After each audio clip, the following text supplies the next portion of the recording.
Good afternoon, everyone, and welcome to this meeting of the South and West Plans Panel. My name's Councillor Hannah Bithell, and I'll be chairing today's meeting. Can I remind everyone that today's meeting is being live streamed on the Leeds City Council YouTube channel so that the public can observe the meeting without needing to be present. South and West Plans Panel deals with applications from the south, northwest, and west of the city. The aim of the panel is to hear all the relevant information from applicants, members of the public, and council officers to help members of the panel make their decision. Could I now invite members and officers to introduce yourselves, and please do mute your microphone once you've finished. And we'll start with my left.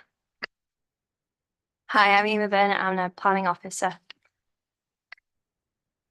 Hi, I'm Stuart Daniel, planning officer also. Good afternoon, I'm John Booth, Principal Engineer Highways. Afternoon, everyone. Councillor Andy Rodri from Kirkstall Ward. Good afternoon, Councillor Bromley, representing Horsforth and Rawdon. Afternoon, Councillor John Garvani, Horsforth Ward. Good afternoon, Councillor Paul Ray, Hunslet Riverside Ward. Good afternoon, Councillor Taylor from Chapel Allerton Ward. Good afternoon, Councillor Ankila Manaka from Tufts and Richmond Hill.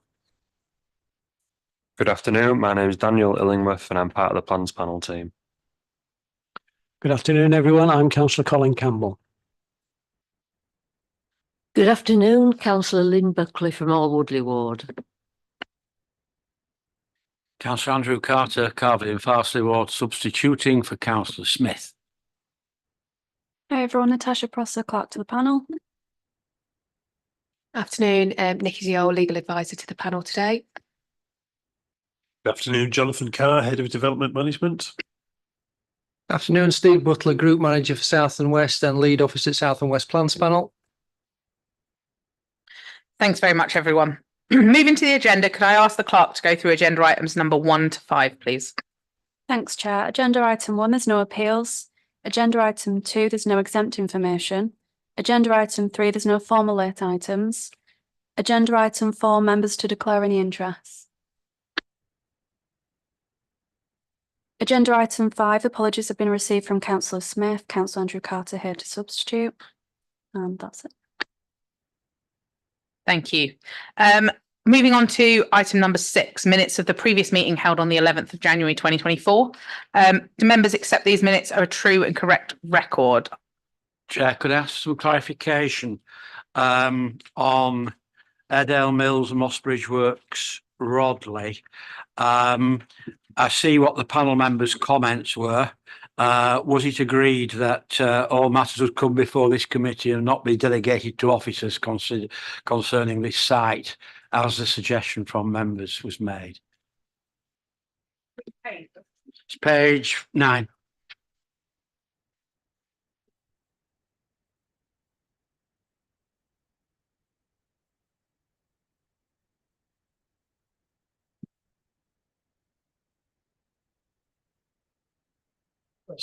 Second paragraph down.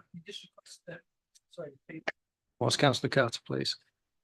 It was suggested at the panel by members that the importance of ensuring any variations to the application were brought back to panel for consideration. Was that accepted?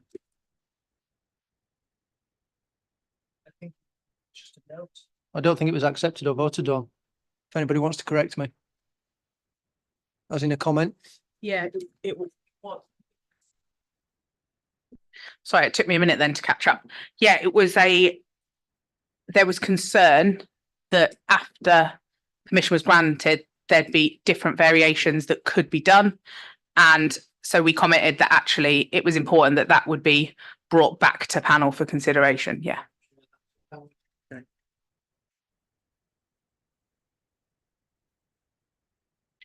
Got for a minute then I was chair. Okay, here we go. So are we happy that they're a correct reflection of the meeting? Lovely. And after that one matter arising, is there any other matters arising from those minutes? No, lovely. In which case we'll move straight on to item number 7, which is 28 Lingwell Avenue in Middleton. And can I ask you to present the application, please? Thank you, Chair. Agenda item number 7 relates to an application for a change of use of a single family dwelling house, which I'll refer to as C3 use, at number 28 Lingwell Avenue in Middleton to a C2 use, which in this case is a residential care home. The proposed care home will be for 2 children, ages between the years of 8 and 17, who have additional needs. These additional needs could be either special or learning disabilities. Oh, there we go.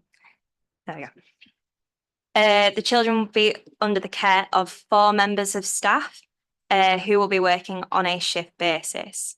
In addition to the proposed change of use, the applicant also seeks permission to erect a 1.8 metre high fence along the southern boundary line, which is here. As highlighted within the officer's report, the main issues arising in this case are the principle of development, residential amenity, and highway safety, which I will discuss in turn. As shown on the map on the screen, the application site is located in a predominantly residential area. Because of this residential character, some objection comments have been received by the public saying that the introduction of a care home in this area would be inappropriate and it would negatively impact the established character. It is noted in the officer's report that due to the care home being low intensity, as it is only for the care of 2 children, and the movement patterns from staff and visitors will be similar to that of a traditional family home, it is unlikely to disrupt the residential character of the area.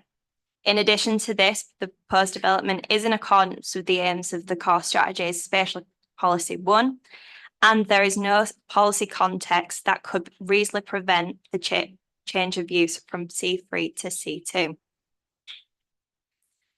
When it comes to understanding the impact on residential amenity, I will split this section into 2, the first being the amenity of the occupants and the second being the amenity of local residents.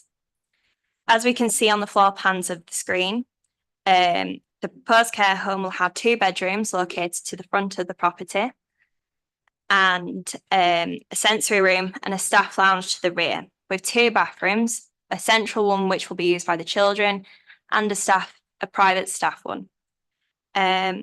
It's considered that the size of the internal floor space and the external amenity area of the property is suitable for the occupants and will not impact their own amenity. The vast majority of comments received in this case were that the care home will create a harmful level of noise and disturbance, and that the proposed residents will cause an increase in antisocial behaviour. In terms of noise and disturbance, it is believed that due to there being a low intensity use and the patterns of movement on site, that this is similar to a standard family home and will not be overly harmful to the residents. With regards to concerns relating to antisocial behaviour, there is no evidence in front of the officers which can link the introduction of care homes into areas and antisocial behaviour or crime. But nevertheless, to fully address these concerns, we consulted with West Yorkshire Police on this case, who stated that the proposed use is unlikely to result in an increase in antisocial behaviour. Before moving on to discuss issues relating to highway safety, I just wanted to take a moment to discuss the proposed 1.8 metre high fence situated along the southern boundary, which I showed earlier.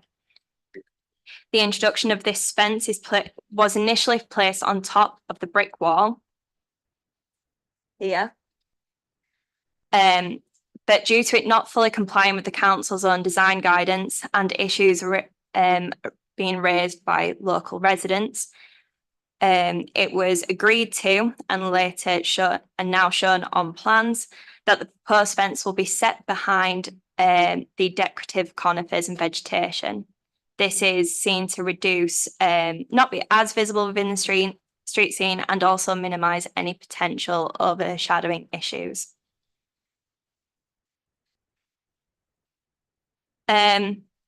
Many of the objections we received in relation to this application were about how the proposed change of use would lead to an increase in on-street parking and traffic congestion. which in turn would negatively impact both public and highway safety.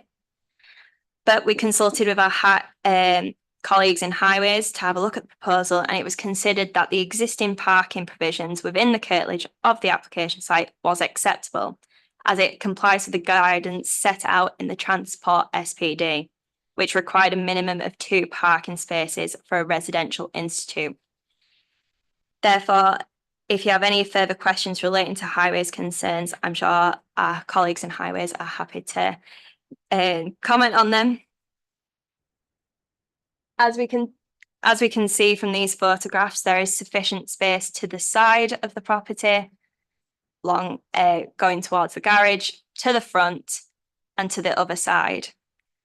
As we can also see from these photos here, the proposed fence will sit behind these decorative conifers, and due to ground level differences with the residents' garden being set on a lower ground compared to the road level, the proposed 1.8 metre high fence won't be as visible. Thank you, Chair. Thank you very much. We have speakers here against the proposal. Could I invite them to the table? That is Mr. Peter Stone and Councillor Wayne Dixon.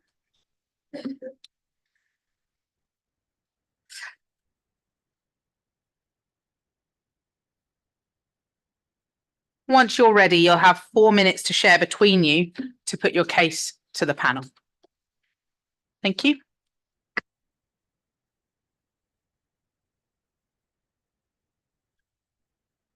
Thank you. Can you hear me all right there? First of all, perhaps I should introduce myself. My name's Peter Stone. I'm a resident in Lingwall Avenue at number 43. I've lived there for 41 years. Now, before I start, I should say that my views are not simply a personal view. They are the views of all the residents, or most of the residents, of Lingwall Avenue, Mount Pleasant, and the surrounding areas. Yeah?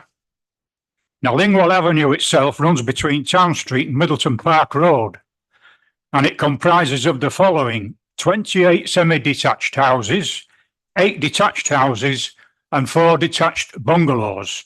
All were built pre-war, all are privately owned by Leeds City Council taxpayers.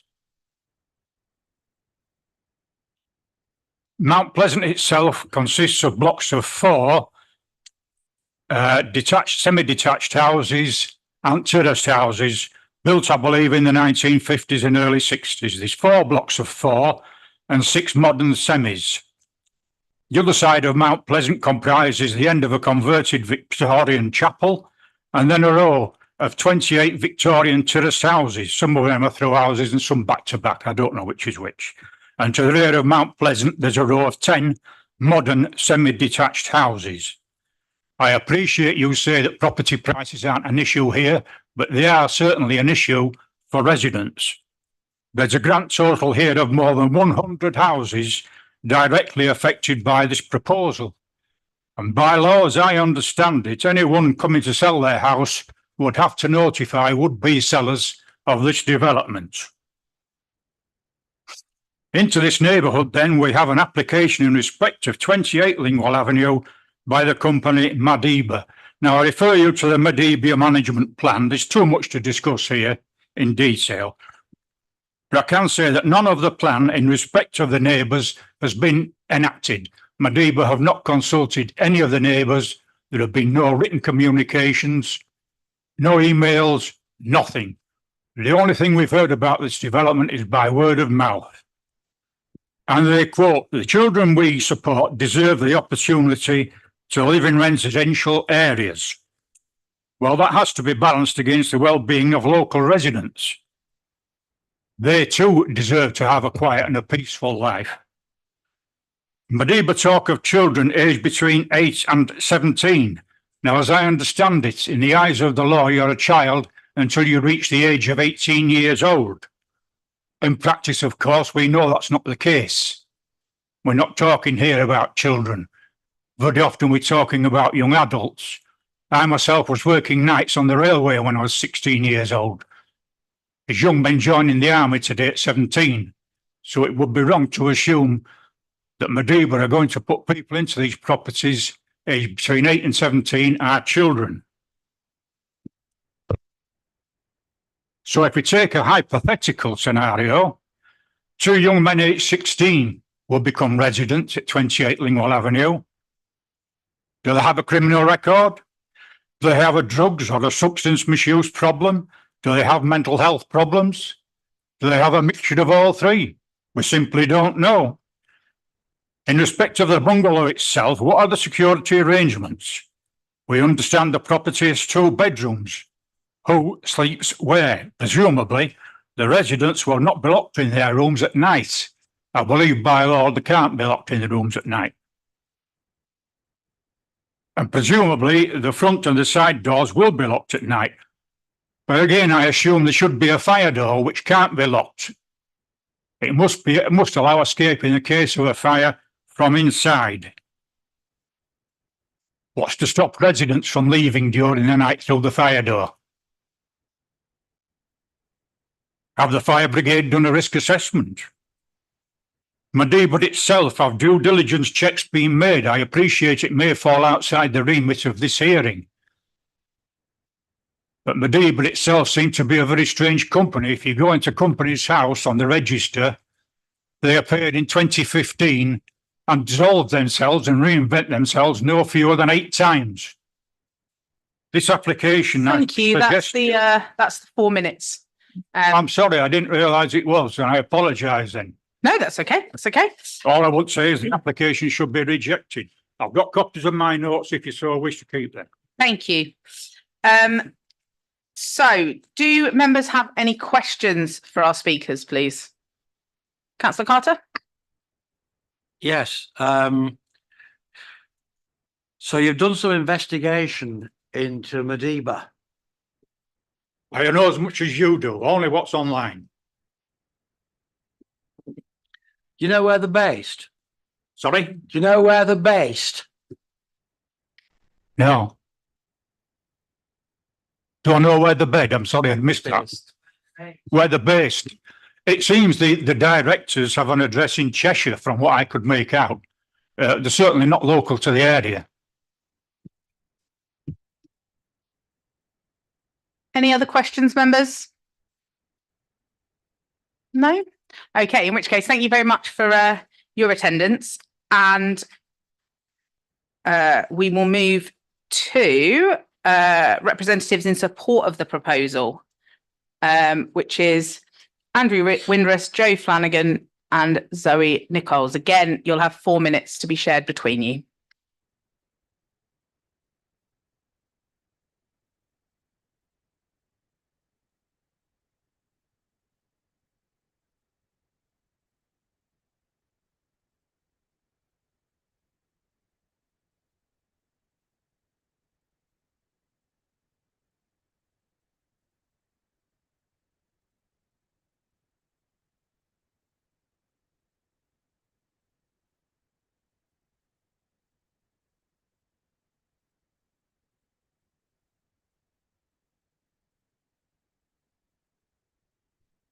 Good afternoon, everyone. I'm Andrew Windrush from ID Planning. I'm the planning consultant for the application, and I'm joined by Zoe Nichols from Madiba.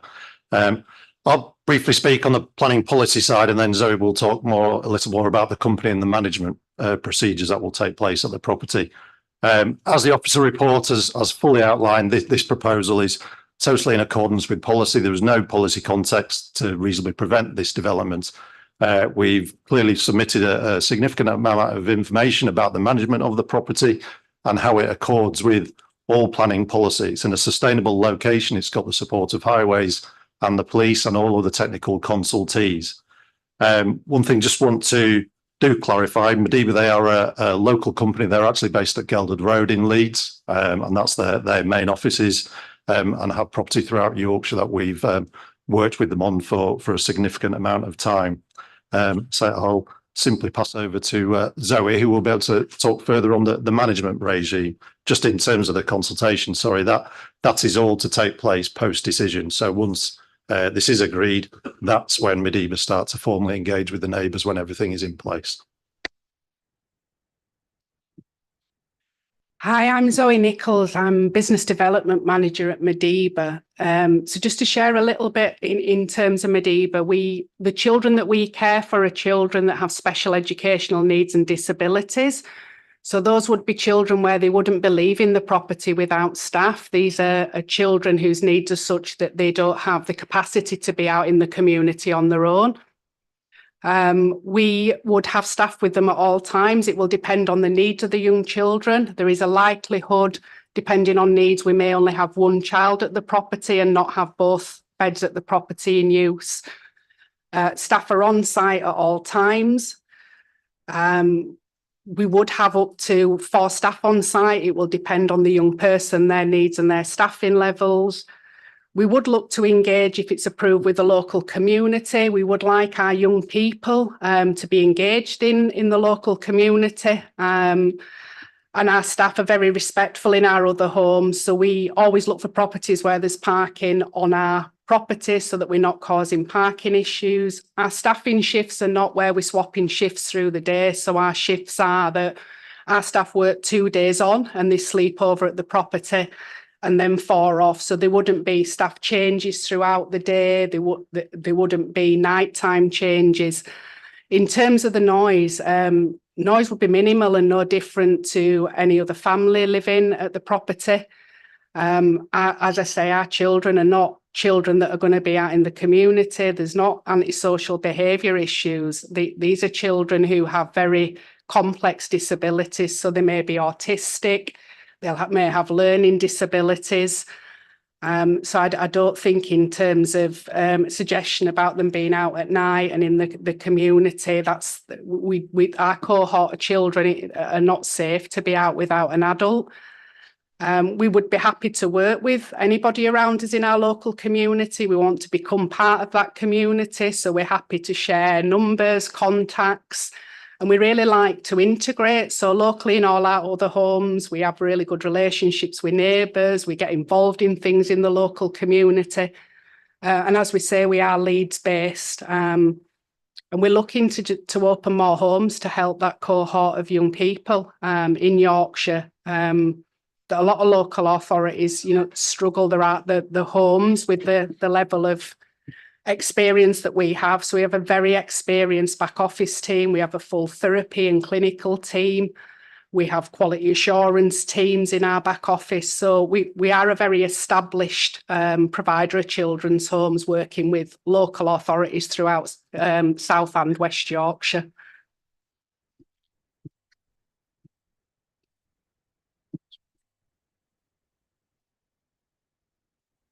Thank you very much. Members, do we have any questions for the speakers at all? Councillor Carter? Yes, Chair. To the gentleman who's the agent, first of all, did you apply for a certificate of lawful use for this building to try and preempt having to put in a planning application? No, we didn't make that application, nor did Madiba. That was by somebody else prior to us all being involved in the project. So when we were provided with that decision notice by Madiba, we said that's incorrect. We've always acted for you, secure C3 to C2, and we go through that process with them. So that's what we took on at the back end of last year. Don't you think it would have been helpful in terms of trying to satisfy some of the comments that have been made in opposition, had you had pre-application discussions with the residents? Because presumably you know the area well. It is, as has been explained, a largely residential area with a mix of houses, which has also been explained. In addition, your company appears to have another application 200 yards away for another establishment, a form of children's home. So wouldn't it have been better had you engaged with the local residents and the local councillors prior to submitting your planning application? Quite possibly. I don't know whether the local residents would have changed their view. That's something that we hope to take place if successful with the applications today. Clearly, commence that engagement once the positions are in place. There's not always the opportunity in the timescales to do that sometimes when the properties become available and clearly getting the children in. But yeah, I don't disagree with that necessarily. That will be always something we consider with all applications, be them small or major applications, which typically has a greater requirement. Well, given that your company appears to have a number of premises, I would have thought that you would have been well aware of the sort of comments in opposition to your proposals that would come forward. So I just repeat again, I think it's unfortunate that it's come here prior to a proper discussion with the local residents. On the issue of the management, can I ask whether you have a record of discussions with our Children's Services Department about the care and welfare of the young people who will be living there? And will they be children who are from Leeds and therefore would fall under Leeds City Council's Children's Services overview? Or will they be, as has been the case with many of these applications, from anywhere in the country, in which case the responsibility for ensuring their safety falls upon the local authority from which they have come? That's, I think, very important that we know that. Hi, yeah, I can confirm that we are in discussions with commissioning for children in Leeds. We're waiting for the decision here at planning to progress that further. We've given them priority. We're not going to offer them to any other local authorities unless Leeds choose that they've not got any children that they would like to place within those homes. So it's our intention, and wherever we work, we always speak to the host local authority and give them priority with those homes. We're also part of the White Rose framework, which is overseen by Leeds for Yorkshire and Humber. Thank you. Councillor Taylor? Yeah, just a clarification. I'm from LD background. So taking on from the previous, it says that young people could come out during the night on their own. But listening to you, are you telling us that it will be learning disability who is not able to open the door if they want to play in the garden and to interact with other children and supervise? So many of the children that we care for are on what are called deprivation of liberty orders, which means that we are able to have locked doors and locked gates because it's not safe for them to leave the property on their own. In terms of overnight, we have to have the fire safety detection system, so the door would be locked so the young person couldn't open that door and leave the property. However, in the event that there was a fire, obviously those magnet locks would release. We also, for our young people, have on a night we have alarms on the doors because that will alert the staff in the property if a child's got up in the night, because again, due to the children's needs and learning disabilities, if a child gets up in the night, we as staff need to be up in the night to make sure that they're safe. Thank you. Listening to that, there'll be no antisocial behavior coming from that property. Thank you. Councillor Campbell? Yeah, couple of questions. Can you tell us how many properties of this type you currently manage in Leeds and probably West Yorkshire as well? Can you tell us if there's any record of, I was going to say, young people escaping at night and causing mayhem? And the final thing is, presumably there's a regulation regime around these sort of properties. Can you tell us who regulates you? Yeah, so we're regulated by Ofsted, so all of our homes and the managers of those homes have to be inspected and agreed by Ofsted before we're able to have a young person there, so they will be Ofsted registered. In West Yorkshire, we have got 3 homes in Huddersfield, a home in Bradford, and we've also got home in Sheffield and 2 homes in Rotherham. And in terms of children getting out and escaping at night, the nature of the needs of the children that we care for, the answer to that is no. Did you want to come back in? Thank you. Councillor Rowntree? Thank you, Chair. Could you tell me, please, what is the maximum number of vehicles that you would expect to be parked in at the property? Thanks. So yeah, the home would have its own vehicle that's for staff and the young person, and then up to 4 staff. So you would expect at most 4 staff at any time, assuming they all have a vehicle. Some may not, some may travel in together, some may use public transport to get to work. So I think we would say 5. Thank you. And of those, that would be 5 vehicles that you would be able to park on the property. Is that correct? Yes, that's correct. Okay, thank you. Thank you. Any other questions from members at all? Councillor Bromley? Sorry, just to follow on to that, from the diagram that we were shown, there was only space for 3 cars on property. Am I incorrect? 4. Okay, so is that with 1 car off on the side road? Yeah, we'd be happy if there's a problem with parking to get our members of staff to either double up and car share or to park somewhere else in a public car park. We're not looking to move in and cause any distress to neighbours or any parking issues. So we're happy to work on that. We don't want to disrupt the local neighbourhood. Fantastic, thank you. So that's the other property, the earlier one. Yeah, I think a few slides up. So yeah, there were 4 shown, you're correct, but you'll be able to see once we see the image, there's actually ample space. You see, it's, clearly quite well spaced out in that respect. There's actually 2 access points to the property, one on the corner and then one on the top of that image, as you see. Thank you. Any further questions from members at all? No? Okay, in which case, thank you very much for coming. And we'll move on to member questions for officers. Do we have any questions for officers at all? Yeah, Councillor Carter. I appreciate that we are bound by planning regulations,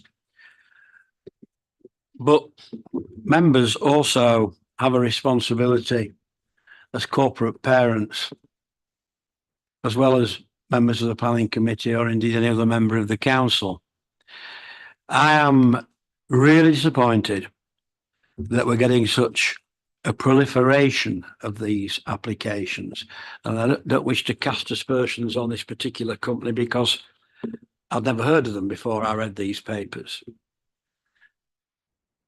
But what I'd like guidance on is whether we would be in our rights to defer this application and to ask for a formal comment from our Children's Services Department if as I understand, they've been in discussion, the applicant's been in discussion with them, and also that the applicant, prior to it coming back to this committee, should have a consultation session with residents and see how many of the objections can be actually ruled out. And I would like to say that it should be, because there are 2 within 200 yards on our papers today, and heaven knows how many more exist in the area or are likely to come forward. I'd like to say we should turn it down. But I think residents need to accept that we are bound by planning regulations, and to find the right sort of reasons would be extremely difficult. But I do think the residents are right to expect some proper consultation, which clearly they haven't had, and that we, as city councillors, wearing our multitude of hats, not just as planning members, have a right to expect some comment from our own children's services. Indeed, it's time for us to take a stand in that respect and say to children's services, we expect them to give us a note about a history with any company that seeks to have a children's home in our city. These are vulnerable young people. So we've got lots of issues. We've got the issues of too many establishments of the same sort, and that. Well, yeah. If you let me finish, Councillor Gavani, you'll find out. So I'm asking the officers very simply: Are we able to defer to get the information I've asked for? And if Councillor Gavani is not interested in the information, his problem. I am interested in it. Through you, Chair, it's up to I mean, Nikki will come in, I think, from a legal point of view, but my view is it's up to members if members wish to defer the application on that basis. You've been presented with a full and proper officer report with officer recommendations. The applicant has advised that they are going to undertake public consultation if and when permission is granted. It is not for planning to dictate that they must enter into pre-app discussions or to speak to residents before. We've done the site notices, it's generated the publicity, but if Councillor Carter wishes to put forward a deferral and members wish to support that, that's up to you guys. Thank you. No, I'm happy to. Just to build on this, Councillor Carter, you're a very experienced planner of the planning regime. This is a change of use application, and for us to add an extra layer of narrowing the use that they wish to undertake with Leeds only or with Leeds commissioning, and it require a step for that, would be something that's unlawful, and narrowing such a use class within Leeds and the Leeds commissioning and children's services would be challengeable. So I'm afraid that's something that would be outside of the regulations. But as my colleague has said, you as a plans panel member can move any motion you wish and do that. But I would caution you on that in relation to the comment that I've just made, not aligning itself with the planning regime.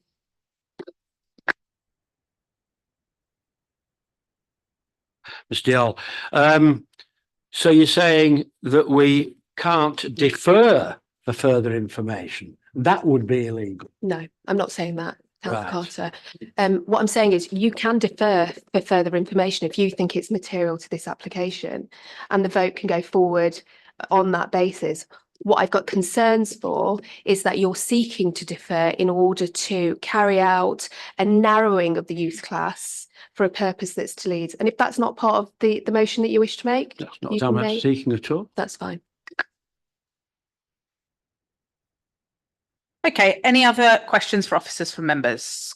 Councillor Ray? Just to legal advice, bearing in mind that the regulator for these is actually Ofsted, they would be the principal authority as whether or not the property or the provider was suitable and not one for the council to do. Is that correct? That's absolutely right. Ofsted are responsible and they're the statutory body for making those considerations. We're here to look at the planning application and its use. So just as a follow-up to that, then therefore the question posed by Councillor Carter wouldn't even be relevant in the planning terms of decision, because actually it's not the Children's Social Services Department here at Leeds City Council as the regulator, so their view is therefore non-material to the actual application. That's correct. But if he wishes to move such a motion, he's well within his right to do so. Okay, any other questions for officers? No, in which case I'll move to comments. Any member comments? Councillor Ray? Thank you, Chair. We know that we have a desperate need for this type of provision in the city. Our own staff are busy trying to find locations for children that we are trying to support.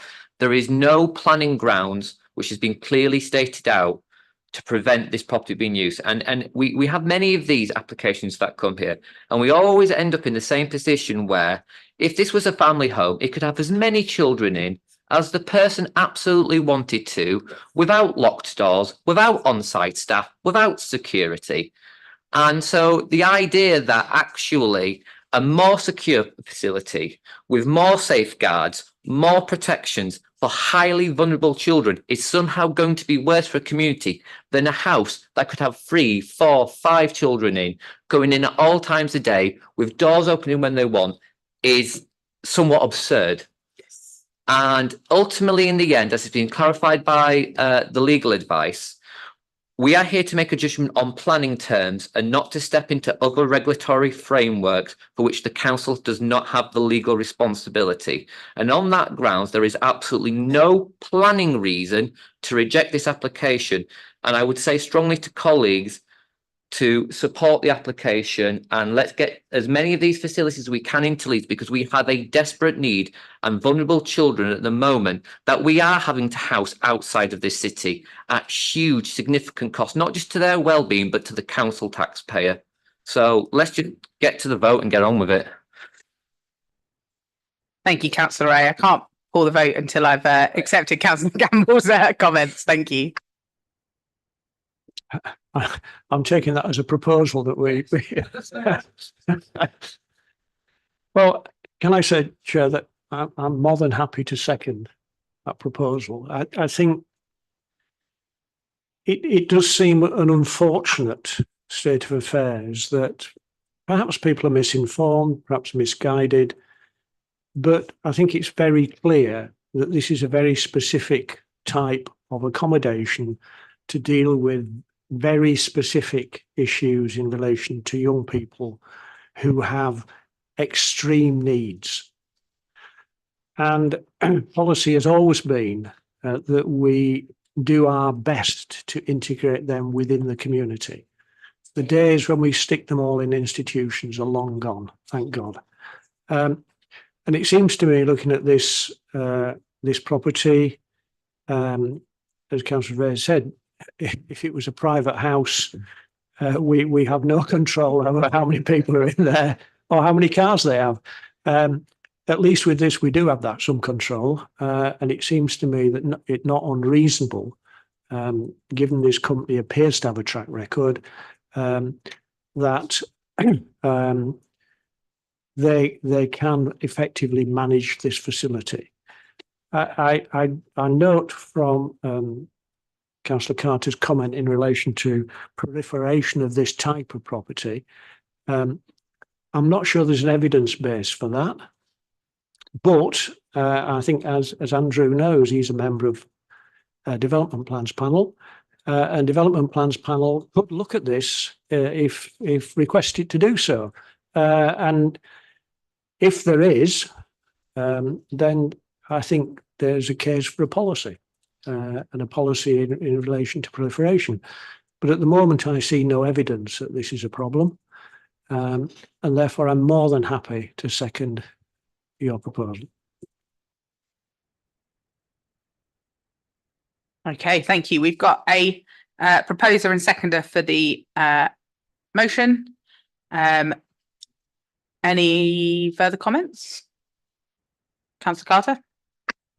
If Councillor Ray had been listening, when I began my comments to start with, I did suggest to the agent of the business that had they had discussions with the residents prior to us getting this, most of these issues could have been dealt with. That was the very first thing I suggested.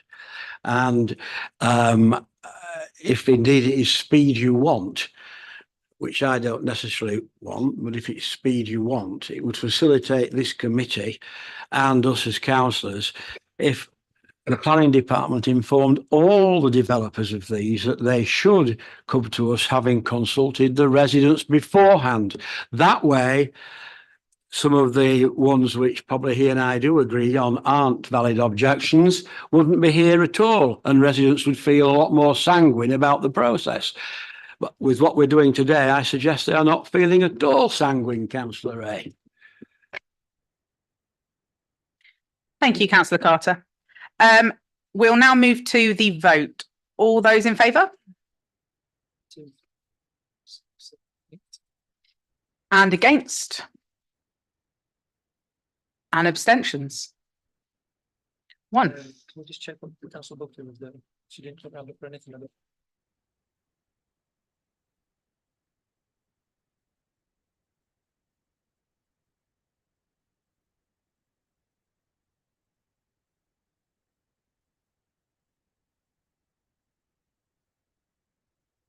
So that's 9 for, 1 abstention, so it's carried. We'll move on to item number 8, which is 178 Town Street in Middleton. And if I can ask you to present the application, thank you.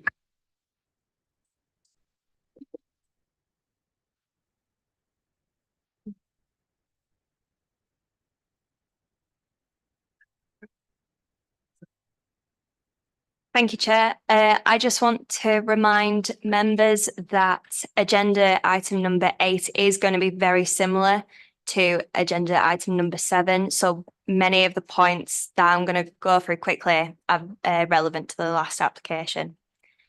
So again, in this application, it is for a change of use from a single family dwelling, C3, to a residential care home, C2. It is for 2 children aged between the years of 8 and 17, and they will have additional needs, whether that be special or learning disabilities. The children will be cared for by a maximum of 4 members of staff who will be working on a shift basis. Again, the main issues are the same as the previous application, such as principal development, residential amenity, and highway safety. Similar to previous item, many of the objections stated is whether or not this is a inappropriate use within the area, as they believe it's going to impact the residential character. But again, as it is low intensity, only being 2 children and movement patterns being similar to that as a standard family dwelling, officers believe it's not considered to be an inappropriate use within the area. Again, from the proposed floor plans, we can see on the ground floor level, there is a sensory room for children's needs. On the first floor, there is 2 bedrooms to the rear, a central family bathroom, and a staff room to the front with their own private washing facilities. Again, the size of the internal floor area and the rear amenity area is suitable for the occupants and not likely to cause impact on their amenity. Due to concerns raised by local residents about increase on on-street parking and traffic congestion, comments again similar to the previous one by our own highways colleagues is that there is sufficient amount of parking within the curtilage of the property and that the property complies with the guidance in the Transport SBD. As we can see on these slides, there is hard standing to the front of the property and down the side, allowing therefore car parking spaces. I do want to make a slight comment about the concerns expressed by ward members that there is a saturation of care facilities in the area, as seen on this photo, where we can see the application for both 178 Town Street, which is outlined in red, and 28 Lingwell Avenue, which is outlined in gold. We believe that having these 2 properties in close proximity will not cause harm to cohesion or balance within the area, and the creation of balanced communities is a relevant planning concern. However, the application at its heart is for 2 children with care, receiving care from 2 adults, and that is similar to any traditional family dwelling. Thank you, Chair. Thank you very much. We have a speaker here against the proposal. Could I invite them to the table, please? Councillor Dixon. Once you're ready, you'll have 4 minutes to speak.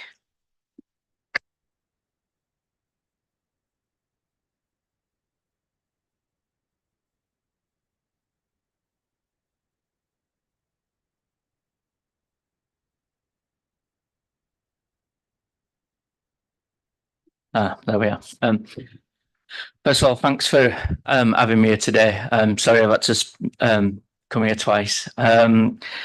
Pretty much as we've already alluded to, a lot of the concerns from residents are very similar in terms of obviously how it might affect the property value. But my own personal concerns are actually there is quite a lot of care facilities in this area, which we're quite fortunate of. But I am concerned that that stops the area being a community and it becomes more about a care area. So we're having almost like a care quarter.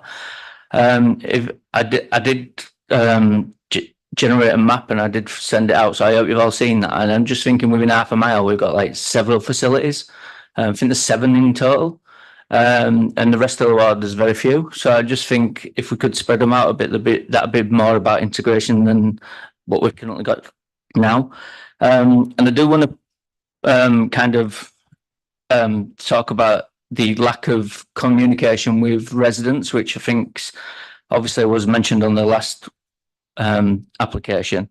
And I do, as you've mentioned, like feel like it would have reduced a lot of the complaints coming forward. And it also worries me that going forwards, how are they going to communicate with residents if they haven't previously? I understand there might only be 2 people in this facility, which is fair enough, but it only takes 1 person to cause a problem. And it doesn't mean just because people have got learning disabilities or any other disability that they can't be antisocial, because they certainly can. And so residents have got all these concerns. The website states that they work with troubled young people, which is concerning residents because that was highlighted to me by a resident. And the company's house also states that they work with people with substance misuse and mental health conditions, which brings a whole dynamic of people. So is there going to be conditions, if they do get it passed, on that it is only for young people with learning disabilities or disabilities? And just to ensure that it's getting used for the right purpose, if they don't, make sure that you have enough residents, for example. And in concerns regarding parking, I do feel that at the moment, you might not see it as an issue now, but going forward, we are going to be introducing parking charges into Middleton Park, which is very nearby. And the overflow from that, where people avoid parking in the park, is going to be on Town Street. And it impacts there could cause more congestion on a bus route as well. And I don't actually think there is enough parking. If there's going to be 5 vehicles, it's very tight. So I think it will mean people will park on the street because it'll mean readjusting, moving cars, and I think it'll be just easier for people to park on the street. So that's what they'll choose to do. You only have to go down any residential street to see people don't use the driveways and they park in front of their homes.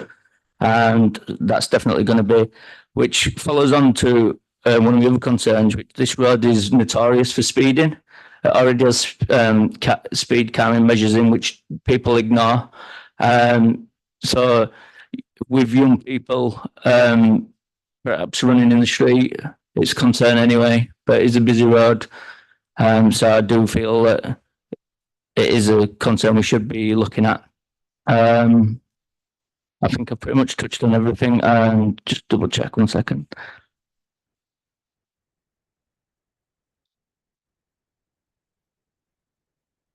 Yeah, just one point I want to pull up on from it kind of relates previous one where they said they want the young people to be integrated in the community.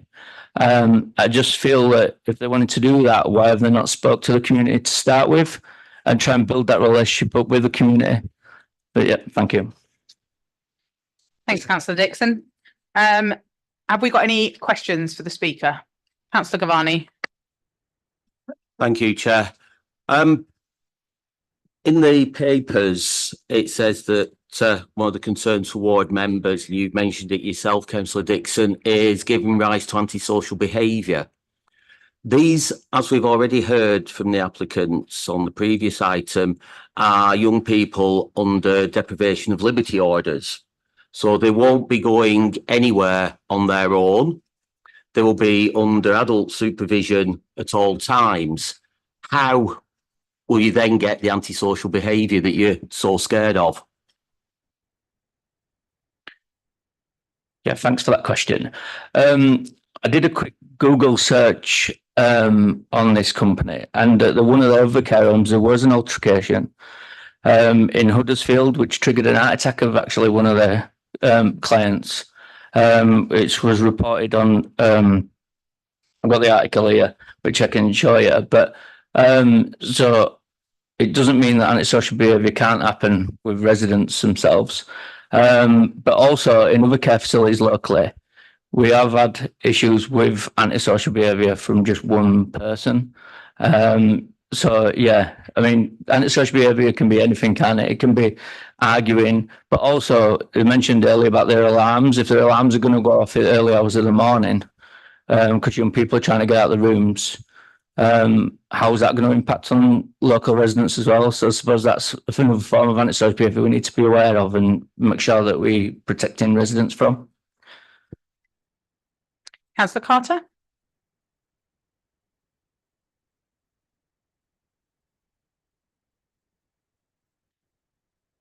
Councillor Dixon, do you believe then that had there been pre-application discussions with ward members and residents, that we wouldn't have all the objections we have here today?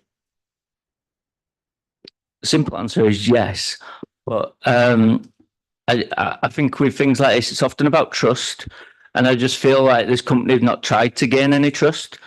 So going forward, they've kind of said to residents, we don't care what you think, we'll do what we want. We don't really view your thoughts. This is the perception that your local people have got now. So if there is any future concerns, it's going to mean more pressure on council services, because they're not going to go directly to the organisation. They're going to go through LASBAT or other services in the council. And I just feel, yeah, you're right. It could have all been avoided by just having a simple conversation with people and addressing the concerns. Yeah, thanks. Thank you. Councillor Taylor? Councillor Dixon, I'm very surprised of you saying this word and disappointed in you as a councillor. If the next person was going to buy that house, would they go around and introduce themselves to all the neighbours and says, I'm bringing in 1, 2, 3 kids? No, they would not. They would integrate in the community. Some could come with antisocial behaviour. You've heard from the previous application what's its intent, and I presume this is exactly what is going to entail. And for you as a councillor with a duty of care for young people to be integrated in the community, are putting all these negativity and, how should I say, disabled children, I'm sorry, I'm disappointed in you. Was there a question there, Councillor Taylor? Then is to find out, how does he know that these young people are going to create more antisocial behavior than the other children who would have come? No, thank you. And I appreciate your words. But I aren't saying it's definitely going to happen, because I ain't got a crystal ball. None of us can decide that. But yeah, exactly. But what I am saying is, the difference from a family, I suppose, is if it was my family, for example, I can discipline my children a lot different to any professional can. For example, I've had these discussions with other care homes where they really struggle to punish the children, because there's certain rules in place where they can't punish children, like they can't take certain things away from them, for example, where I could do that to my children. So there is different aspects in play. The a family is totally different than care. And so that's my concern. And my concern is, okay, like, I'm not against any provision. I just think it should be spread about. And I feel like we should have companies that we can trust to go to with concerns and deal with them if they arise. And that's all residents want. If we can just stay focused on the planning elements of this, please. Councillor Taylor? Chair, it's okay. It's okay. Thank you. Any other questions from members? No? In which case, thank you very much. And we'll move on to representatives here in support of the proposal. If I can invite you to the table And once you're ready, you'll have 4 minutes to share between you to put your case to panel.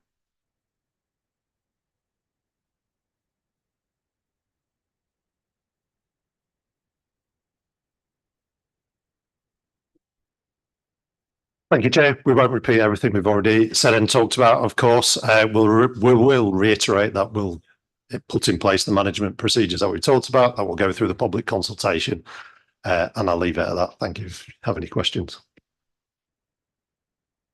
All righty. Any members with any questions? Councillor Taylor? This is not a question, it's a comment. Could you please? Then you have to wait for comments, dude. Thanks. Okay. Anyone got any questions for the speakers? No? In which case, do members have any questions for officers? No? In which case, have we got any comments? My comments was really meant for the applicant is to say, to prevent this in future, could they please have a communication in the community that would make it better? Thank you.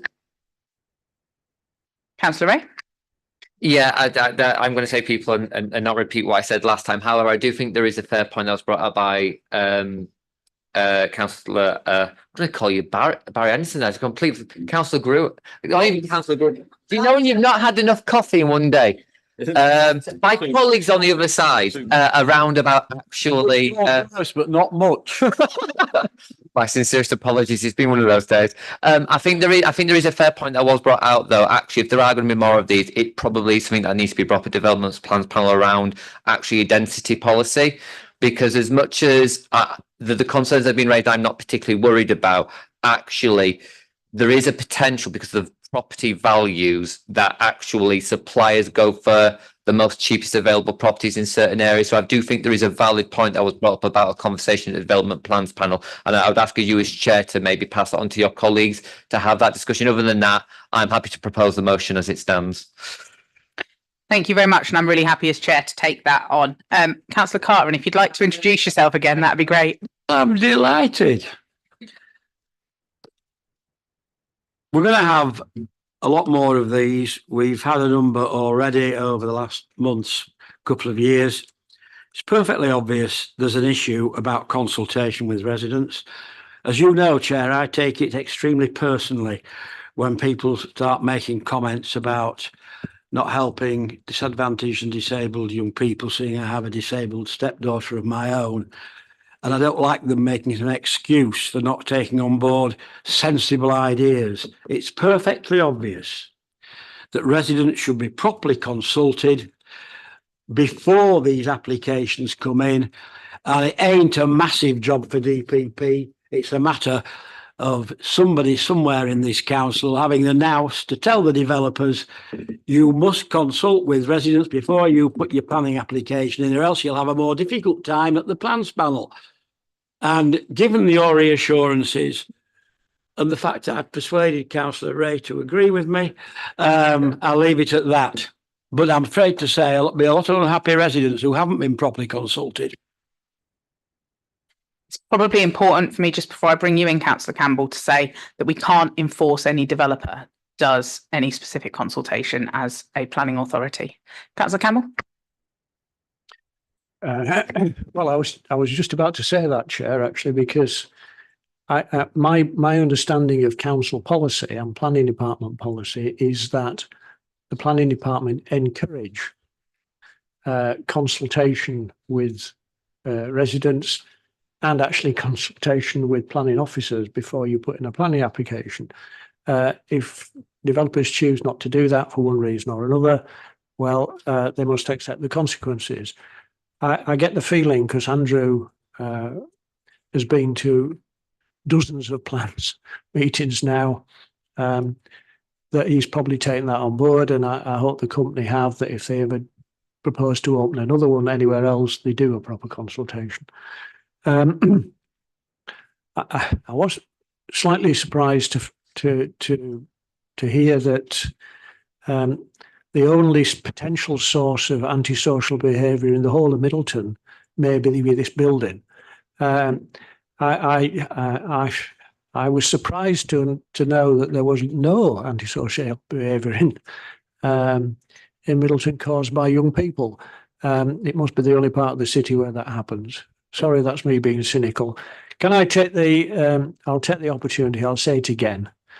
This is an important facility for a couple of very disadvantaged young people. And I think I'm more than happy to support the proposal. And second, I think it was your proposal to cover it. Thank you. So now we have a proposer and seconder. We'll move to the vote.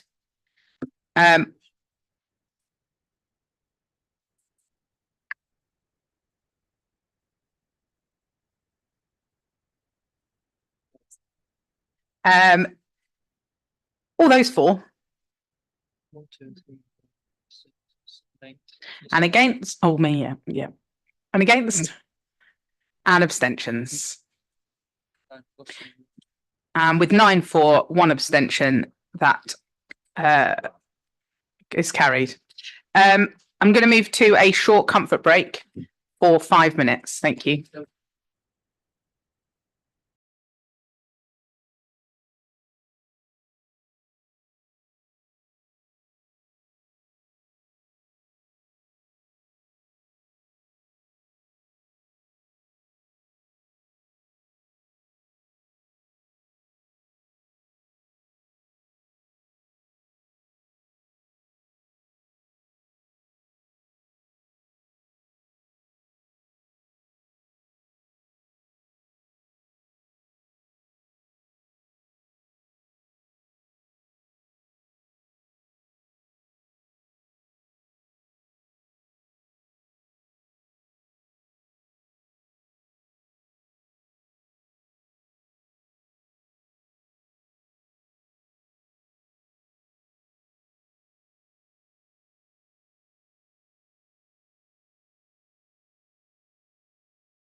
Thanks very much.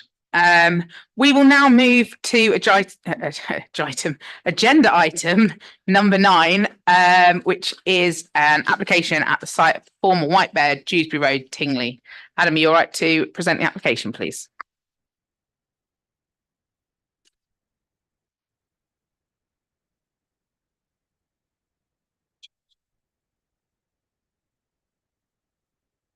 Yes, thank you, Chair. This was the subject of a panel site visit this morning, and it's requested to be reported to panel at the request of ward members.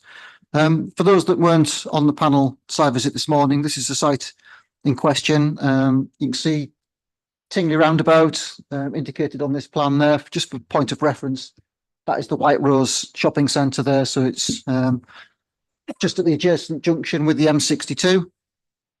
Just zoom in there, that shows a more of an in-depth look at the site there, just on that arm between the Dewsbury Road and Bradford Road intersections. Again, and that's more of a detailed look at the site in question there. It was formerly used as the White Bear Public House, which was demolished in approximately 2017, which was a 2-storey building. As you can see from the plan, the site is substantially hard surfaced, did accommodate the public house, which has been demolished, and associated hard standing. It lies immediately adjacent to Tingley Roundabout, Bradford Road and Dewsbury Road. And you've got a number of residential properties that back onto the site also. There are also 2 tree preservation orders that have been served previously on the site, and these are mainly sycamore trees around the periphery. Access previously took place from Bradford Road and from Dewsbury Road. And we saw the access points this morning, which was there and there. Those are currently closed up. There's also a public right of way that exists crossing the site, which follows the line of the old Dewsbury Road, which terminates at this cul-de-sac there, but the 4-foot footpath continues across the site and connects with the footpath adjacent to the roundabout. As you can see from the panel report, the site's got quite an extensive history, and there's been numerous attempts for a drive-through restaurant, most notably by McDonald's, all of which has failed in terms of gaining planning consent, one of which went to appeal as well. This proposal is a different form of development. This is for an electric vehicle charging station, and this is to be operated by BP Pulse. This is the site layout in question here we've got before them. The proposal includes 18 ultra-rapid charging points on the eastern side. So those are shown as the green spaces marked on the plan before you. Each of those 6 bays have a canopy that stretches over those bays, which rises to a height of 3.7 metres. There's also a small retail unit with toilet facilities at the top of the plan there on the northern section. And that's indicated on the pink colour there. That's a modest building. It's 4.5 metres in height. It would have a green roof, and it rises to a fairly modest height. There are also a number of small substations that are marked purple on the plan as well as 12 standard customer parking bays. There's also one extended larger electric vehicle charging point as well for extended and longer vehicles with trailers. So there is 19 charging spaces altogether. Access, it's quite a challenging site here in terms of the proximity to Tingley Roundabout and the number of junctions you've got. So access has been quite a challenging topic that we've had to wrestle with and negotiate on. And the proposal is to take access through one singular point, and that's on the Bradford Road side, just coming off Tingley Roundabout. And the site would operate through a one-way system through the site with the exit point onto Dewsbury Road. And the geometry of the exit point there has been amended and aligned so that it is obvious that you have to turn left out onto Dewsbury Road. But in fact, that section is a one-way system, dual carriageway anywhere, and there are the blue sign in operation to direct traffic in that direction. And any traffic coming along Dewsbury Road, it would be obvious due to the alignment of the junction and the presence of no entry signs that you wouldn't be able to access that point there. So I think the one-way system in this respects is acceptable. The proposal is for a 24-hour use, 7 days a week, mainly because it's a strategic location next to the motorway. There is a number of trees to be removed, which is regrettable. However, there is a highway scheme that has been designed up for Tingley Roundabout, and that relates to increasing some of the running lanes, but also to primarily look at increasing and improving pedestrian and cycle mobility around the entire junction. So as a consequence of that highway scheme, a number of trees would be taken out anyway to facilitate those widening works. And one of the developments nearby, namely Capital Park, which has outline planning approval for a significant amount of employment floor space, will generate a significant portion of the contributions required to facilitate those enhancements to Tingley Roundabout. Nevertheless, BP have agreed to compensate the council for the loss of those trees on a 3-to-1 basis by offering to plant or contribute in terms of monetary sum for the 24 trees that would be lost. And those would be the trees primarily along this frontage here, but a lot of trees along this portion access adjacent to the exit point there, also backing onto residential properties here and here would be safeguarded. So the loss of 24 trees would result in 72 trees planted elsewhere off-site, and that would be secured through a Section 106 agreement. The public right-of-way would also be retained through the site, so pedestrians would still be able to walk safely through the site and connect to the existing roundabout. In terms of the slides we've got on presentation here, this shows the nature and the sections through the site, showing the low-key nature of the development. This is the retail building here, which is fairly modest, and the canopies above the electric vehicle charging stations. And these are significantly lower than the public house which previously existed on the site.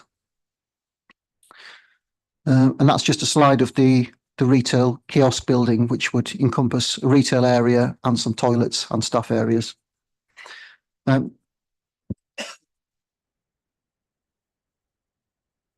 compensate for the loss of the trees would be planted elsewhere. We're in discussions with Morley Town Council on suitable sites upon which to place the trees, but these would be extra heavy standard trees put in tree pits with fully staked and irrigation tubes. So that's just an example of off-site tree planting elsewhere. This is a photograph of a similar charging station elsewhere in the country that BP have used. So that's the kind of models that would be utilised. There would be one charging station which would serve 2 car parking spaces each. Just running through some of the site photographs as well. This is the former public house that existed, which was demolished in 2017. It's the red brick building on the left-hand side. That's an actual photograph taken from the 1970s. And at some point between then and the 1980s, some very clever architect decided to cover up the lovely brick facade with an unfortunate extension, let me say, to that building. But that's obviously gone now and the site is cleared. It's a brownfield site. It's predominantly hard surfaced. As we can see from the current photographs and our visit this morning, some of it's covered in weeds as well, but it's the vast proportion of the site is hard surfaced. Just run through a few more site photographs.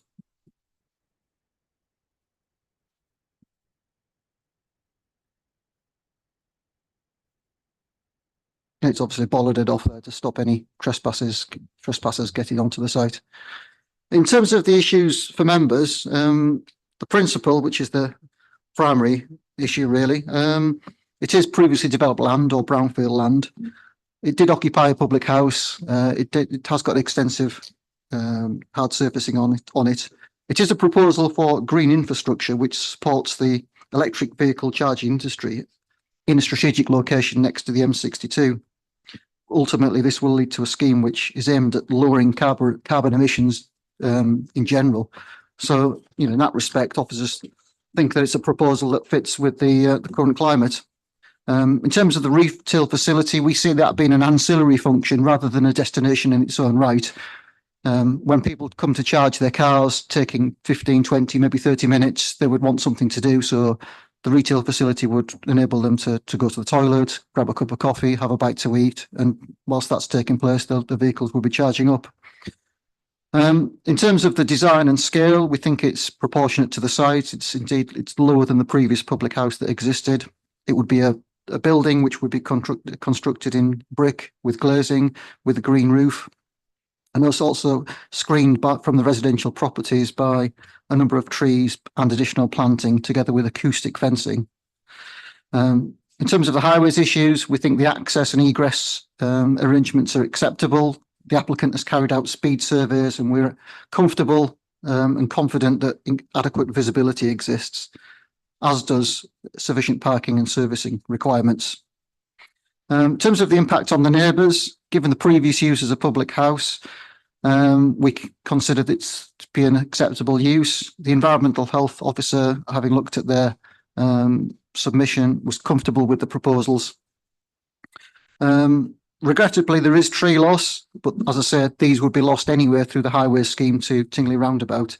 But nevertheless, the applicant is willing to compensate for the loss of these trees through the provision of a monetary sum.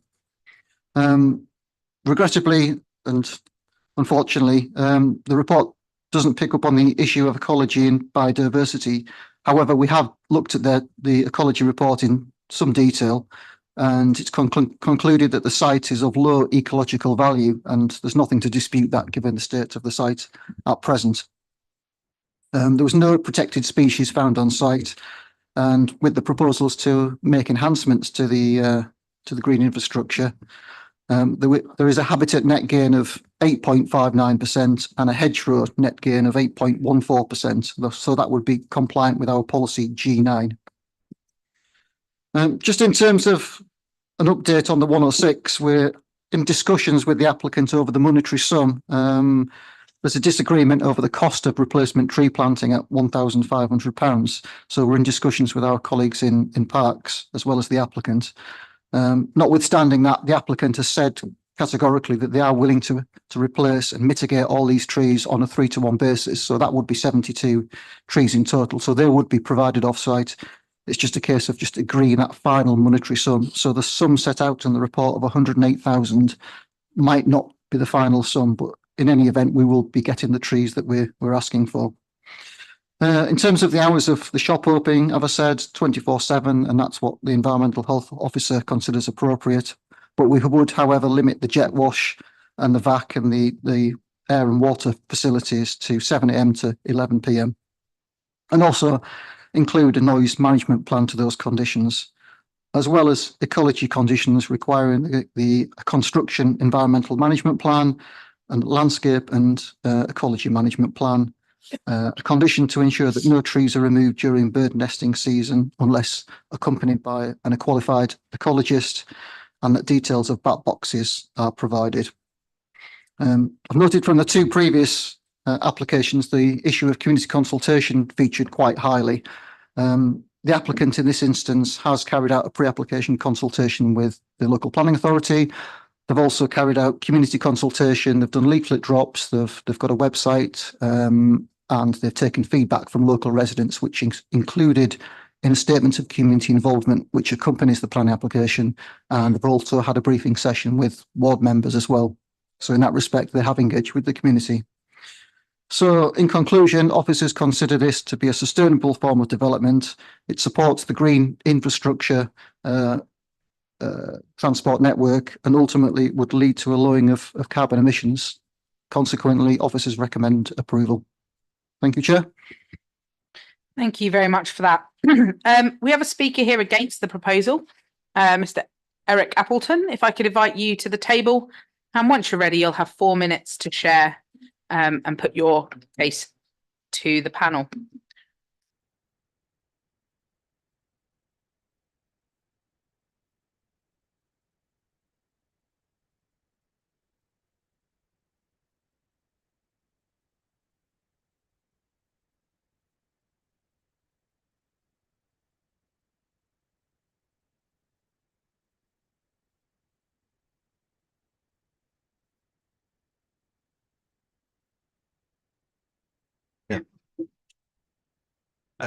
Thank you, Chair. Good afternoon. I'm a local resident of some 32 years and was formerly employed as Assistant Chief Engineer at Leeds City Council. I was in charge of the design team that constructed the Tingley roundabout in its present form at what was then the worst accident black spot in the district. I've advised Morley Town Council on all of the McDonald's applications and prepared the highways evidence for the public inquiry. I also objected to the proposals for the petrol filling station on the site. The scheme that is now before you is substantially different to the original application proposals in terms of the layout, the reduction in the size of the ancillary unit and parking provision, which does alleviate some but not all of my original concerns regarding the scheme. The first of those was that the swept path analysis provided for the revised scheme, submitted in October, used a London black cab to show how the parking spaces would work. When a revised analysis was not included in the February submission, as a London black cab is somewhat rare around here, I raised the matter directly with highways and planning officers. At the 11th hour, a revised swept path using the correct size vehicle has been submitted and appears to work, so removes my concern in this regard. However, my second concern still remains, this being the site access and egress onto the A650 and A653 respectively. The inspector's decision for the McDonald's proposals accepted the proposed access arrangements subject to the provision of mitigation measures, including adequate visibility displays and high skid resistant surfacing on the approaches. Drawings for the petrol filling station application also showed the same measures. The transport assessment that was submitted with the current application said that a maximum achievable 2.4 by 100 metre splay would be provided at the egress, and that high skid resistant surfacing would be provided on the approaches to the access and egress. However, no such surfacing is shown on the submitted drawings, and those that show the extent of any off-site works omit any areas of carriageway, thus suggesting the original measures in the transport assessment are now not proposed. In addition, the applicant now proposes a 2.4 by 90 visibility display onto the A653, based on a speed survey carried out only 50 metres to the south of the proposed egress, which according to the report before you is acceptable. I am, to be frank, amazed and dumbfounded at this remark. The industry standard method to measure approach speeds to determine the required visibility displays is to record them at or around the expected distance from the junction, which for a 40 mph speed limit would be about 120 metres and not 50 metres. Carrying out such a survey only 50 metres away from the egress and also well within the braking zone for vehicles approaching the traffic signals at the roundabout, therefore produces lower speed readings, which in turn gives the impression that a 90 metre display is adequate. I raised this matter with highways officers whilst the survey equipment was in place, but it appears that they've accepted the results. Given what is normally asked for in such surveys by officers in this council and many others, I find that this ignores accepted practice and creates a significant safety concern. It should be noted that the road safety audits for the current proposals and the petrol filling station application were carried out by the same team, and both reports mention the provision of a 100 metre splay, a maximum of. Finally, the main purpose for me being here today is to endeavour to ensure that when this site is developed, people entering and leaving it do so with a maximum degree of safety. Failure to provide the measures previously promised and the provision and maintenance of a visibility display based on a wrongly located survey would not achieve this. And so I'd respectfully ask members to either refuse the application or seek to ensure appropriate conditions are applied to overcome these concerns. Thank you. Thanks very much. Members, have we got any questions for the speaker? No? Yes, Councillor Cobb? Yeah. Essentially, are you saying then this application is too similar to the plethora of previous applications that have all been turned down?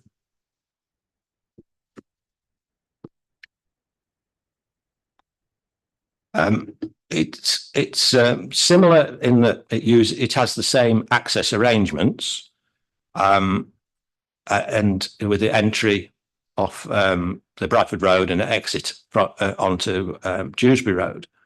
Where it differs from the previous schemes and particularly the McDonald's ones, is that it appears to me to be a far more low-key development compared to such as a McDonald's or the full-blown petrol filling station.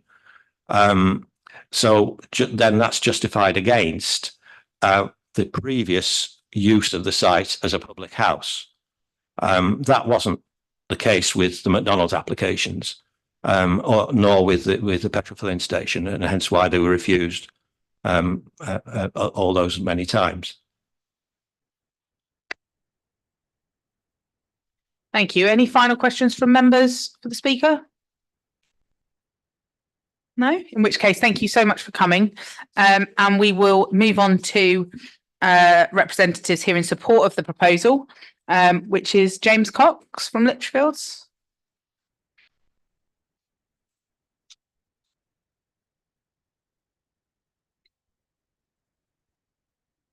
There are two representatives. I've only got the name of one, so if you could introduce yourselves as well, that would be wonderful. And you'll have 4 minutes to share.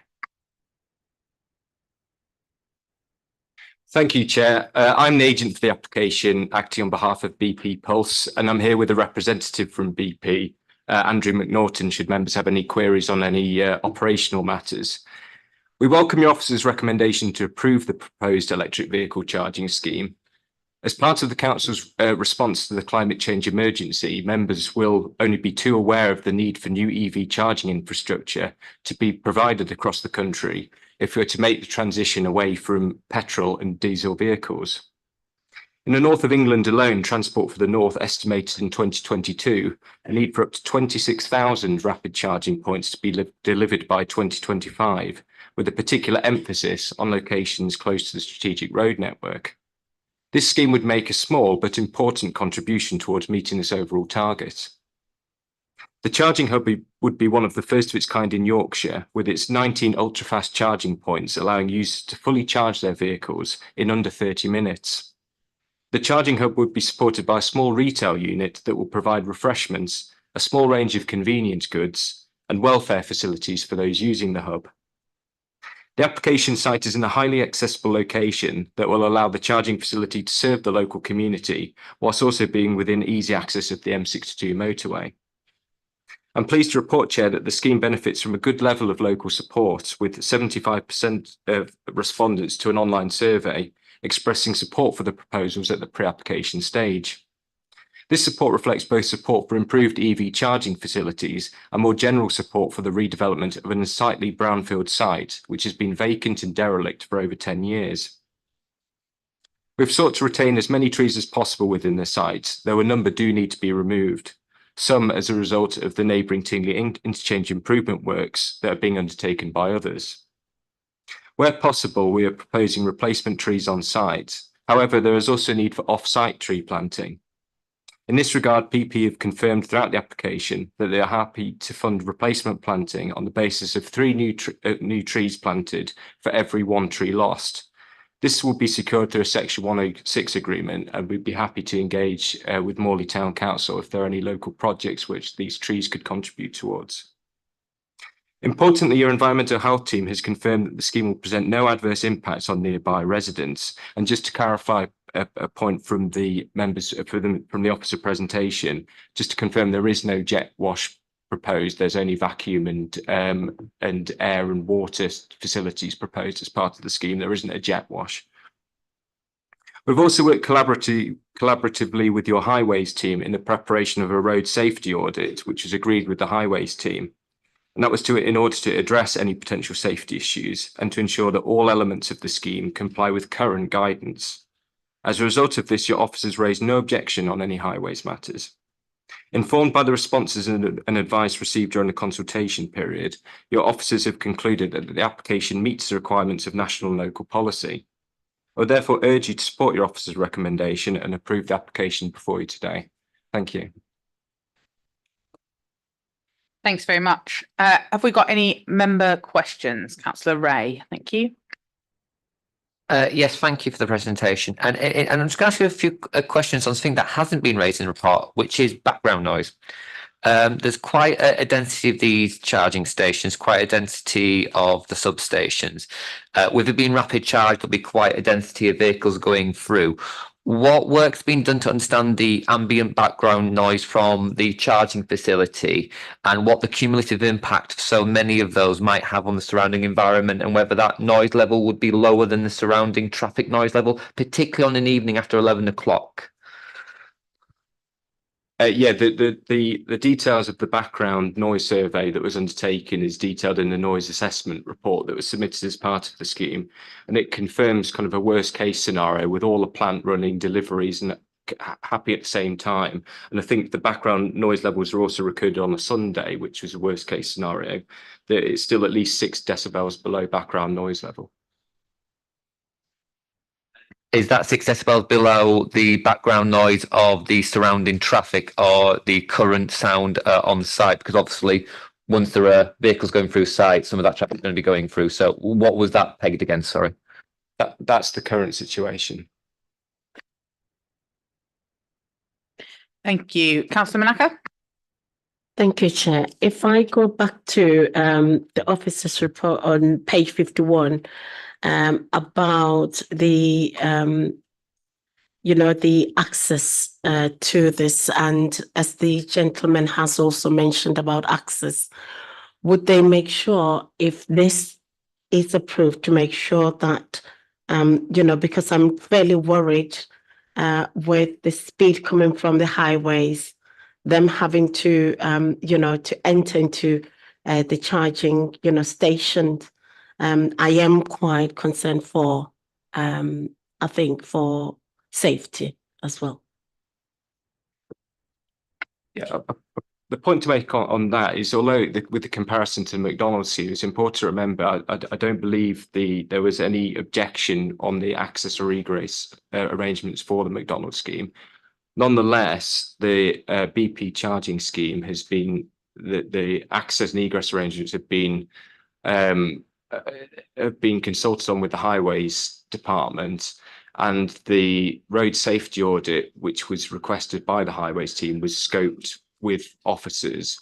And as the officer mentioned in his presentation, the access and egress arrangements have also been revised to allow for the appropriate visibility display, which has been informed by a traffic count survey that was undertaken before committee.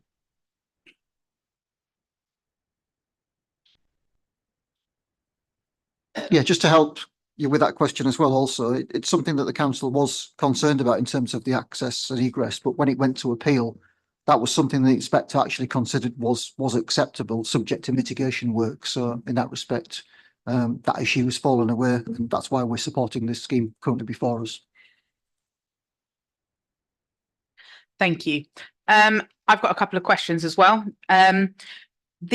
Within the site, obviously it's going to be a one-way system, but having, I'm thinking they go down to the second set of charge points. There's no spot for them, but there was a tighter one further back. What's going to be to stop them inside the site just turning around and going back the other way? I'm just thinking, seeing people in Asda car park, for example, where that goes. That's one question. And the other question is around the trees. Obviously, I say obviously, you might not know, I'm not the councillor for Morley South.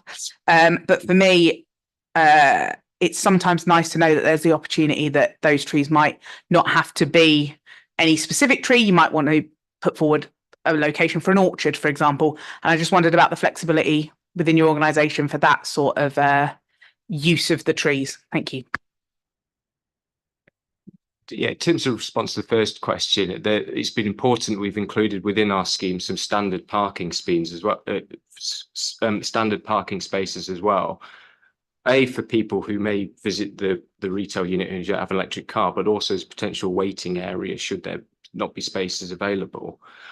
In terms of the second query regarding trees, we are very much open-minded in terms of in what form the off-site tree planting would take, and we expect that detail will come out of the negotiations of the Section 106 agreement, or potentially even a condition. Thank you. Just to come back on the first question, I think that what your answer was sort of highlighted my concern in that the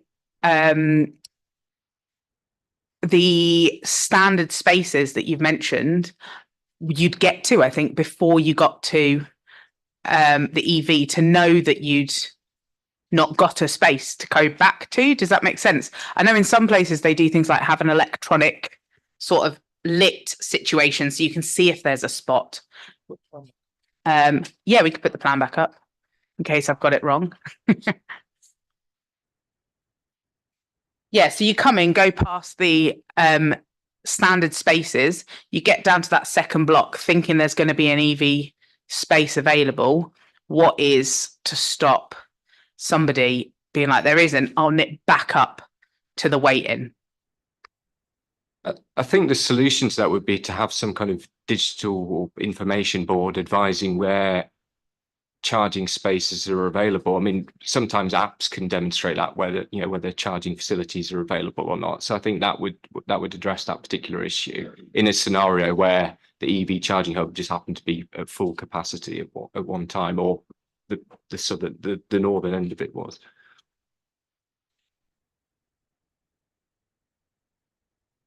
Lovely. Thanks. That would absolutely meet that. And condition 16, it's just been suggested we could cover it within that. So that's good for me. Thank you. Thank you. Members, any other comments or not comments, that's a lie. Any other questions? Councillor Rowntree? Thank you, Chair. You sort of triggered something in my mind when with your question about trees here, and I'm just wondering from the point of view of putting funding trees either on the site or off the site. Whether you anticipate this as simply being a matter of funding, you'll agree a sum and write the cheque and leave it, or if there's any sort of implication of a sort of a longer term commitment to the trees on your part. I'm thinking in particular about the need to water newly established trees. There's a great deal of watering goes required in especially in the first year, and are you envisaging getting involved in that, or is this something that you would expect to be sort of paying for and leaving to Morley Town Council or Leeds Parks Departments or others? Thanks. In terms of the trees that are on site, then yeah, we would expect them to be maintained, as I'm sure, as per a standard condition relating to landscaping and replacements if they fail after however many months or whatever it is. In terms of off-site planting, again, without knowing the exact detail of how these trees will be provided, whether it's a financial contribution or off-site physical planting with Morley Town Council, yeah, absolutely, we would look into the detail in terms of how we would help maintain those trees if they form part of local projects. And Adam? Yeah, if I can just assist and elaborate on that as well, the trees that are going to be retained on site, they would automatically be protected anyway because of the TPO designation. And the applicant is also planting trees on site as well, some trees where spaces allow and future growth. But in terms of the Section 106 agreement and the off-site tree planting, the contributions that would be secured would not only go for the cost of purchasing the tree, extra heavy standard, it would also be the cost of planting the tree, the stake, the irrigation, the mulching, but also the vast majority of the contribution goes towards future maintenance, including watering. So that's where the majority of the money is actually dedicated towards, because it needs to establish within the first 3 years. And also that it's factored in, if any of the trees die or fail within that period, then it factors in allowances for that money would then be allowed to be used for replacement tree planting. So that's why the figure is quite high per tree, because it is built in terms of its maintenance and watering. Thanks, Adam. And with that, I'll move on to questions to officers. Councillor Ray? Yeah, just in relation, this is actually probably one for highways and legal in terms of the the constraints imposed by the previous appealant inspector. Obviously, concerns have been raised about the highways issue that has been raised in terms of the egress, entry and exit, in terms of the spaces, etc. Was the feeling that because of the constraints put in place by the inspector's decision, even if there were still some concerns in terms of what we would normally look at, that the inspector's decision is basically constrained what the highways authority basically could or could not object to, based on the fact that if we were to object, it could go back to inspector, and that inspector would look at the previous inspection decision and say you should have put a significant weight against that, if that question makes sense. I think I'll come in from a non-technical point of view just to help assist that. Obviously, each planning application is determined on its individual merits. This is a different proposal. We've probably got different highway standards then. Previous planning decisions, including appeals, are material planning considerations, of course, so you have to bear that in mind. But just because an inspector said something on one proposal doesn't equally mean it applies to all future proposals. If the proposal was identical and the policies and highway standards were the same, then yes. But because we've got a different type of proposal here and a scheme which I suppose tries to reflect the history and provide something that's moving towards greener infrastructure, it's a different type of proposal. And John might be able to say that actually the highway standards have maybe been changed since then, so we look at things slightly differently afresh. But that's not to say that we set aside all that went before. We just have that in our background minds and attribute what weight we think we should attribute it to, given the changes that have taken place, if that helps. And I don't know if John wants to elaborate on any technical aspect of it.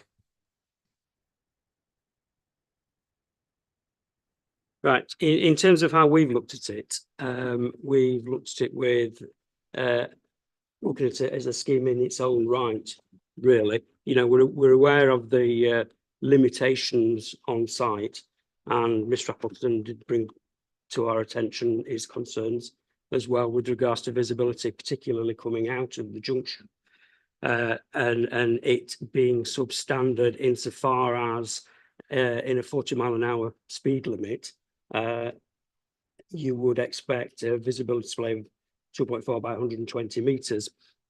Now, the achievable visibility display in this location is 2.4 by 100 meters, which is clearly falls short, which then led us to undertake a speed survey. And that speed survey showed that the speeds there were below the 40 miles an hour speed limits. They were actually 36 point something, which would result in a visibility display of 2.4 by 90 meters. So we can get a little bit better than that. So in accordance with that speed survey that we undertook, the visibility display is acceptable. So from a highways perspective, it's not ideal, but it's acceptable. Now, if members were, and I'm not saying I'm posing the question so that we can also mull this through when we make our considerations, if members were to disagree with that, which then comes on to the legal question, though obviously the schemes are not identical, bearing in mind that it's not a billion trillion miles away from the previous kind of entry, because of the constraint of the site, in terms from a legal perspective, how much weight would you say we would have to take on board from the inspector's decision? I think clearly the inspector's decision is entirely material, but you're not bound by it in its entirety. You're entitled to look at those elements, taking officer advice on the technicalities, the differences, and distinguishing where there are similarities. And you can, on balance, take on board, and it's almost a weighing exercise as to what you wish to put on your weight for approval rather than refusal. So it's a balancing exercise. It's never the intention that you're completely bound by the entire decision, but it depends on how much fact integrate there are similarities with the application you're considering. Thanks very much. Councillor Bromley? Hi, I know there was some discussion on visibility being improved by widening the road. So on the exit part, the embankment being widened by highways, and that would then create more safety in terms of visibility. But do we know when Highways will be doing that work, and will it coincide with each other in terms of this application if it was to go ahead? Yeah, it's my understanding it's partly associated with the Capital Park development as well, because the majority of the funding is coming from that development. That has outline plan permission, but it hasn't got reserve matters approval yet. I understand that the developer is still in discussions with various operators, and we're hoping that a reserve matters application might come forward soon. But again, there's no guarantee that that will take place. So I suppose what I'm saying is I can't give you any certain timescales as to when the works to Tingley roundabout will take place. I suppose in terms of the applicant's intentions to implement a permission, should members decide to support the officer recommendation, that's entirely a question for the applicants, really. But I am advised they are keen to progress. John? Just to add something on that, I mean, we are aware that there's uncertainty over the timing of those works, which is why Highways have recommended a condition that cuts back that vegetation on that approach where those highways works would be, so that it will improve that visibility display, whatever. Well, it's not a display there; it's the forward visibility in advance of those works coming forward. Thank you. Councillor Rowntree? Thank you, Chair. Could I ask the officers to address the point made by the objector, Mr. Appleton, about the speed survey? I hope I've understood him correctly. I think he was saying that it was his view that the speed survey was conducted from the wrong place. Would you be able to comment on that, please? Yeah, Mr. Appleton's right, in as much as it would be ideal to take the speed survey location at the end of display, but the guidance on undertaking speed surveys also says that you shouldn't take them in places where the speeds might be affected by other features on the highway, because you're supposed to be measuring free flow conditions. And at the end of display, at the 100 meters mark, there's the bus lay-by. So we moved it down and away from that bus lay-by to avoid any conflicts there. You want to come back? No? Councillor Campbell? I'm assuming that the electric charging points will be card operated rather than you going into the kiosk and paying as you do at certain petrol stations. So I am wondering why they need a 24/7 hours on the kiosk itself. Bearing in mind that one of the rationales for a number of the other refusals on site related to the effect on the people who live on what would be Old Dewsbury Road. Do you know, is there any really good rational reason for a 24/7 rather than the 7 to 11 that you told us about in relation to what presumably is the air and what? Yeah, I think it's just a commercial decision by the applicants. Of course, it takes a period of time to charge a car. It's not, not like putting some petrol or diesel in it. It takes a good 20 to 30 minutes to charge a car.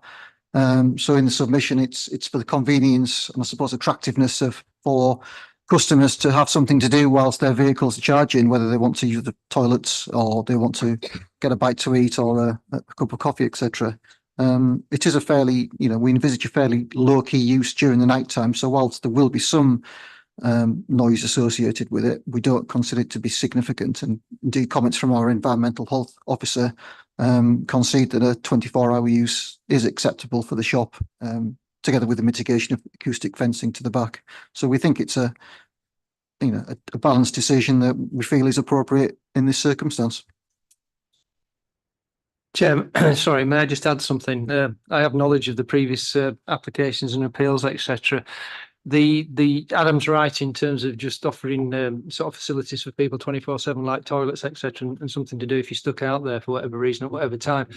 But in terms of the impact on the amenity, the real issue that was taken up by the inspector at the time was because that was a McDonald's.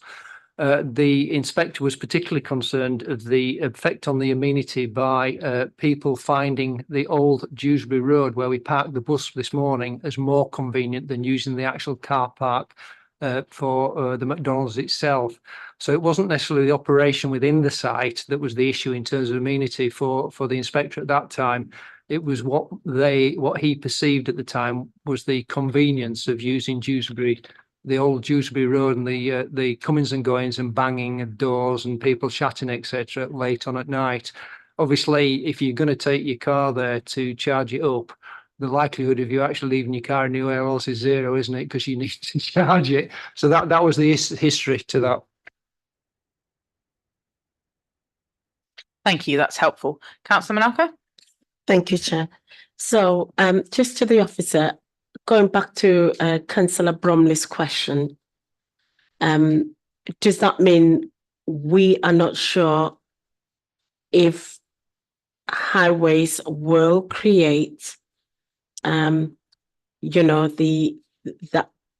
which will help in reducing the speed when they're going into this charging section, or we are sure that that will be done?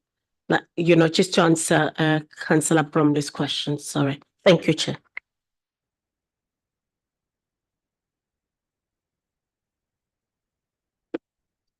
Yeah, sorry, are you referring to the speed survey on there?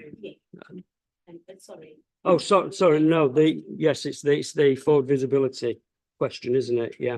What that really means is that any vehicles coming around the roundabout can see sufficiently far enough in front of them prior to that junction to see if there's any cars that might be standing there, so that they've got time then to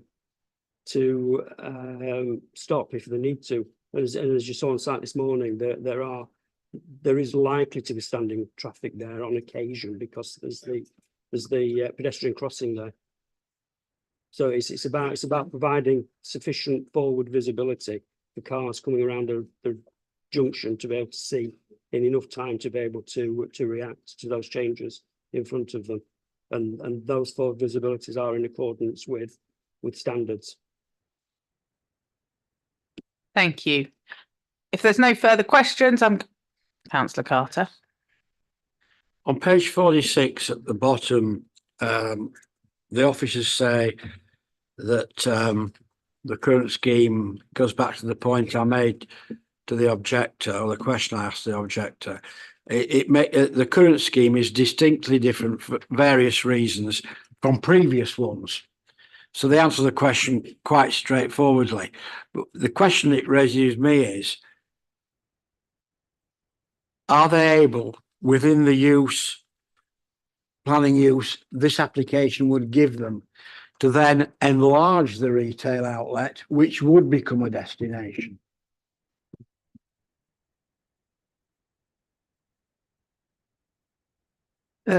Sorry, Chair, just to understand that question. We're talking about sorry, Adam, do you want to? Yeah, I understand Councillor Carter's point. Yeah, I mean, the size of the building is what it is. The internal gross floor area is fairly minimal at 216 square metres. I suppose what you're asking is, could they convert the toilets and some of the storage areas to create more retail space? And I suppose without any controls, that technically would be the case. If members are minded, we can actually tie them down and put a maximum, a condition limiting the amount of net retail floor space, if that is a concern of members.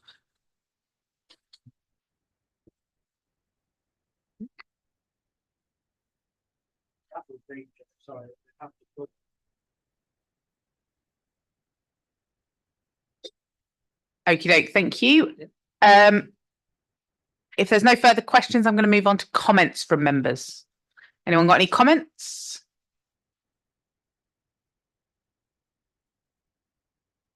Okay. So if there's no further comments, have we got a proposer of the motion? to summarise the additions. You can summarise, that'd be lovely, thank you.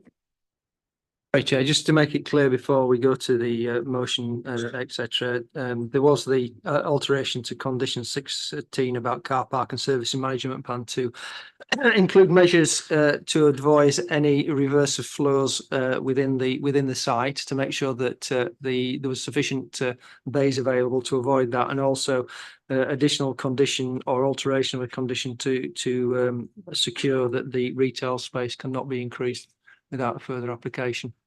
Thank you. So after the summary, have we got somebody to propose the motion?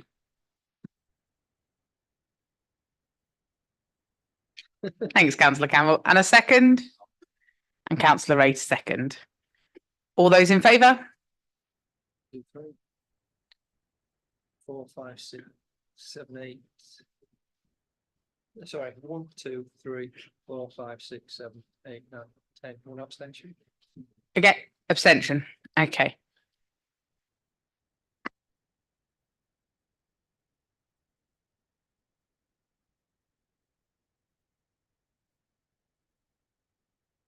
One abstention. So with 9, 4 and 1 abstention, that has been carried. Thank you. I've got a new digit.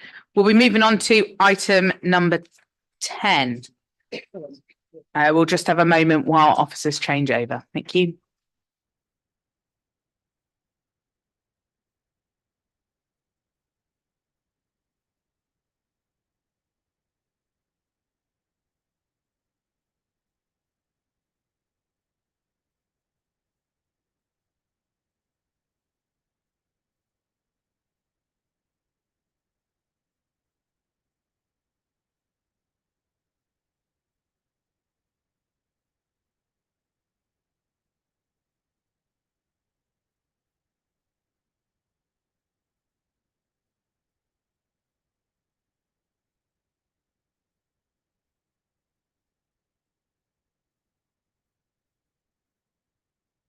Alrighty then, thanks very much. We'll move to item number 10, which is an application for the former Hoffside High School site.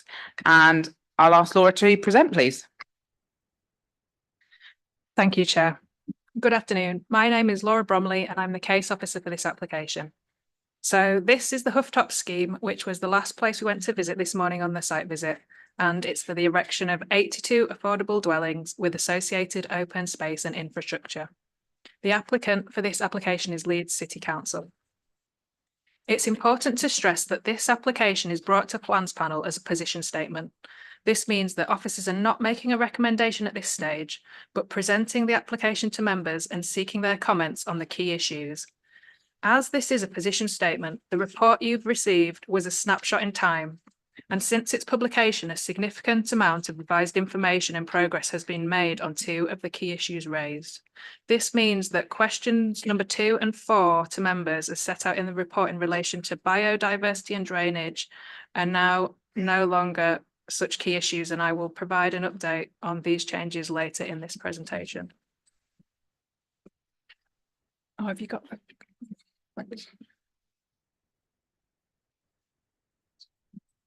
Oh, what just happened there? Sorry. Okay. So this is the site edged in red. It's a 2.5 hectare area of land that was formerly occupied by a school. The school was closed in 1992 and the site then operated as council offices until it was demolished around 2021-22. A gas main runs along the southern frontage of the site, so there can be no development over that main. To the north of the site is Harley Drive, a residential estate of red brick, predominantly semi-detached dwellings. To the east are 4 blocks of 3-storey flats finished in white render and red brick.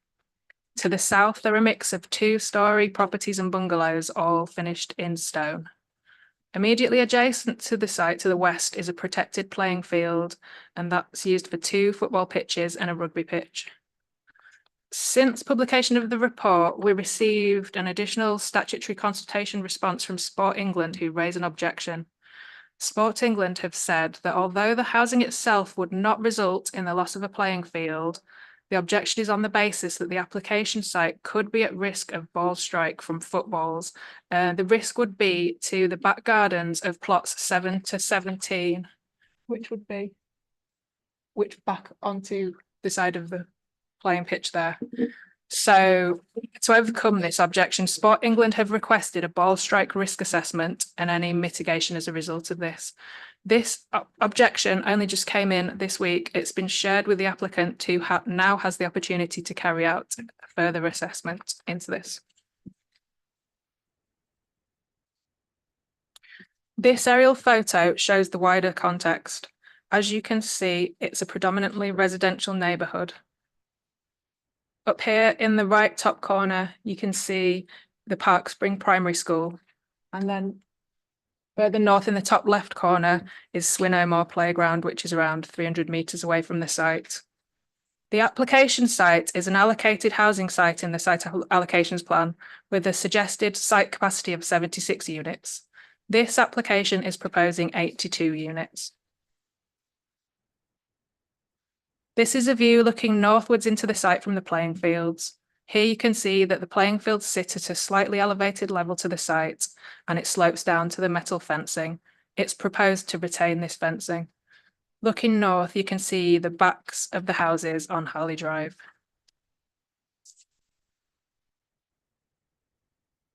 This is another view from standing on the playing fields looking south down towards Hooftop. And it's proposed to retain those trees along the south, you can see. This is a view looking west along Hooftop. It shows how the road slopes up to the west away from the site. You can also see the typical boundary treatments of stone walls and hedgerows and the character of the houses along Hooftop being stone in contrast to the north and east of the site. This view is looking towards the existing northern access point from Harley Drive between numbers 82 and 84. This access will be retained, but as a pedestrian and cycling link into the site only, with a vehicular access to the new proposed substations, but no through route for vehicles through. These photographs show the eastern and southeastern edges of the site. As you can see, there are a number of established mature trees growing through and in front of the security fencing along the eastern boundary. This faces onto Back Swinnow Lane. And then the photograph to the left shows the informal cut through the small woodland area to the southeast bottom corner of the site, facing Hooftop and Back Swinnow Lane. It's proposed to retain and enhance this area as a semi-natural urban green space. So this is the proposed layout. It shows the creation of a new estate loop road with 2 access points coming off Hooftop. The existing central access point from Hooftop will be removed and the footway made good. A walking, wheeling and cycling connection is proposed to link the northern end of the site through to Harley Drive. This is to encourage walking and active transportation into and out of the site, and it links to a nearby shopping parade to the north of the site. Further paths are provided across the public open space running east to west along the site, with the existing informal woodland path enhanced to the southeast corner. The apartment block is sited at an angle to the centre there. And it has its own private amenity garden area there, and it will retain that mature tree inside the rear garden. An informal small trim trail is proposed to the other side there of the apartment blocks. It was originally designed as a larger children's play area, but following objections in relation to antisocial behaviour, this has been scaled back to a smaller trim trail. The proposed houses are all 2 stories and arranged in semi-detached or detached configurations, with some houses to the south designed to face the public open space. The layout of the dwellings within the site is such that they are predominantly designed to face over streets and public spaces to provide a degree of passive surveillance. Additionally, private gardens are largely locked away to the rear, making them more secure. The proposal is for 100% affordable rent housing. This far exceeds the 15% policy requirement and is a significant benefit to the scheme. A good housing mix is proposed of 28 2-bedroom houses, 23 3-beds, 4 4-beds, and 17 one-bed flats and 10 two-bed flats. This is policy compliance.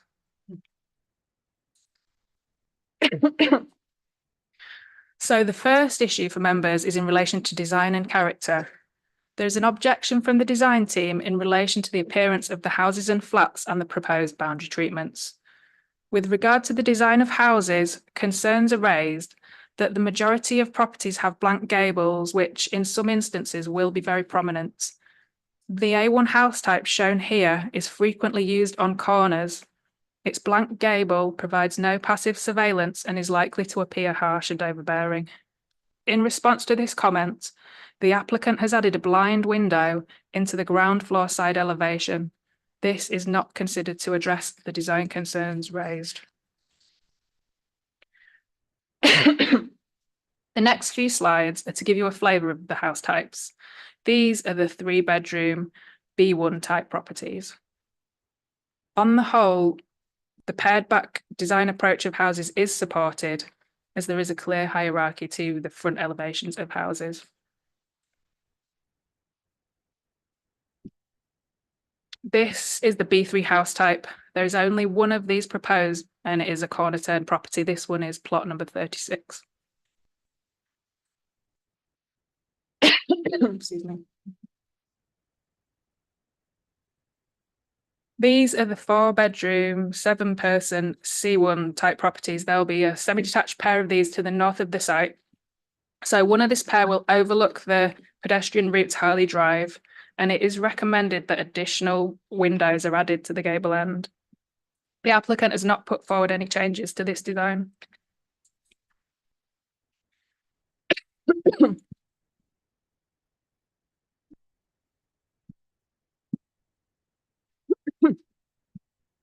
Excuse me, I've got a tickle in my throat.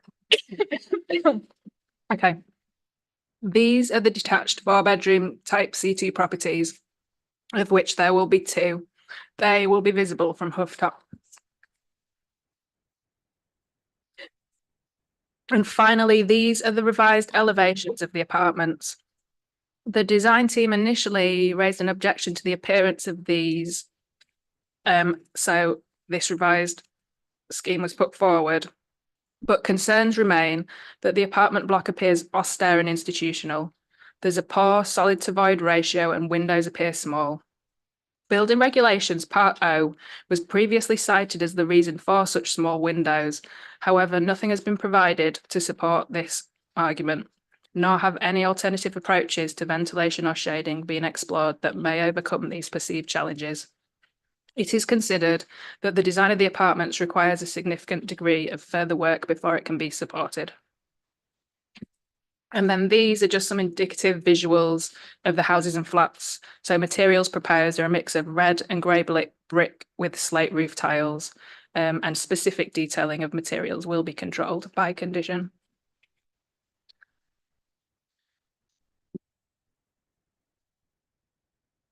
The final issue in relation to design and appearance is the proposed, is boundary treatments, but mainly the proposed western boundary treatment, and also some exposed side boundaries around the site. A 1.8 metre close boarded fence is proposed along the back gardens of plots 7 to 17, with the existing metal security fence to be retained here too. This is a particularly sensitive boundary visually as it faces onto the public open space of the playing fields. So Saved UDP policy N25 states that boundaries of sites should be designed in a positive manner, using walls, hedges or railings where appropriate to the character of the area. Where boundaries are adjacent to open space, it's not good design practice to use close boarded timber, as this weathers poorly, and over time, as panels are individually replaced, the boundary can appear visually unattractive. For reference, boundaries in the local area are typically low stone walls, hedgerows, or dense shrub and tree planting.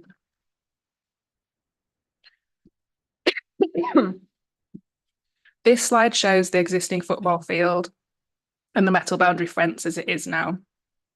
In response to the objection to the timber boundary fence, the applicant has submitted a viability statement saying the construction of a masonry wall would add an additional £250,000 to the scheme, which would make it unviable. The proposal is a not-for-profit scheme. In addition, close boarded timber fencing is proposed to all exposed side boundaries within the site. For example, to the sides of plots 29, 36, 40, 17 and 7. This is not considered contextual or attractive and would not usually support this. The landscape team have also asked for a more robust, attractive treatment to visible boundaries. So they've asked for a low masonry wall topped with timber fencing. However, officers consider that in this particular location here next to the playing pitches, given the change in land levels shown and the significant benefits of providing 100% affordable housing on this site, these benefits outweigh the visual harm from the installation of a timber close boarded fence here instead of a masonry wall. So the first question to members is, do members consider the design and the appearance of the development to be acceptable?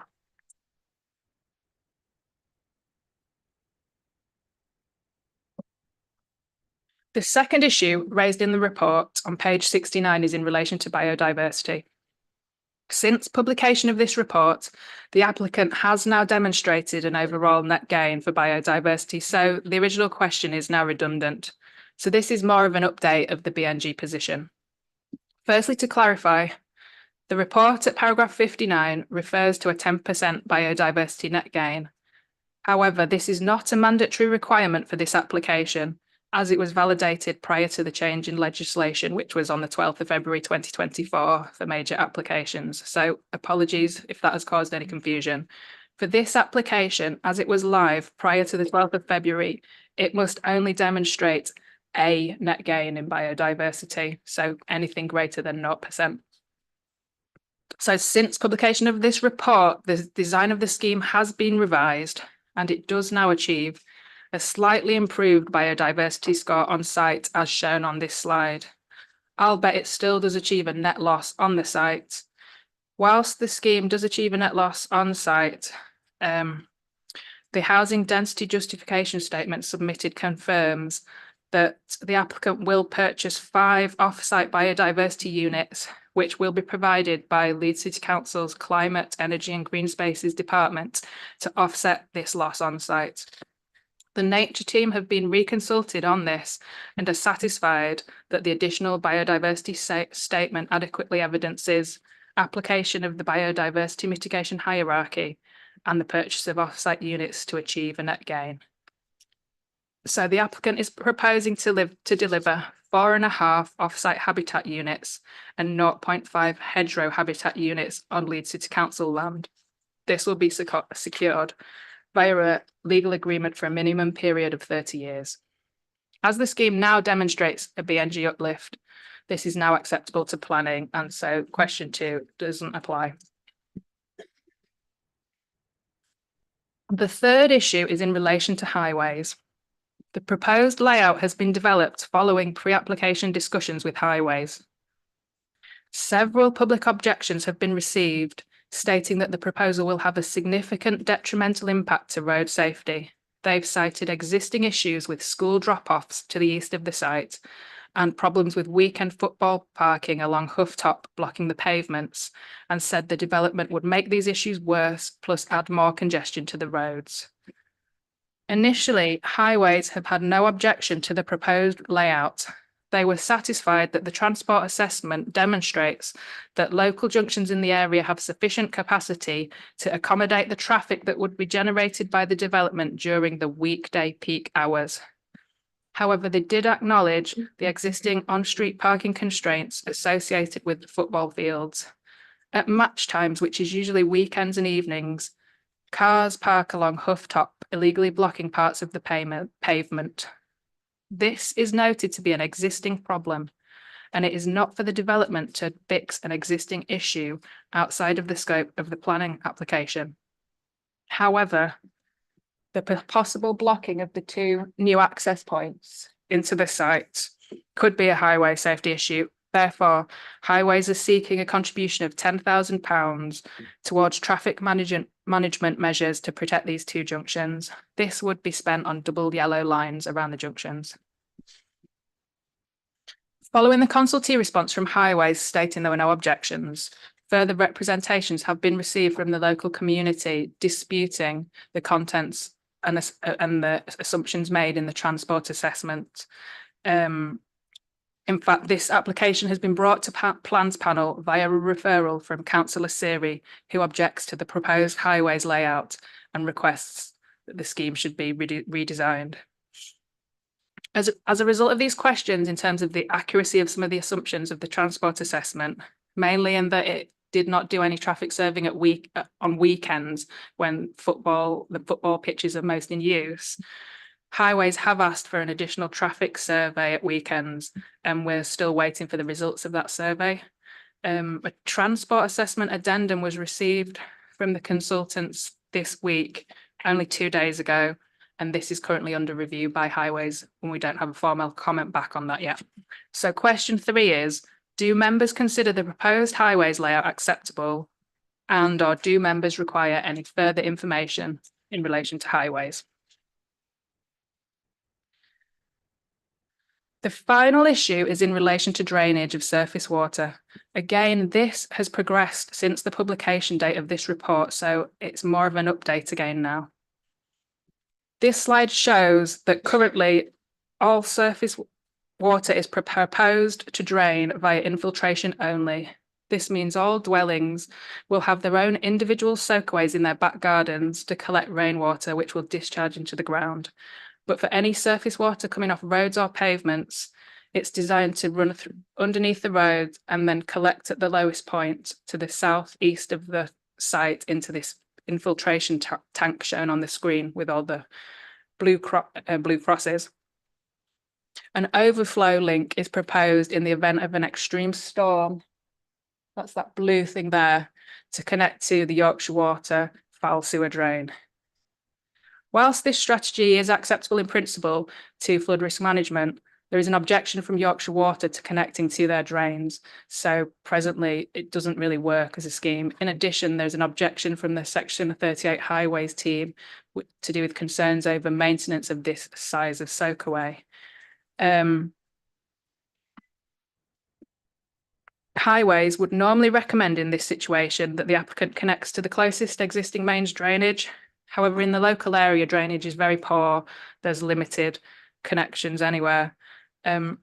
So the current proposed solution is to go back to Yorkshire Water and say, in this unusual site location where there's not really any drainage around, could you connect a new drain for us into the site?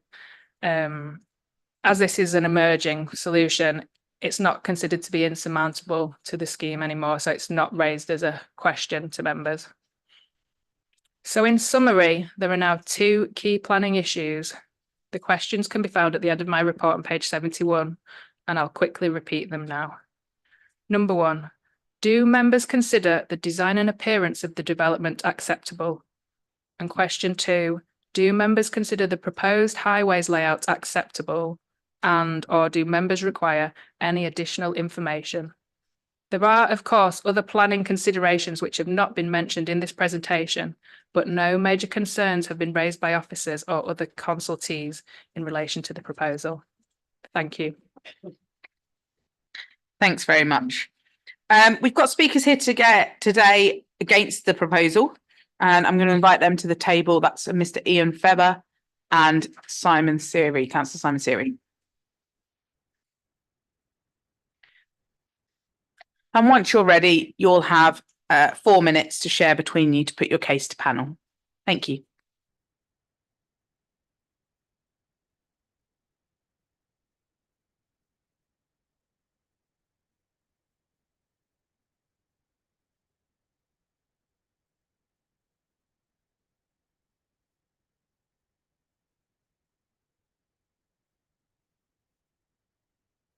You might be surprised, but local residents actually support building affordable housing on this site.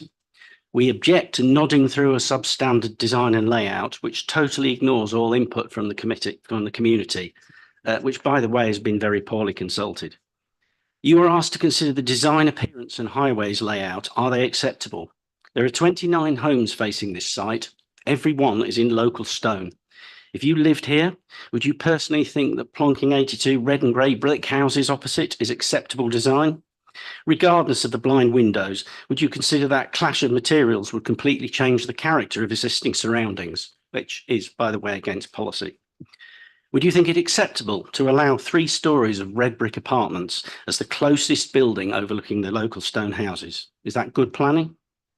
Then how would you feel about a layout that more than doubles the traffic forced onto your street because the developer closed off the main entrance used for 60 years simply to cram in 2 extra units? All of these poor design and highways choices are because the applicant wants to push the agreed size from 76 to 82 units for viability reasons and build as cheaply as possible. Financial viability is not a material consideration in other planning decisions. Your own design department slates the buildings as featureless and austere. Is that what councillors want for a flagship development? Closing the main access pushes traffic onto 2 difficult junctions, one with a school junction that forms a crossroads, the other one that narrows to a single lane and a blind corner. In between, there's the sports field with regular double parking. You can't change those facts, but you could mitigate the situation by refusing to allow the deliberate closing of the existing entrance. Even your own pre-application advice told them to leave Harley Drive open. The applicant's first excuse, it doesn't add anything to the site.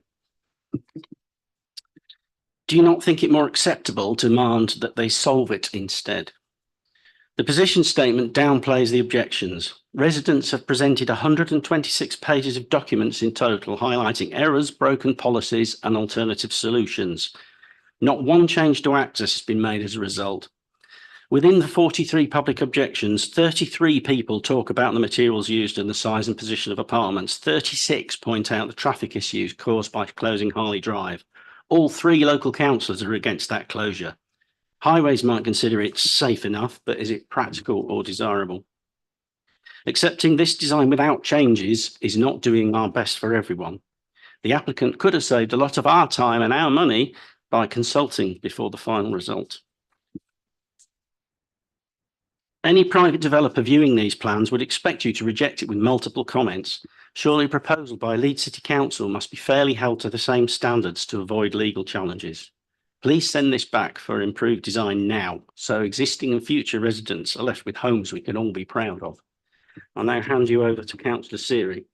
Good afternoon, Chair, councillors, officers. It's not often I bring a planning application towards you, but I didn't hear anything positive from the presentation. You know, we go through the 3 concerns, is drainage issues, access to the site and design of the development. The existing properties along Huff Top are of Yorkshire stone built. These are just simple grey red brick buildings. We've spoken about the drainage issues, and then access should be from Harley Drive.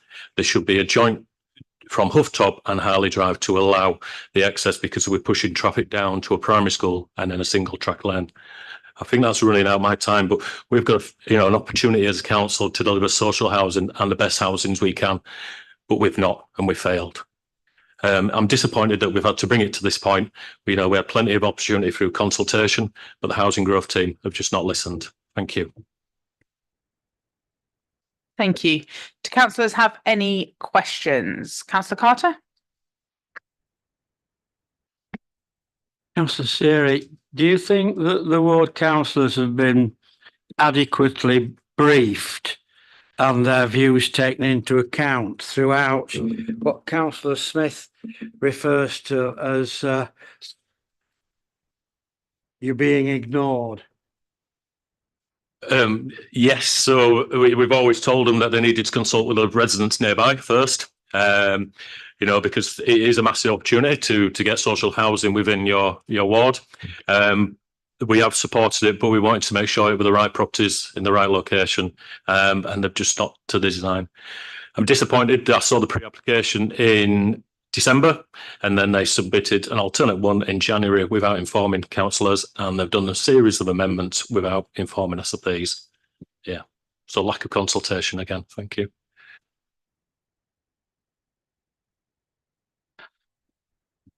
A resident said to me, the council looked to have snatched defeat from the jaws of victory, because went on to say majority of people want housing on the site, would like social housing or even a mixture of the two, but we've been ignored. So the residents feel like that too. The residents definitely feel like that. We asked for a public consultation at the beginning. We were not given one. The consultation process that has been run has not consulted with most people. And you're talking about a street here with 29 houses facing this development. You have 40, 43, 44, depending upon which number you believe, objections to it. That's everybody in the street is objecting to this. And none of those objections appear to have made it through to any of the tweaks that have been done on the plans. Sticking blind windows on and deciding which fence is going to go in front of or behind the other fence, that's not the big considerations. The big considerations are the traffic will be appalling and the design of it with the huge block of flats right at the edge. I think Laura said it was in the middle of the site earlier. It's not. It's the closest building to the houses on Hufftop. None of that has even tickled the sides of the tweaking that's been going on in the background. We have read all of the 579 pages of documents. We've put in more than 126 pages of suggestions and comments. Nothing.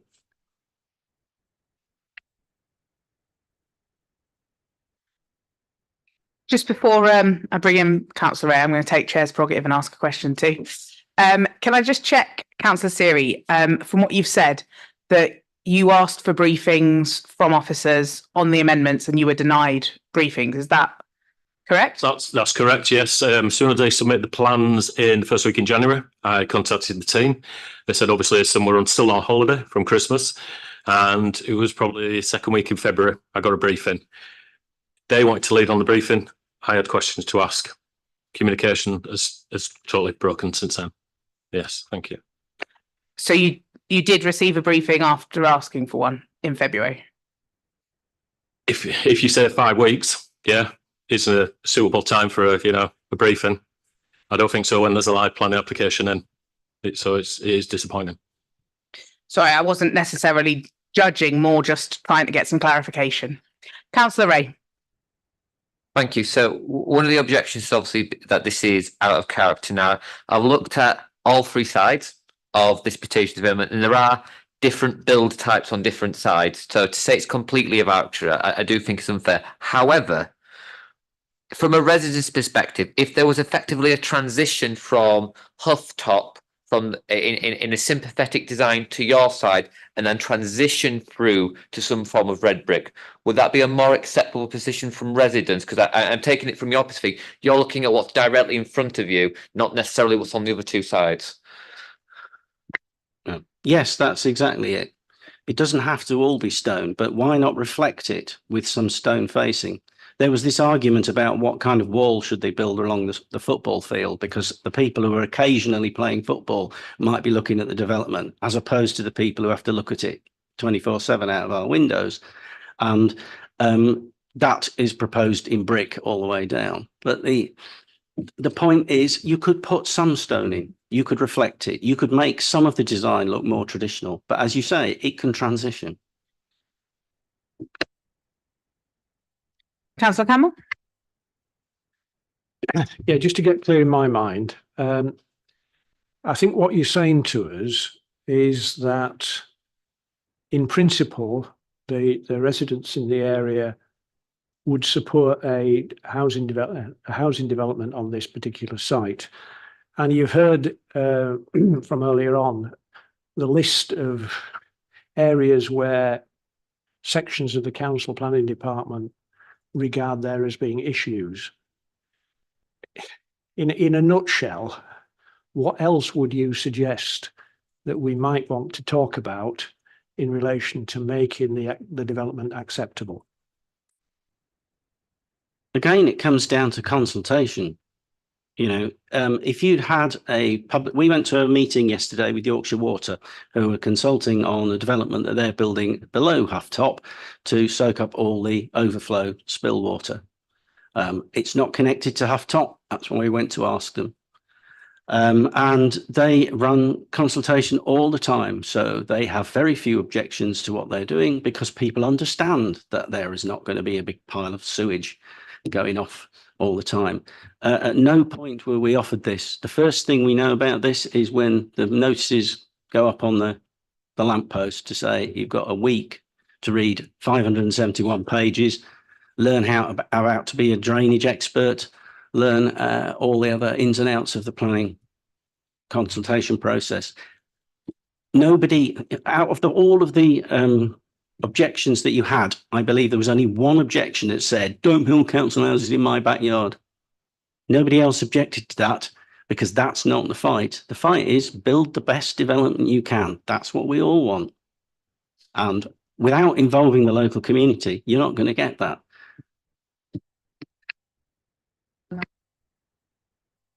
I just want to add about the lack of consultation. So the council housing growth team, from my understanding of the statement of community involvement and speaking to them, is they didn't do a face-to-face consultation, but they did do a leaflet drop to all of the neighbours around the site to explain what was proposed. And then from that, some neighbours contacted them and they went to speak to them individually in their homes. So that's not correct. Neighbours did know about the scheme before the site notices were put up. Then once the site notices were put up, from the planning authority have sent out several invitations to local ward members for briefing updates if they wanted, but I think that point was to do with lack of communication with housing growth, I think. Well, that's not right, no. So the last communication was the second week in February from the housing growth team. We've attended every single briefing with the housing growth team. You know, we've explained everything of our concerns all the way up to submission. Yeah. Okay, yeah. And we've not been listened to. That's just between you and the applicant. Yes. I just wanted to clarify. Yeah. Okay, thanks.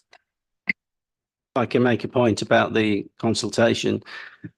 We ran a campaign to make our neighbours aware of this, and there are 50-something houses on the street, and about half of them said, first I've ever heard of this. I've never been told about this.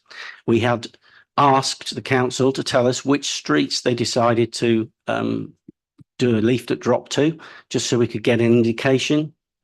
We were stuffed with a freedom of information request that then changed into an environmental access request, which then was denied. So we can't even find out who you say you contacted on this consultation. But when we talk to people, they didn't know about it. So not very effective. I think it's probably important for me to, just for those watching, be really clear on the fact that the applicant is not the local planning authority, much as we are all on Leeds City Council headed paper. As a quasi-judicial element, the local planning authority is not the same as the applicant. Just for those that are watching online, I'm sure many of them.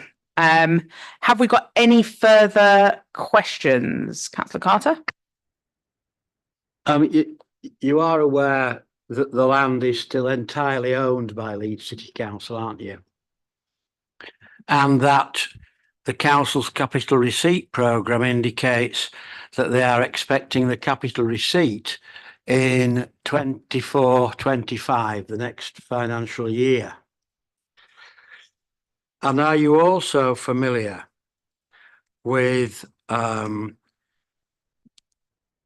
fact that planning requested a statement from the council house growth team on various matters relating to the site? And do you recognise this? And this is about the wall, the boundary wall. We can't afford to build a new wall. We've cut corners and gone for a cheap design, which keeps the second-hand fencing, because replacing it is also expensive.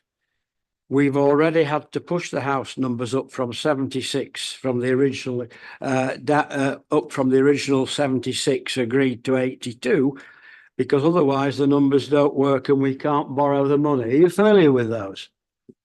Yes. Sorry, Councillor Carter, are you okay to state your source?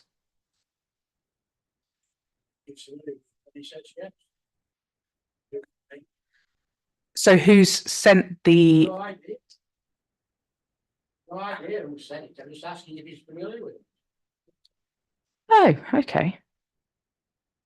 I think, Councillor Carter, could you just clarify that that's a general question? You find it, and you can tell me if it's not there. Okay.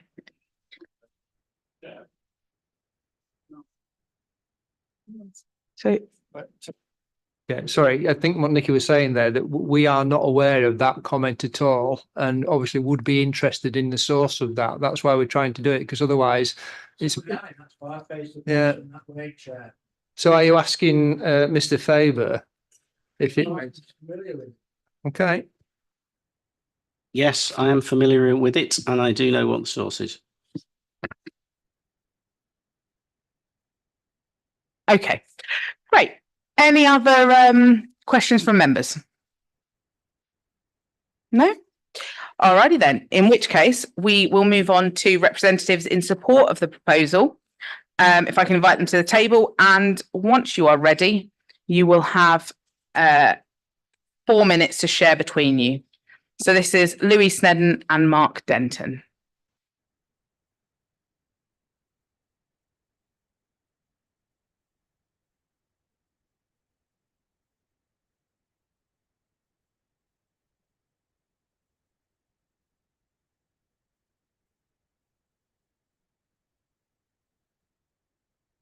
Okay, thank you, Chair. I'm Mark Denton. I'm head of the Council Housing Growth Programme, and thank you for the opportunity to present this statement in support of Leeds City Council's housing scheme at Hofftop Pudsey. We've successfully completed over 250 new homes since March 2023, and we fully support the need for high quality policy compliant schemes to address the Council's ambitions for inclusive growth, health and wellbeing and zero carbon communities. We've worked extremely hard to address all the requirements of the Planning Authority. We requested pre-application advice in January 23, and we undertook consultation locally in July and August of that year prior to submitting our planning application. I'd like to highlight a number of key features of our scheme, which include: we'll provide a variety of well-designed, high-quality, 100% affordable rented homes to meet priority housing needs. We'll be investing significantly in low carbon energy alternatives and high energy efficiency standards to support the Council's zero carbon ambitions and help those at risk of fuel poverty by lowering energy costs. We've aimed to make best use of the site. We've tried to retain as much of the existing woodland and landscape as possible, and we've been able to achieve that positive biodiversity net gain requirement as noted previously. The public open space provision exceeds policy requirements by over 1,700 square metres. It includes that enhanced woodland walk, and we will be planting a significant number of new trees on the site. There will be the retention of woodland areas and a green buffer to Hofftop Road. Together with the location and the finished levels of the new homes, we think that should mitigate the visual impact on existing residents at that part of the site. The new policy compliant road and footpath network will be to fully adoptable standards with enhanced pedestrian and cycle access to provide connectivity to local shops and facilities. The new standards that apply these days mean that the proposed access points are the only viable means of achieving an adoptable road network.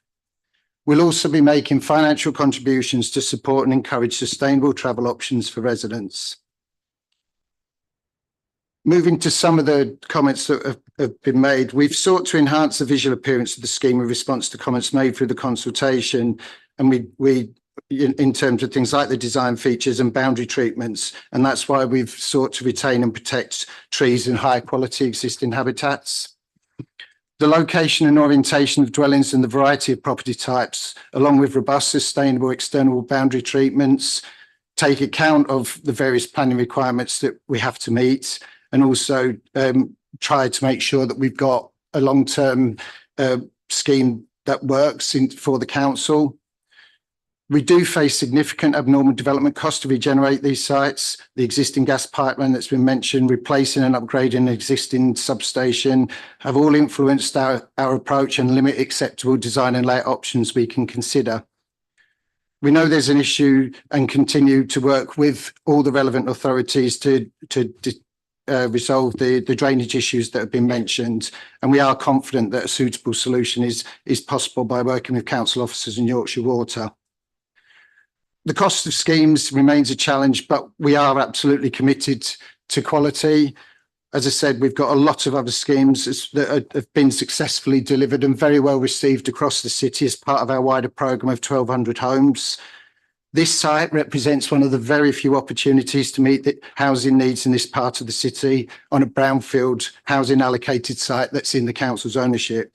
There's over 900 households currently waiting for a home in Pudsey Ward, and only 113 relets were available over the last year. So we know that the demand for these 82 homes will be incredibly high and that every home really counts. In conclusion, we recognise that new housing developments can raise some concerns and bring some disruption, but remain confident that we can bring forward a scheme that everyone can be proud of. Thank you. Thank you. Have we got any questions? Councillor Bromley? Hi, two questions to the applicant. Would you be willing to be more sympathetic towards the appearance in terms of the windows, sizes and brickwork that was discussed earlier, in terms of even infiltrating from one side to the other so that it reflected the houses either side? And my second question is, you mentioned sustainable travel for residents. I don't know if I misheard that. And what is it that you meant by that? Thank you.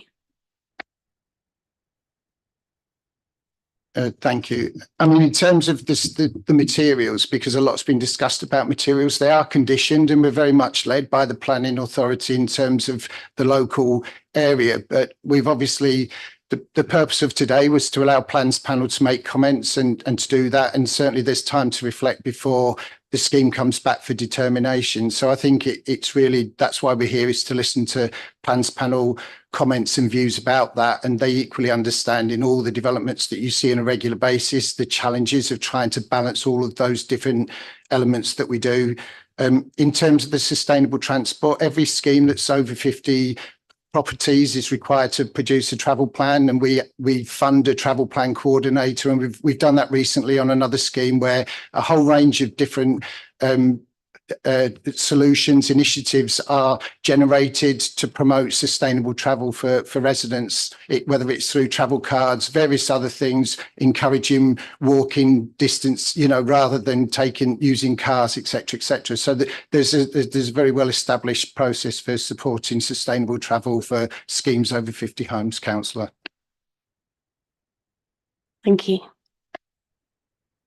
Thank you. Councillor Carter? Yes, at the end of your few words, you made some comment about you're aware that housing developments can be contentious, but this one isn't, is it? The complaints are not about the housing, they're about the perceived quality and the ancillary matters. So the dispute isn't about the site being for housing or affordable housing. Can you confirm that? And the other thing is, I read a quotation out about the house numbers. So was there or was there not originally 76 and now it's been agreed to go up to 82? I mean, there must be a straightforward answer to that. It's either true or it's not. Apologies, Councillor Carter. Can you just repeat the first question that you wanted me to respond to? First question was about what you said at the end of your few initial words, where you said you recognise that housing developments caused a lot of comments, but there's not. I'm asking you whether or not you accept that the comments about this development are not about the housing themselves, but they're about the ancillary matters surrounding the site. That there's no dispute about the land going for housing or indeed affordable housing.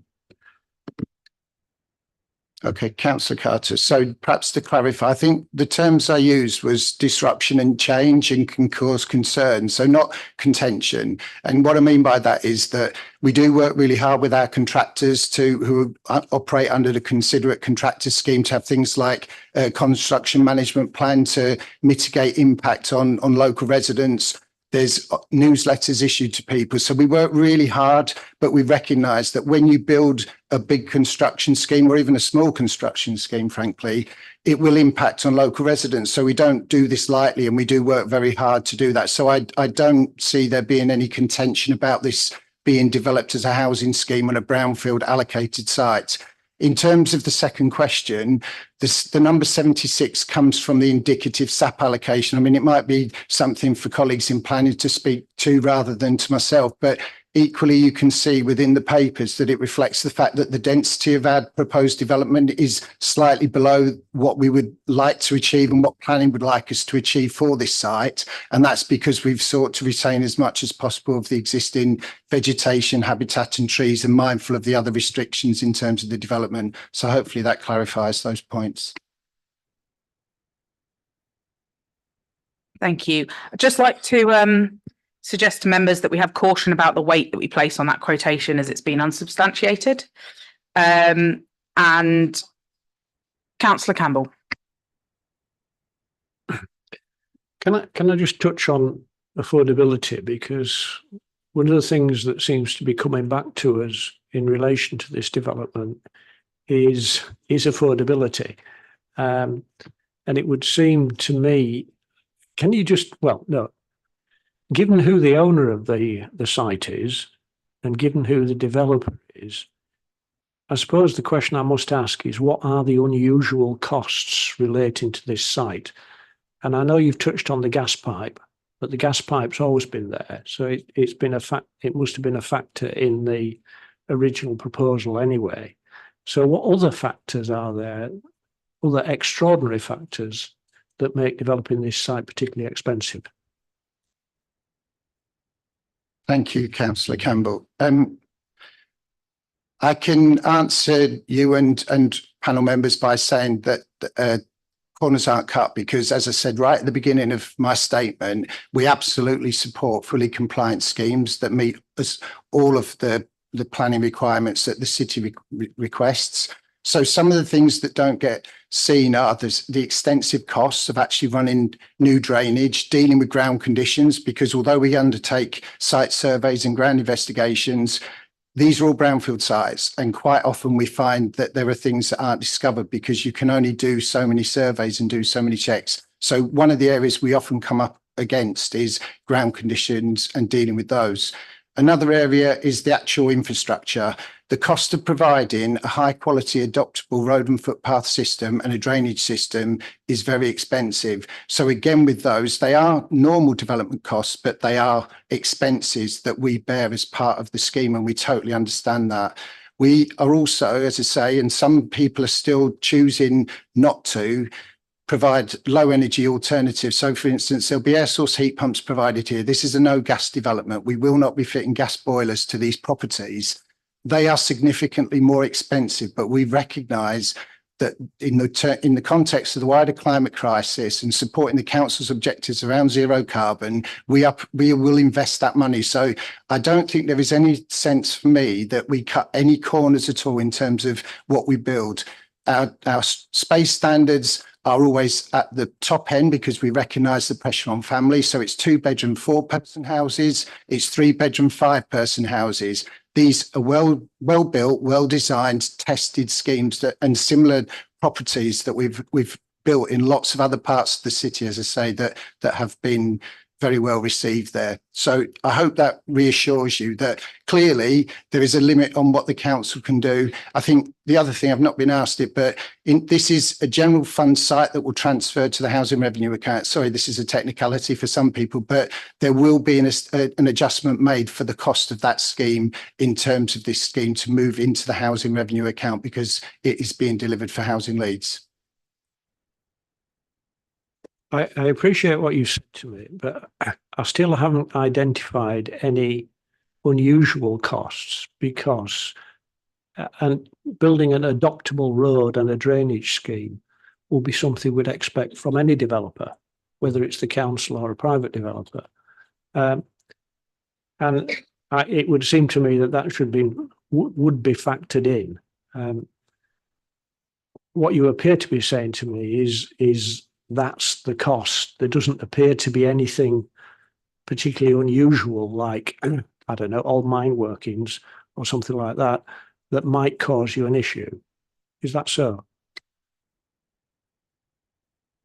And I'm saying, I guess, Councillor Campbell, that we aren't a private developer. So we're not presenting a scheme to you and saying that we must deliver a 20% return in order to deliver this much needed scheme for the city, we will be charging affordable rents. That has an impact in terms of not what we spend, but what we are able to do. But in terms of the actual schemes themselves, I can only reiterate what I've said, that yes, it's what other developers would do. We don't cut corners. We build to the same standards, but they are significant costs. And as you'll be aware from the site visit today, Hufftop presents some certain challenges that don't exist on every single brownfield site that we actually deal with. So upgrading a substation, a significant upgrade, is an abnormal development cost.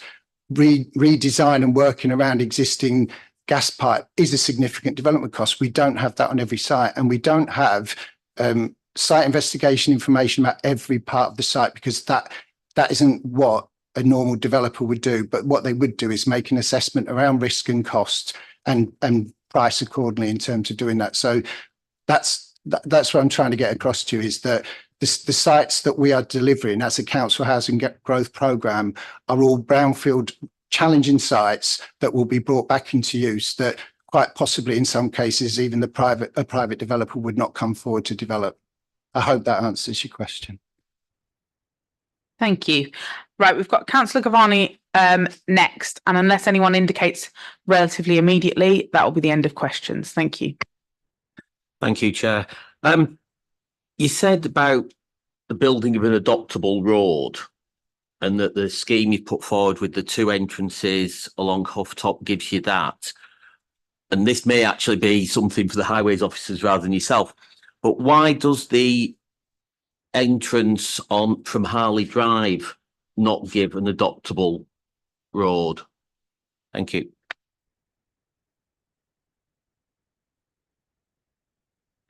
Is that something you can answer, or should I save it for the highways officers? Sorry. I'm happy to let highways speak first if they want to. Or I can answer broadly, but do you want to, John? So in the pre-application advice, highways asked to consider an access through from Harley Drive, but there's a number of reasons why it's not been suitable. One of them is that the width between the 2 houses is too small to be able to fit an adopted 2-way passing road through.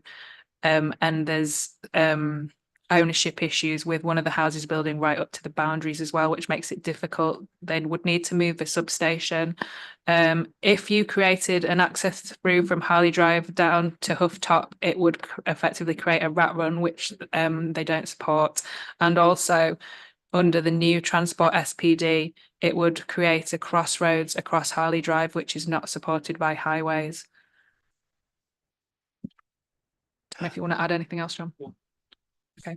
Thank you very much. Okie dokie, thank you. In which case we will move on to questions to officers, please. Any questions to officers? No? Yes, Councillor Clark? I'm sure the residents would like to know this, but there is still time for amendments and alterations to the plan that's in front of us to be altered and changed, hopefully to take on board at least some of what the residents are requesting. Chair, sorry, I'm not sure Yep, that's correct. It's a position statement today, so we're not making a decision on the application. Great, thank you, Councillor Carter. On highways, just a question from me and then I'll bring you guys in. Have we looked at, rather than the 2-way adoptable highway, have we looked at a passing point or a 1-way entry as an option to make the Harley Drive side work? A 1-way option hasn't been considered, no, apart from what Laura said earlier about potentially creating a rat run through what would be a residential area, which wouldn't be acceptable. Yeah, the overall issue with the real issue with Harley Drive connection is the width between those existing houses and whether something could be fitted in there. Is it acceptable for, when it comes for determination, that to be considered as an option so that we've got sight of that as members, please? So we've got the full information. Councillor Bromley. Thank you. My apologies. If I can just briefly, before Councillor Bromley does, just ask John a question. Wasn't, however, regardless of whether it's not being considered, an issue with creating a crossroad there anyway?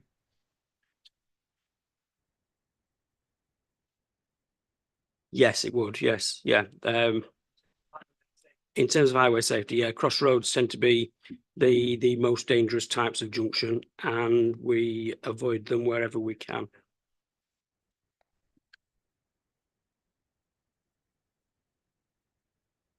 Okay, Councillor Bromley, thank you.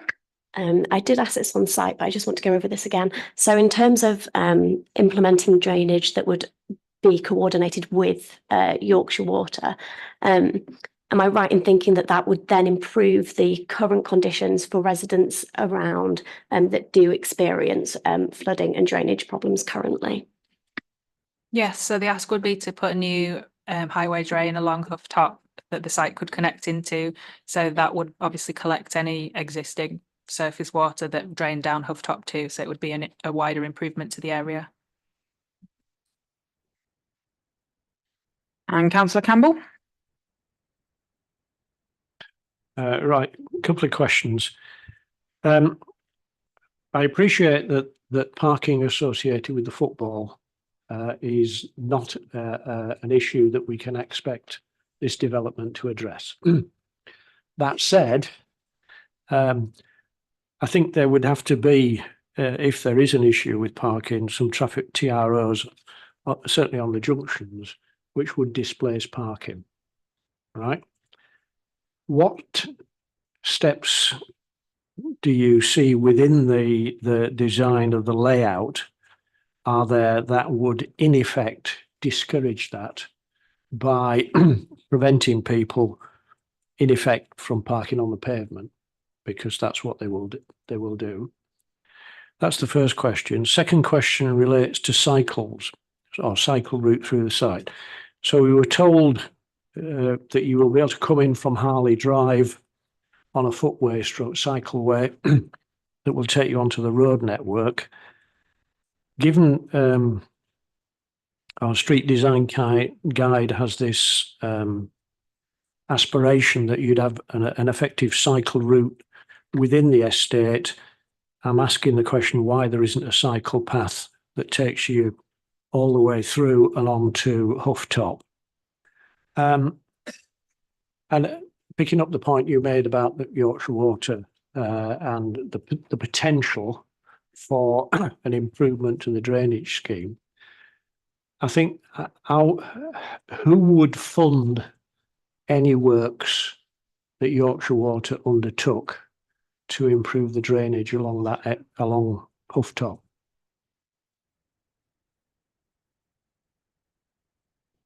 In terms of who would fund it, I think that's to be determined still. I'm not sure. I'd have to take that away and find out. I think the hope would be that that Yorkshire Water would work in partnership with the council to bring forward affordable housing. So we'd hope they would share some of the cost. But that's to be worked out.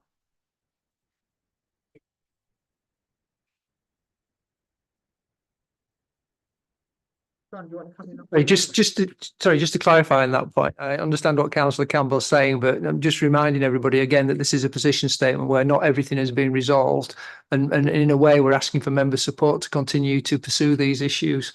Just want to make that clear. So yeah, I wouldn't expect to have all the answers here, because we're acknowledging that, but wanting your support in pursuing them further with the applicant. Take the cycling one first.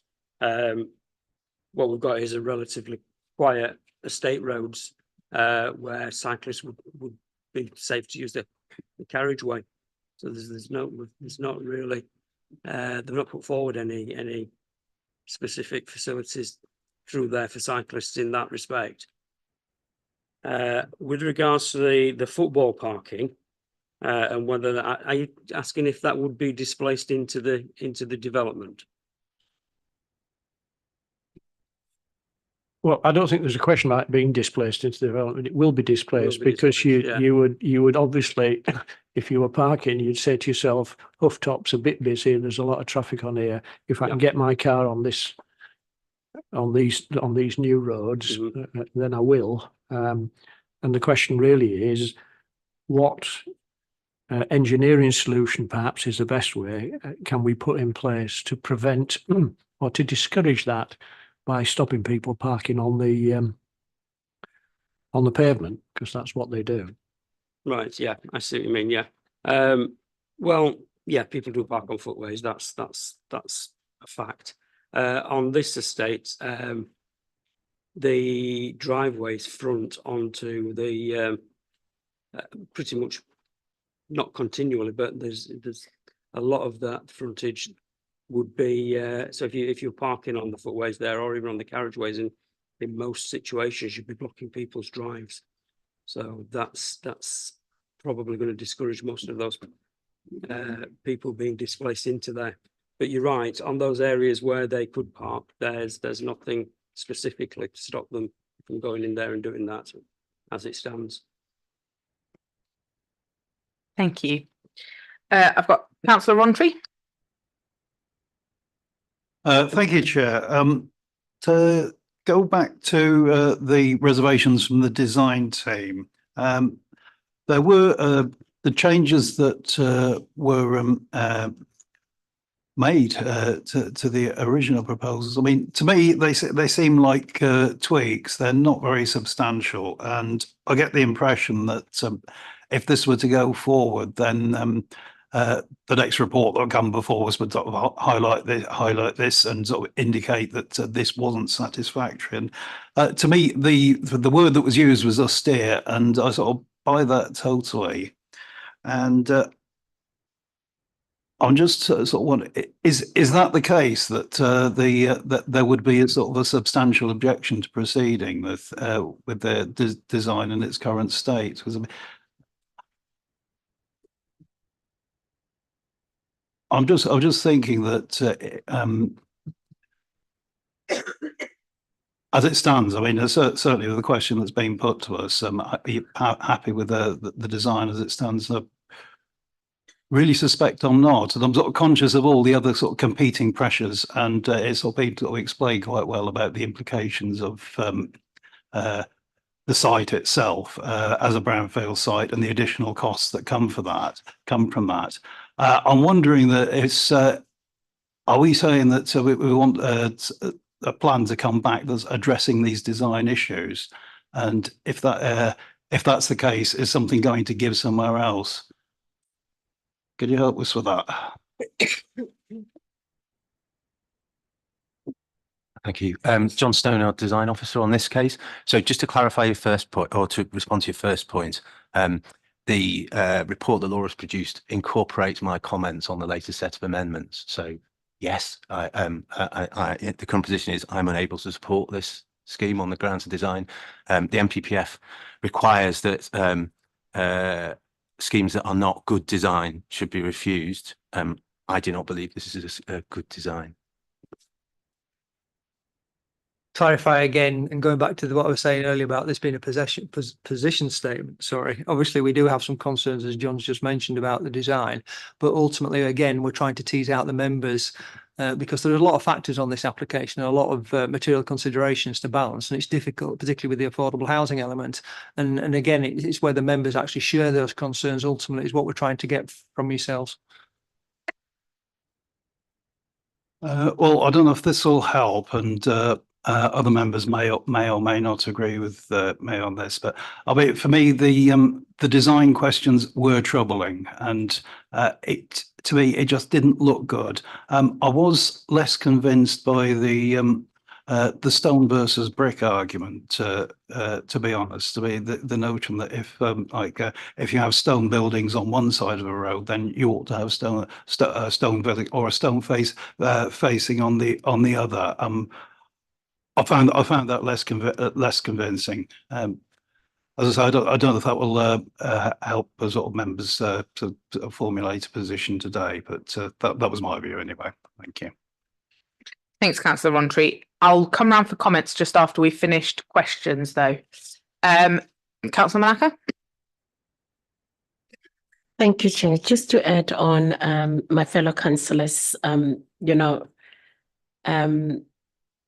concerns regards to the design. As you said rightly, this is just a statement of position. It would be lovely that they do consider, the transition, the Yorkshire stone that we've already spoken about, in terms of the houses facing the ones that are already there, and possibly kind of like transition within the rest of the building to then use the red bricks. That's just a comment, really. Thank you, Chair. Thank you. It is important, guys, during question sections that things are formulated as a question, please. Have we got any final questions before? No? Alrighty, in which case we will move on to members' comments. Councillor Ray. I think looking at this, obviously there are going to be some limitations from the council as the housing growth team in terms of the financial constraints taken on board. Obviously, we're not here to make a profit from it, but we need to service the debt that's being used to pay for it. That being said, I think there is some validity in the concerns that have been raised about, and I think there's a varying things in it. And I suppose it will ultimately become a trade-off with this. There is a concern, I think, over transition. I don't accept the argument that it's completely out of place to have red brick here. However, some form of transition I think would be useful to soften it to the properties that are stone.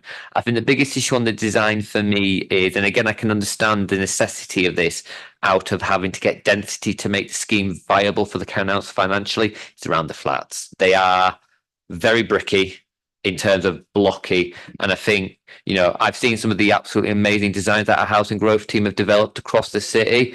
And I think there's a way of doing this to get the density in a way which is much more sympathetic to the surrounding area. I'll let colleagues pick up on the issues because I think we're damned if we do and we're damned if we don't with highways, by the sound of it, to try and get some form of compliant access point that the council's highway department will accept to adopt. But I think, there are some questions. The principle is fine, but there are some questions over the design aesthetics, particularly and mainly around the blocky nature of the flats. Again, I can get it gets to where we need to on density in the quickest possible way. But these things are for keeps, and hopefully these will be in our stock for 30, 40, 50, 60, 78, how many plus years, and therefore will become a material part of that local community. So I think there are some questions around the nature of those.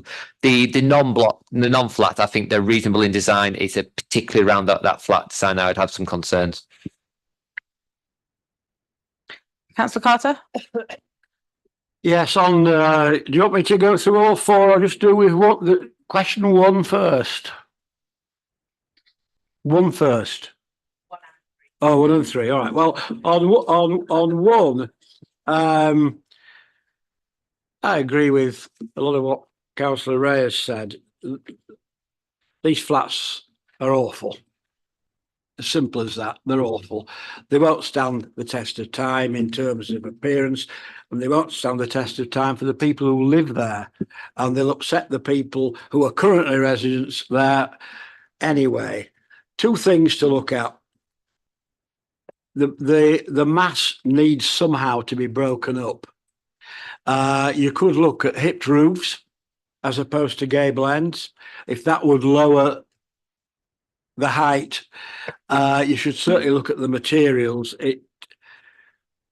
Well, I've said enough on that. I think we get the message, but very unhappy with those as they stand, and I'm sure the ward members are, and I'm sure the residents are. On the design of the rest of them, I don't entirely agree with Councillor Ray. There's room for improvement. And the we're talking about people's homes here. We're talking about people's homes, and we're talking about existing residents and what they see, and people who go to live there and what they get, and how the environment of it works. And I would like the appearance of them looking at. I've seen better from us.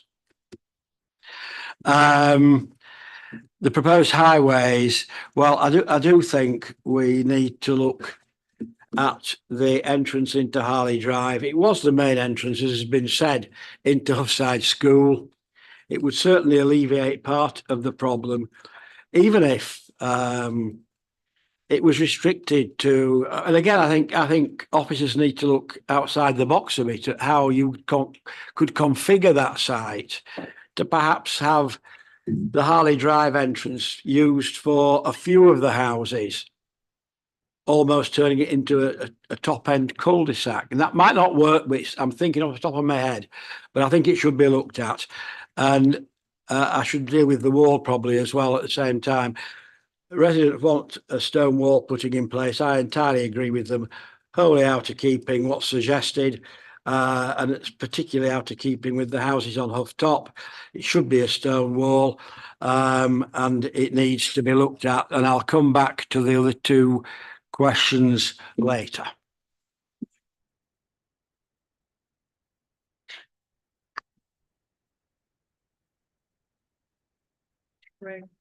We're only because of the changes, the officers are only seeking information on question 1 and 3. So if there's any general comments you want to make, feel free to make them now.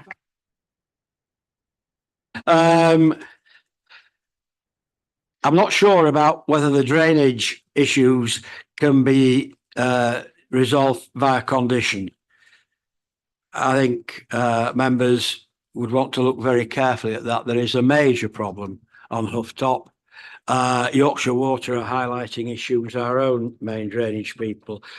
What I would say is what we clearly don't want is some form of make, do and mend that leaves residents with a worse problem and councillors with a worse problem, because you all know it'll all come back to the councillors if the drainage system doesn't work. And so we do need to see it back in front of members. And the final point, I just wonder about, if we're having net biodiversity loss, are we treating fish and fowl? Suspect I know what the answer would be if it was a private developer. We'd say, find a way of doing it. They need to look at it. Because it's pre-mandatory BNG, they just need to demonstrate a gain. And it doesn't have to be on the site. So what they're proposing with this offsite mitigation is acceptable. Yeah. Pardon? Legislation that's. Sorry, just to chip in on these points, and I'm not trying to stifle debate, but the reason we effectively were dropping question 2 and question 4. Question 2 was that, as Laura's just pointed out, because of when it was originally submitted, we have to work to the previous legislation at the time, which just basically says it has to be positive, which it is. It doesn't have to hit any particular benchmark.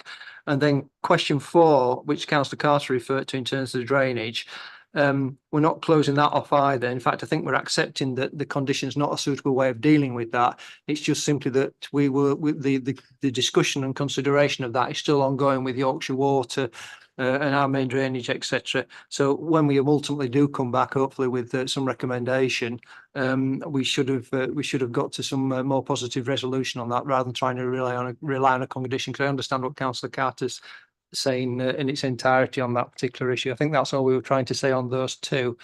Chair, would it be appropriate for me to just continue with what my summary is at the moment, or is there more? People? Okay, Councillor Campbell. Thank you, Chair. I think it's fair to say that if, as Andrew's touched on, if this was a private developer, we wouldn't be having this discussion. We would have said, no, this is not an acceptable development. But, and I think if you're going to be positive, it is a SAP site, and I think the residents are accepting that it's a development site, and we're all happy with that principle. Nobody's arguing about that at all. And I think we're all saying to ourselves, great, we're getting some affordable housing. That's a big plus, right? But as I said, on the last time we did an affordable one on, I think it was city plans, we shouldn't be saying we want affordable housing, but we don't want it at the expense of quality. So people who live in affordable housing, in this case, effectively council housing, should not be expected to live in a house that we wouldn't expect a private builder to build. That's lower quality. And it's fairly clear, I think, from the design team, he's gone home now, but it's fairly clear from the design team that the quality of the design is not what we would expect as a city council. And it must be improved. And I'm not telling you how to do it, but it must get better. So that's the first point. I'm also conscious of the fact that the landscape team are not too happy with what's been proposed. And that touches on number 2. And I know you keep saying to me, oh, they don't have to do that. But who owns this site? And it's the city council. And should the city council have not been an exemplar developer? And I think they should be. So what we're saying is we might just catch the minimum, but it's not quality. Now, if this planning application came in today, there would be a significantly greater demand in relation to biodiversity net gain. And it seems to me that within the site and in the wider area, there is that potential for a greater biodiversity net gain. And I know we're doing the minimum, but in my opinion, given the state of the environment, the minimum is no longer enough. The highway layout, I suppose, it does the job, really. I don't think it's anything special.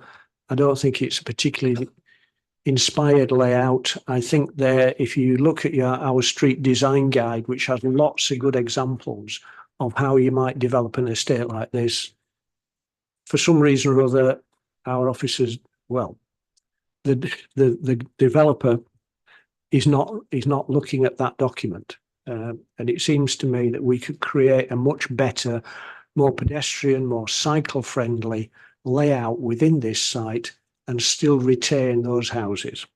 And I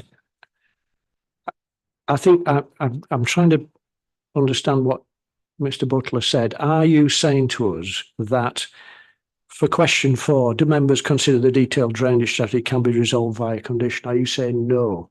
Because at the moment, I get the feel that it is such a fundamental element of this, and there are so many plates in the air, sort of thing, with regard to Yorkshire Water and our own highways department, that I feel that I'm not sure that simply putting a condition on is really what we need. Just to come in on the drainage point. So yes, it's considered a fundamental issue that needs to be resolved as part of detailed design, as part of the planning application. So we won't be putting a condition on it. So that's why that question's removed now.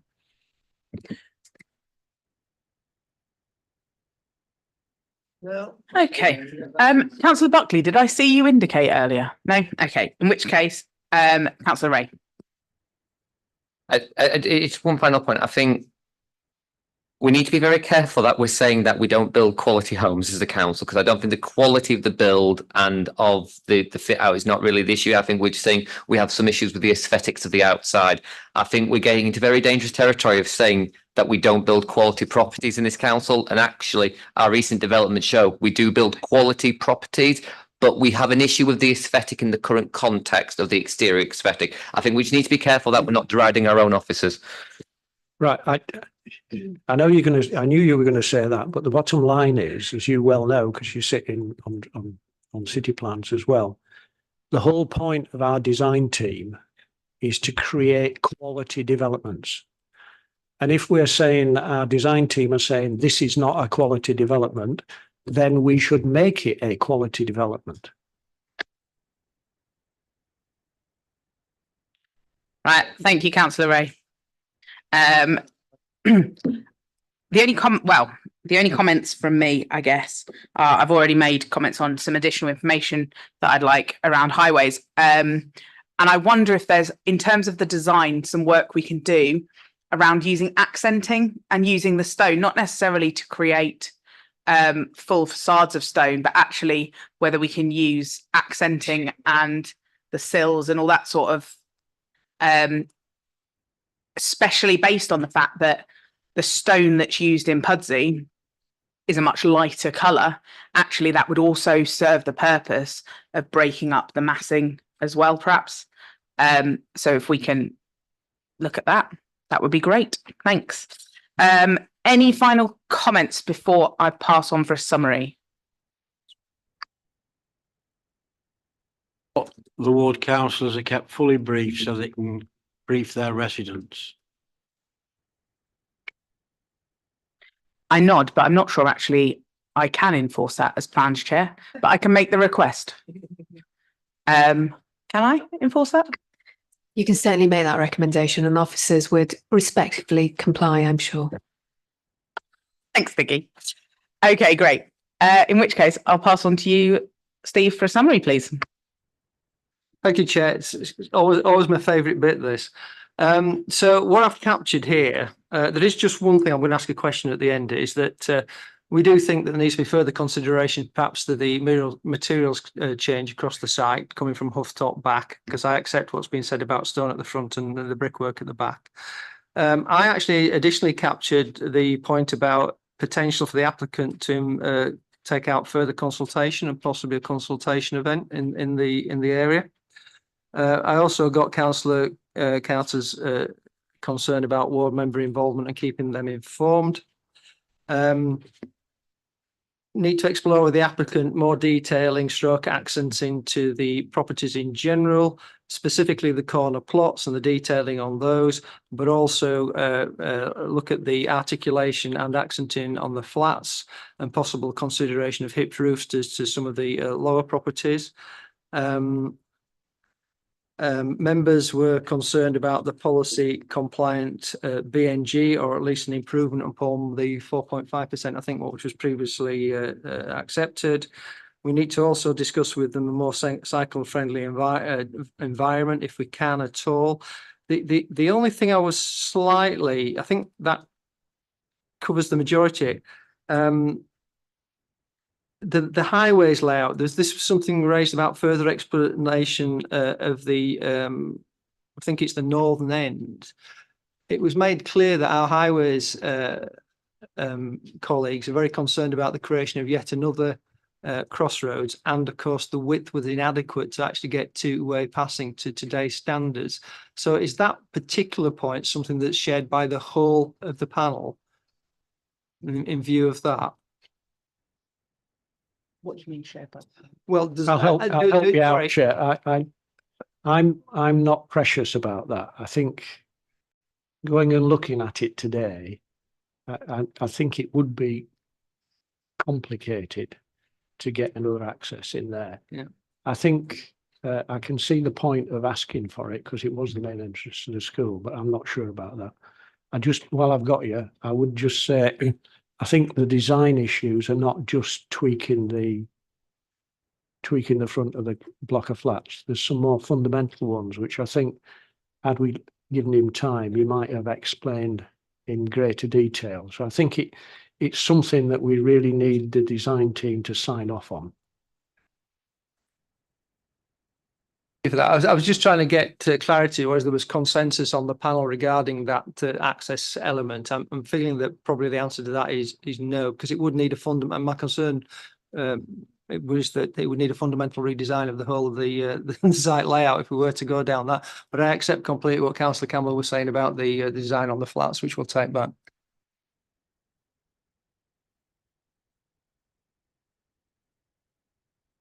Councillor Gavani, we would not normally accept comments because it's been summarised. No, it's Be fast. to come back on what Steve was just saying about the access from Hartley, whatever it is. No, I asked the question and got the explanation I almost expected, having heard earlier discussions, and I think given that that looks narrow. If you look at it on a Google Sky View, it looks a narrow entrance, and I don't think you could fit any passing points in there. So I'm fully accepting of that. And at least it has two entrances and exits to the estate, unlike many other estates that are going in around the city, don't only have one road in or out. Sorry, just before John comes back in, that was effectively a further variation that was introduced on site, wasn't it? It's just a quick comment about the Harley Drive access. It's the problems with that are not entirely the width of between the houses, although it's all related. It's the level differences as well, because the road would have to drop to get the appropriate gradient thing, which then means that you can't batter back because there's no room. So you'd have to put a retaining wall in, and then there's all issues with wayleaves and things about that as well. Do we feel as officers that we've got enough information from members at this point? Yes, thank you, Chair. And obviously, there's quite a lot of notes that I've scribbled all over the place. Now, hopefully, I've captured it accurately, but of course, it will be represented in the minutes at the next plans panel.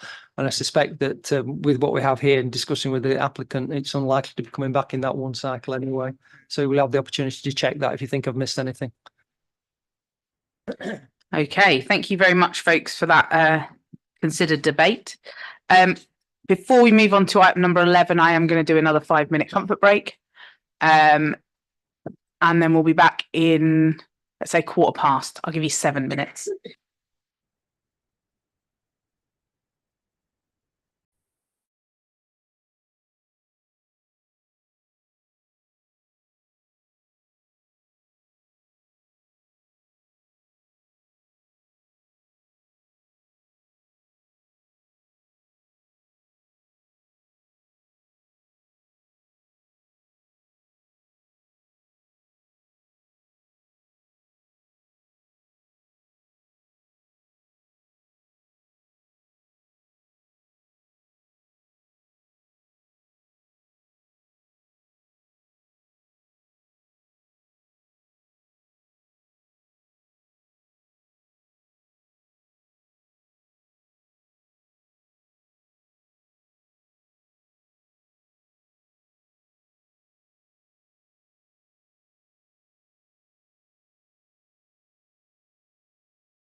What venue is it? Oh.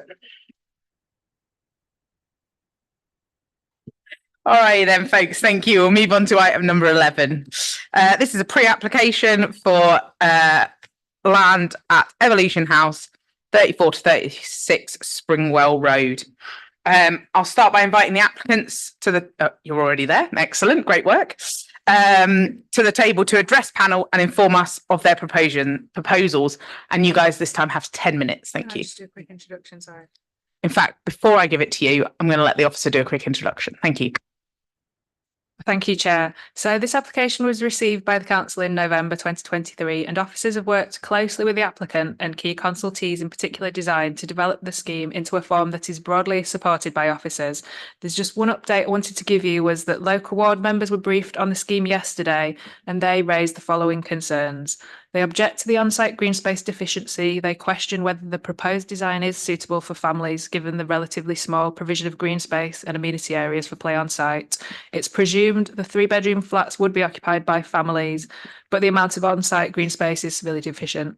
They note the provision of a creche and request more information as to how this would operate and what is to be provided for children once they're beyond creche age. They do not consider a commuted sum for off-site green spaces acceptable, as there's limited scope for accessible green space in the area. They would like more green space on site. Number 2, they consider the level of parking too low, especially with some of the flats for families, and they want to know what the arrangements for deliveries to the building and how would people move in terms of traffic movements. And finally, they have a strong view that the development needs to provide affordable housing on site and not via a commuted sum. And they ask, what are the plans for this? So at this point, I will hand over to the representative of the developer to give their presentation. Thanks. Thanks, Laura. Yes, you've already heard from me today, and I will quite quickly hand over to the applicant, David. I'll say that perhaps on just those points raised by the local councillors, we'll perhaps pick them up in the discussion afterwards, but we've got some comments to make on all of those. But I'd like the building to be presented first. So over to David. Yeah, hi, I'm David Kilgour from Drum Property Group. We're the applicant. I won't bore you too much with stories about Drum, but there's some slides in your pack to give you some background information about us, because I'm aware that most of you may not have heard of us. We're a development investment business, and we operate nationally with a recent focus on build-to-rent developments such as the one proposed at Springwell House. We work with institutional investors who have demonstrated an appetite for this development, and the intention is to proceed onto development and delivery as soon as we secure consent. Thanks. Afternoon, members. Dominic Husband, Enjoy Design. I'm an architect and director in Leeds. This first slide is really, well, you've obviously visited site this morning, so I won't dwell on this necessarily too much, but it's as to why we believe this is a sustainable site. We are just over 15 minutes walk from the rear of the sort of train station, 6 or 7 minutes cycle, depending on how fast you are. And then there's a bus service every 8 or so minutes from the end of Springwell Road, which serves what would take residents into sort of wider Leeds or wider West Yorkshire. In terms of, again, stressing the kind of emerging building stock, which has developed over the last 5 to 10 years in this part of the city, we find ourselves in and amongst several recent developments. More notable, obviously, the very successful MEPC commercial scheme, the more widely the CG South Bank scheme off to the right of that image. And then in terms of the immediate context to us, the recently completed Springwell Gardens 1 to the sort of west of our site, and the recently or pending consent Springwell Gardens 2 immediately west and adjacent to our site. Again, I won't dwell on this slide too much. You've been to see the building today. It's currently a brownfield site, underutilised and of an older building stock. We believe it to be at some stage previously a warehouse, which has been amalgamated into a sort of 2-storey office development with little or no ecological value.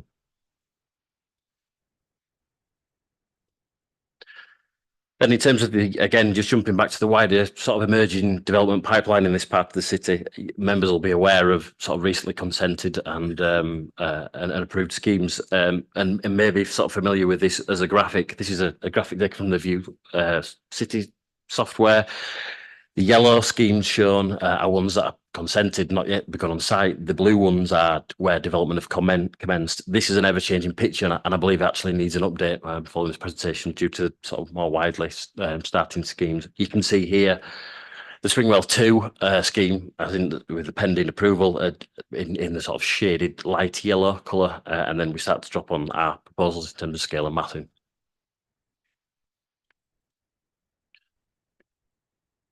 So then dropping down to more, not necessarily street scene, but a lower level, we find ourselves in an emerging cluster of taller buildings. The background, notably the CEG 40-storey South Bank scheme, Midland Mills, sort of 33 stories. And obviously in terms of immediately adjacent next door, 30 stories, which sets a strong precedent. We are proposing 27 stories with a drop down in terms of architectural hierarchy to 12 stories. We then take a section street scene through the emerging street scene along Springwell Road. Obviously, the recently completed Springwell 1 scheme sits at 16 stories, which then steps up in hierarchy to the taller 30-storey element. We step down or proposing a proposed step of 3 stories, which in real terms is sort of circa 9.5 metres. And then we bring ourselves down to the lower vernacular of 12 stories, which sits in and amongst sort of wider development in this area, such as Tower Works, Mustard Wharf, those type of schemes. This slide's included and summarises the last sort of 12 to 14 months worth of work behind the scenes, really, and the design evolution and why we think the solution is appropriate for the site. The starting point is obviously, it is a constrained site to a degree, but what we've chosen to do is dock development to the rear of the site. We brought that down to a scale that we think is appropriate in terms of the linear element, which is less than the Springwell 1 scheme at 12 stories. We then introduced an element of scale, which replicates or stands side by side the Springwell 2 scheme. Then we've looked to massage this in terms of reducing the extents of it to help with in terms of increasing in amenity space and giving ground in the building, and added a lighter weight kind of crown to the top of the linear element, which again starts to go back to this Leeds vernacular of top, middle and bottom. In and amongst that, then we start to stitch in amenity spaces around the base and obviously to the roof of the 12-storey element. In terms of the design language, it's very restrained in terms of the materiality. We've got floor-to-ceiling windows. We've looked to introduce a hierarchy within the design by grouping the vertical element or the vertical floors to 3. As you can see, they're grouped in sort of 3s with a crowning element of 4. Then to emphasise the linearity of the smaller block, we've grouped them into groups of 2 with the crowning element in a group of 2. We now spin round to the rear of this is a view taken from the goods yard to the north, and this is really to emphasise how we're breaking down the massing from the north elevation in terms of the split between the materiality and the introduction of this linear glass slot to again break the massing down further. Spinning back round to a view from the south, this slide is included to just emphasise whilst the gap looks fairly modest between us and Springwell 2, that's actually a 23-metre window-to-window offset you're looking at there, which is more than generous for a development of this nature on a location such as this. Moving to within the building, the design is clearly in its infancy from a space planning perspective. However, we do know that, well, the proposal is for 50% 1 beds, 39% 2 beds and 11% 3 beds. Clearly there's some further space planning to do as the design develops. But all units will exceed the nationally described space, meet or exceed the nationally described space standards. We're meeting the accessibility standards in terms of the 30% provision of M42. Likely we are going to significantly exceed that. And then in terms of the M43 provision, it will be again at least 2% of units to meet that requirement. Going to the ground floor plan or statistic diagram, we've largely tried to keep servicing to the west in terms of the parking, which then opens up the opportunity for significant active frontage, moving all of the amenity spaces which are shaded light blue here to the south elevation. We've also then got a small modest commercial offering of 2,500 square foot, which is the pink shaded view. We've got a dedicated, just with reference to the comment with regards to servicing, we've got a dedicated servicing and lay-by drop off. In terms of cycle storage, 60% provision on site with a range of different types, from cargo bike storage, Brompton boxes, cycle hoops, etc. There'll be a cycle maintenance area created within the scheme, and also the developer is proposing to provide a cycle pool scheme which will be utilised to residents or available to all residents. Also worth noting, within the amenity spaces, we're proposing a co-working space, a residence wellbeing suite, and a family play space, which we envisage will have a strong link to the external amenity space. Just coming on to that next slide. In terms of the external amenity space, we've actually got 1,200 square metres here, which we've chosen deliberately to make that accessible at grade. So we're not putting that up on a first floor podium, deliberately so that it can be used by the wider community. We think there's still development work to be done. We've not got a landscape architect necessarily engaged yet. This is our thoughts on how the design might extend. But the space furthest to the right of your screen there, we think could be opened up to a community event space as part of the kind of the wider community and the emerging community in this part of the city, and obviously the existing community as well. Moving up to level 12, there's a 500 square metre external roof terrace, which would be private use for residents. We envisage a provision of photovoltaic panels at this level to meet the energy strategy, which again is something we will come back to you with. So to summarise, in terms of the amenity provision, there's a sort of setback in terms of the established building line. We are the tower lines through with the development next door, Springwell 2. We've then the lower element sets back in line with the further building line of the lower podium of Springwell 2, which opens up a 6 or 7 metre circa setback from back of footpath. We then wrap around the amenity space, and the total amenity space for private and public is 1,700 square metres. So sort of moving on to the actual the finesse of the architecture, we firmly believe the success of the elevations is down to the detail, and with that in mind, we've committed to making we're committing to a 200 mm reveal on the depth of the windows. That's come out the back of positive discussion with the design officer. We think it's the right thing to do. There's an image on there of Mustard Wharf, to the right of the screen, and the success of that is largely down to the detailing, the brickwork detailing. We think this is a predominantly brickwork scheme, potentially two tones, but we're not necessarily wedded to that. We could come forward as a terracotta rain screen, perhaps, or something, but tonally, we think in terms of the vernacular and the Leeds look, it's certainly a red brick type solution. Then obviously the lighter weight element to the upper two portions of the linear block, that we think that's a more lighter weight kind of metallic cladding, perhaps with some reflectivity to reference to sky and how make that the appearance of that more lightweight. So just to summarise, it's 387 apartments and 2,500 square foot of Class E use. We believe a sustainable location or repurposing an existing brownfield site.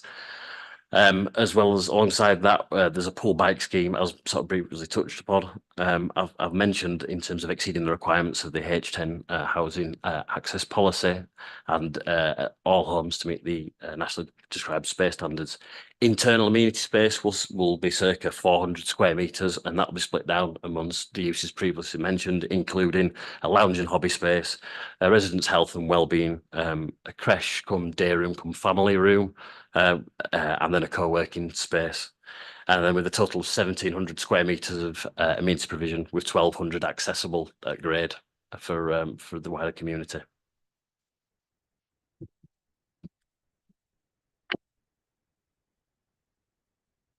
Thank you very much. Do members have any questions? Councillor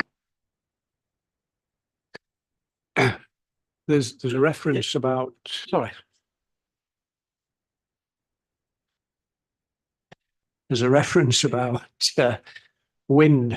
I'm assuming, given the location and given the fact that now with all tall buildings at the centre, we're talking about wind mitigation. Can you just talk us through what you're proposing in relation to that?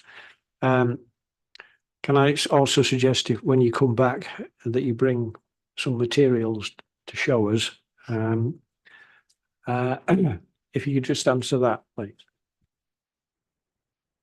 Yes, we've had wind consultants involved in this from pretty much from day one. They're actually the same consultants that worked on the project next door, if you remember, when I was sat here with Springwell Gardens. So they've been involved in the design evolution and influenced it as much as anything, because you do know that there was some wind baffles next door. We're trying to avoid that. And at the moment, it looks, you know, all very positive in terms of very, very limited mitigation in that sense. So we're going to continue to work with them. They've done CFD testing. So that's hopefully all working well so far in the few months that we've been working with them.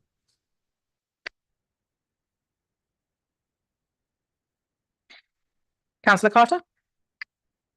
Thank you, Chair. Do you want to expand a bit on where you might be looking for some extra handy off-site green space?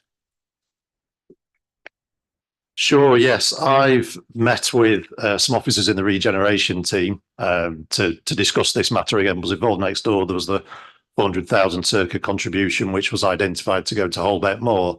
I understand that's got about £3 million to, you know, secured for that. So it doesn't need any more, to put it sort of simply. So we've been looking at a number of other sites. There was a St Matthew's churchyard nearby, which has public routes going through with it. So we looked at some of that element. There's some, is it the Holdforth Gardens nearby? And then also Lane End School was sort of some of the sites that we've talked about, but the regeneration officers are going to look at that further. Laura's talked about the engagement with ward members already. I've contacted them last month as well. Laura, I think I spoke with them once or twice already. So we're trying to identify that ability, put as much as we can on site. But clearly once you put a building on quite, you know, not a huge site in its first right. So we're working to continue to identify that. Obviously, this is a few years away in terms of actually delivery and occupancy, in terms of the building, everything else. But hopefully there will be some sites, because there's clearly development coming to this part of the city. Want to come back? The car parking, it's a bit concerning. You've put 14 spaces, which sounds like the minimum is minimum, but and then the suggestion that the council would have to look at road traffic orders to ensure there wasn't any overspill, which in itself brings another consequence, which is to the businesses already there. So I'm not entirely convinced that your parking space numbers is adequate without other consequences which we wouldn't want. Sure, we will obviously go through the full assessments of that in terms of a transport assessment. The numbers are consistent with a number of other developments locally, which have also, and as we will include the residential travel fund, the travel plan, the car club, the pool bikes that Dominic's mentioned, that type of thing, to all reduce the need to use a car in what is still a very sustainable location with bus stops nearby, close to the train station, of course. There's the point on the TROs is, again, with other developments in the area that have done those studies, we know that practically every street is already yellow lined or has its own controls. So there's very little opportunity within circa the 800 metres that's normally studied to park anyway. And of course, residents would be very unlikely to park more than that distance. That's why it's used. So we do think it is very robust with all the measures that are put in place and how we engage with highways. But that's, I know, something that members always want to look at, and we will continue to investigate that as much as possible. Thank you. Councillor Bromley? Thank you. I didn't quite catch, in terms of the halo design, is that material supposed to reflect the building, the Springwell material that's used on the building adjacent? Well, the exact material is still up for debate, really, but we think it's more of a metallic type standing seam, perhaps. We showed, I think, 3 images on the presentation. It's not necessarily to reflect that. I think next door is predominantly glass, but it does reflect what's more widely going on within kind of whole, the South Bank, which is a kind of contrasting lighter material. It could be bronze, it could be brass. I think next time, as Councillor Campbell said, we'll bring some samples actually for you to pour over and have a little look, because I think it'd be good to engage more widely on that. Thank you. Councillor Manaka? Thank you.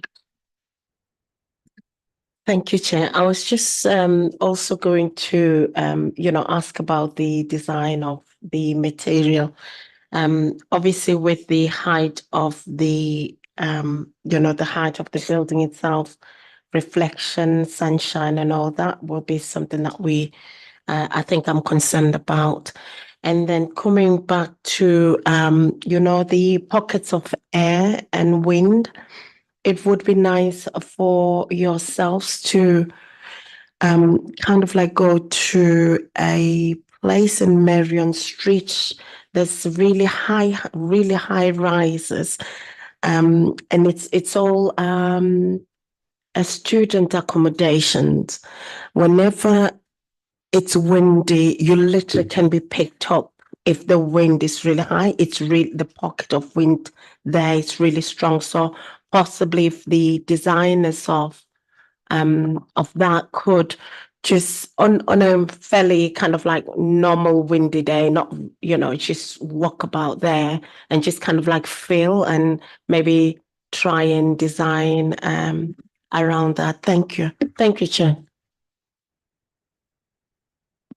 Just jump in Was there. the question there, will you go and look? Yes, we'll go look. I was just going to come back on the elevational design with regards to we'll be undertaking solar studies as part of the kind of the next tranche of the detailed design really. And with regards to wind, as Andrew's touched upon, it's quite a favourable mass in terms of the overall building. We envisage that any mitigation measures we can design into the scheme, and that might come forward as potential external play type facilities for children as well in the community. In terms of, so that's one option we're certainly looking at the moment. Thank you. I have a few questions myself. If any other councillors would like to then come in with questions, do continue to give waves, and I'm sure an officer will pick them up while I'm asking my questions. So the pool bicycle scheme, I wonder whether this is going to link into the wider Leeds e-bike scheme, because actually having that ability to ride it to work, then park it up somewhere, and then move around the city that way would probably give more connectivity than having to take the bike and store it somewhere wherever you're attending. In terms of the resident wellbeing space, it sounds delightful, but I have no idea what it is.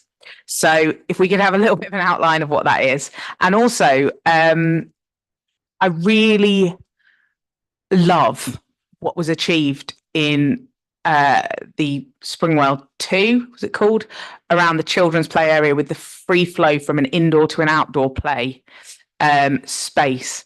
I think if we can target something more like that than a creche, because a creche implies leaving your children, and unless somebody's staffing it, that's and then how that staffing would be maintained. Whereas that free flow room between would be wonderful. In terms of the outdoor space, I wonder whether you'd consider, based on the image, and I realise you've not got an architect, a landscaping architect at this point, so it's very much a draft, but I'd really love it to be considered, if you're happy, to, it had quite a central circular area. Actually, it really looked, when I looked at it, that it would lend itself to having a drawn-on child scooter track around the, obviously like for tiny children, not like a dirt bike track, so that they can use that as a sort of a scooting space, and it would lend itself as well to having benches in the centre that parents could sit on while the children were being exhausted, ready for bed. I wonder if there's what your opportunities are for amendment to the crowning of the tower block.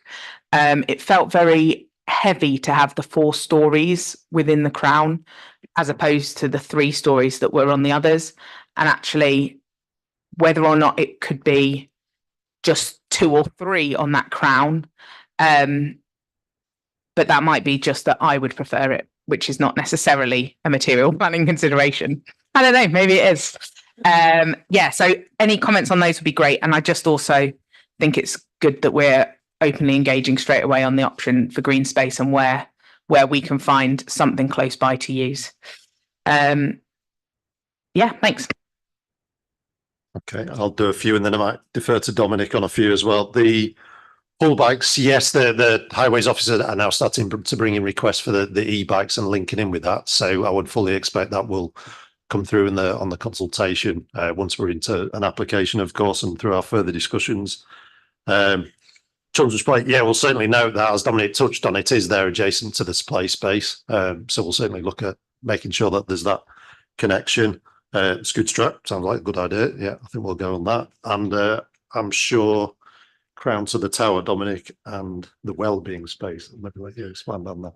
Oh, sorry, the creche. You did mention the creche. Yeah, I think that was almost the way that we could just fit creche on the plan in terms of easy words. But as Dominic's explained it, it is something for residents. It's to freely go in to use in that sense. Yeah, I can appreciate a creche sometimes makes you think of something else, but yeah, that's not the case as a. Chair, just one thing that I don't think was answered there was a description of what the wellbeing space was intended to be.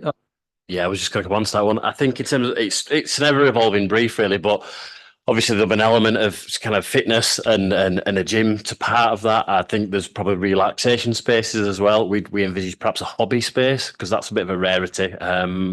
Which could again interact with some of the external spaces. We think there's potential, going back to what I was saying about covered play spaces, which also integrate with kind of wind mitigation. We think there's potential for an outdoor gym type facility as well, which we know successful in other developments as well, which we've been to look at. So yeah, it's maybe perhaps next time that's one thing we've put on the agenda to dwell on a little bit more in terms of the development of that as a brief. And I'll come to your crown point as well. Yeah. So that the crowning is more about the hierarchy of kind of the top, middle, and bottom, and the vernacular that we develop out, and that's come through the successful negotiation or discussions with Stephen Varley really as to how we place a top on this, and distinctly within Leeds we have this kind of top, middle, and bottom. When we tested it at kind of 2 and 3 and 4, and we've actually tested it at 5 as well. 5 felt too heavy, 2 didn't feel meaningful enough. I think it's all about how the rest of the fenestration sort of works and is grouped. Clearly that's up for sort of further development as well of what you've seen here, but we'll contest it further. We feel like 4 is appropriate, and again that's the feedback we've sort of had from Stephen as well. So but yeah, we will take that comment away. Thank you. And for want of being boring, because I bring it up every time, in terms of when you do a gym, it's very fashionable to have big glass windows. But for people living with obesity, that tends to be horrendous. So if you can make sure that at least the lower half of the glass is frosted, I'd be grateful. Thank you. Any other questions from members? No? In which case, we will move on to comments. Councillor Ray?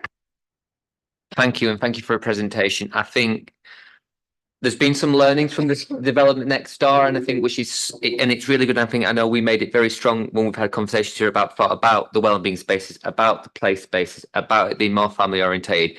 And it's actually really encouraging to see that you've taken that on to another development with another developer. So I think, first of all, thank you very much for that.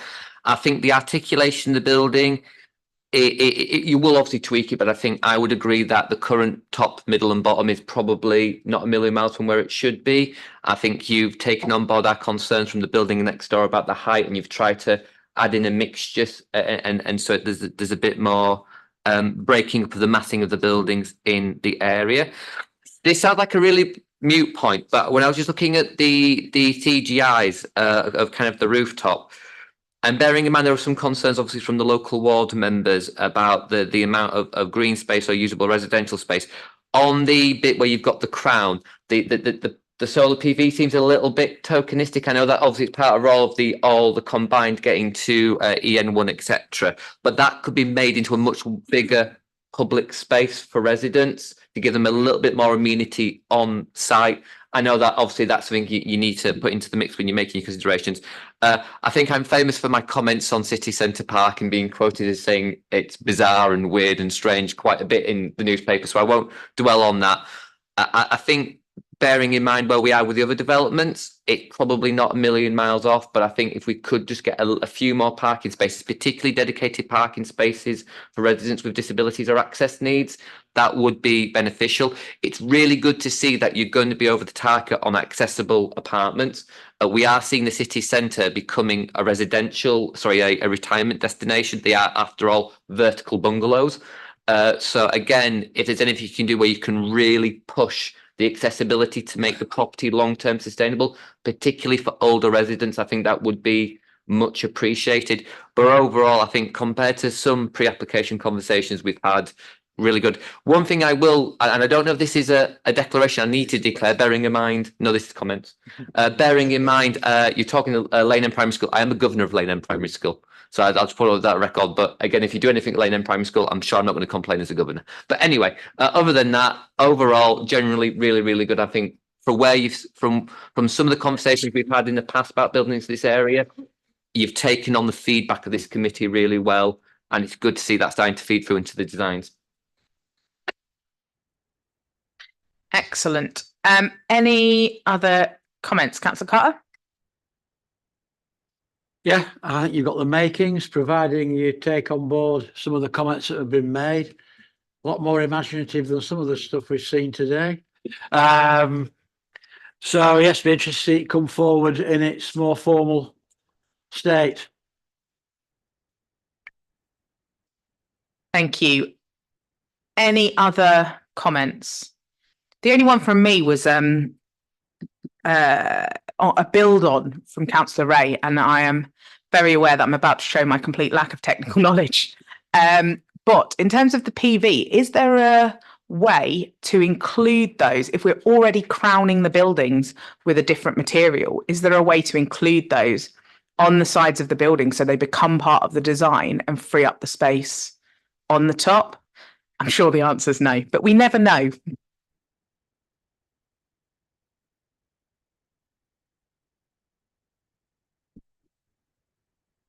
Potentially, I think one thing we didn't necessarily highlight in the presentation was we're also proposing it to the 27-storey roof as well. But in terms of the overall extent of the area required to meet the energy provision and the policy, we don't yet know because we need the wider consultant team to feed into that. So I think, again, we'll come back to you. I think with regards to cladding, where it becomes tricky is on the non-prominent, non-south elevations where they're not necessarily in direct sunlight. So in terms of then you get a bit of variability between materials. We can have a look at it. It might be something that has mileage. We can explore, what options are out there, perhaps. But yeah, to the north elevation, for example, it's clearly a bit of a non-starter. But we can have a look.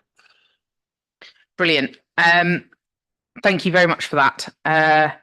So we've had comments from members, and we are invited to address the following issues on page 80. I feel like these are more yes/no questions. So, do members support the principle of the development?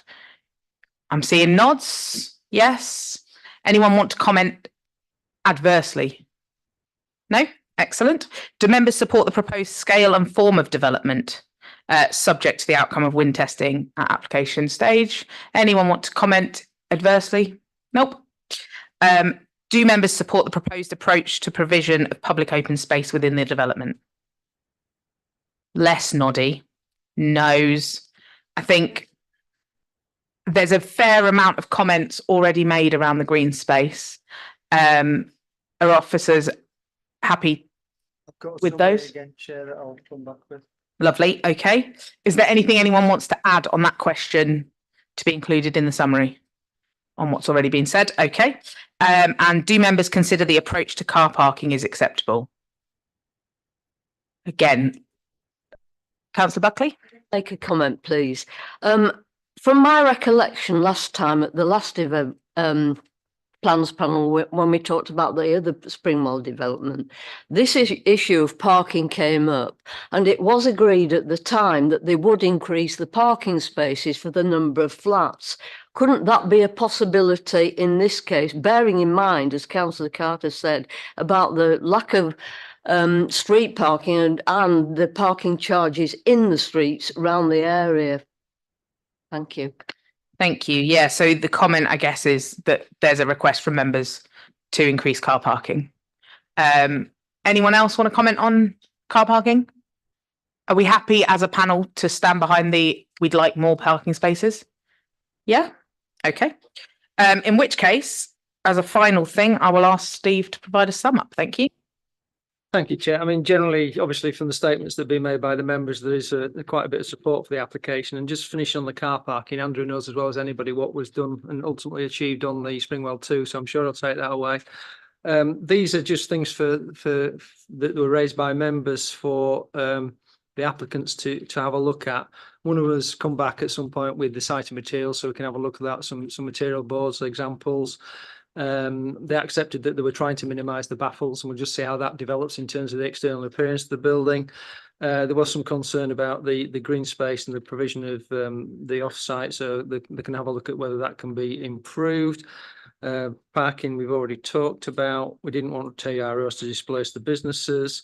We did wonder about whether the halo was the right materials or the right depth, but the applicant talked about bronze or brass, but that's yet to be worked out. Councillor Manaka talked about the materials and concerns about glint and glare. Again, the applicant said that they were undertaking solar studies to minimise anything of that nature. Wind mitigation, we know that has to be worked out, but at the moment, considering that the favourable mass of the building means that should be minimal. Pool bikes and linking to the barrel bike scheme of Leeds City Council, something that we're going to have a look at as well. Wellbeing space, yeah, sorry for jumping in there because I must have just lost track slightly.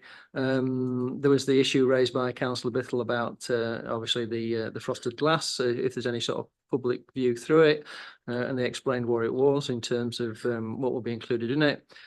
Play area took on the points made about what happened at Springwell 2, which again Andrew is very aware of. I think a creche was still to be included. There was a question as to whether the creche would be dropped, but I think the applicant knows how to take that forward. Scooter track in the central area for younger children and benches. There was a concern about the crowning of the tower block. Slightly confused about that because there was crowning on the lower, but I didn't really notice crowning on the tower block. It's just a tube around the outside. But anyway, they'll take that away.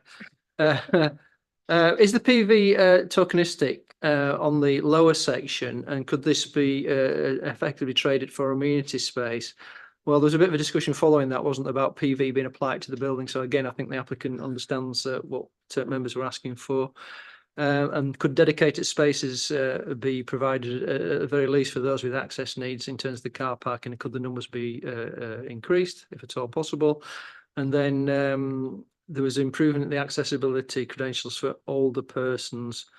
And then there was a couple of comments about positive comments about the scheme in general. So I think that covers everything. Again, I'll make sure it's in the minutes, and if I've missed anything, we'll come back at the next panel with it. Is that everything?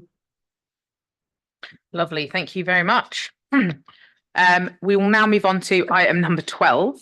Thank you. May, could I declare a non-pecuniary interest in this item, as all the ward councillors have been supportive of the Sunnybank residents, and myself has been, as they all know, is particularly involved. I'm not going to skive off and leave you sat here after all this time. I'm going to sit in the back. We'll make sure you stay. Okay. Item number 12 then is an application to register land at Sunnybank Lane Recreation Ground under the provisions of Section 15 of the Commons Act 2006. And can I ask Nikki to present the application?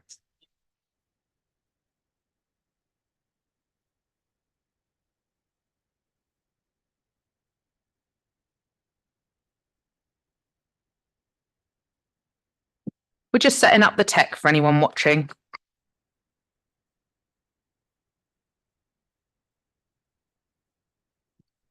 Thank you, Chair. Good evening, everyone. I know it's been a very, very long day and quite intense in terms of the applications that you've received so far. I had quite a lengthy, long submission to make to you this evening. But I'd like to do a shortened version, if that's okay, simply because you've got a very detailed legal report before you that sets out clearly what the situation is. So I'll just summarise the key points. I'm happy to go into any detail you wish if you've got any questions. So we are... I'm presenting on behalf of the Commons Registration Authority. It's a statutory function, and my colleague Pippa is taking the seat as legal advisor.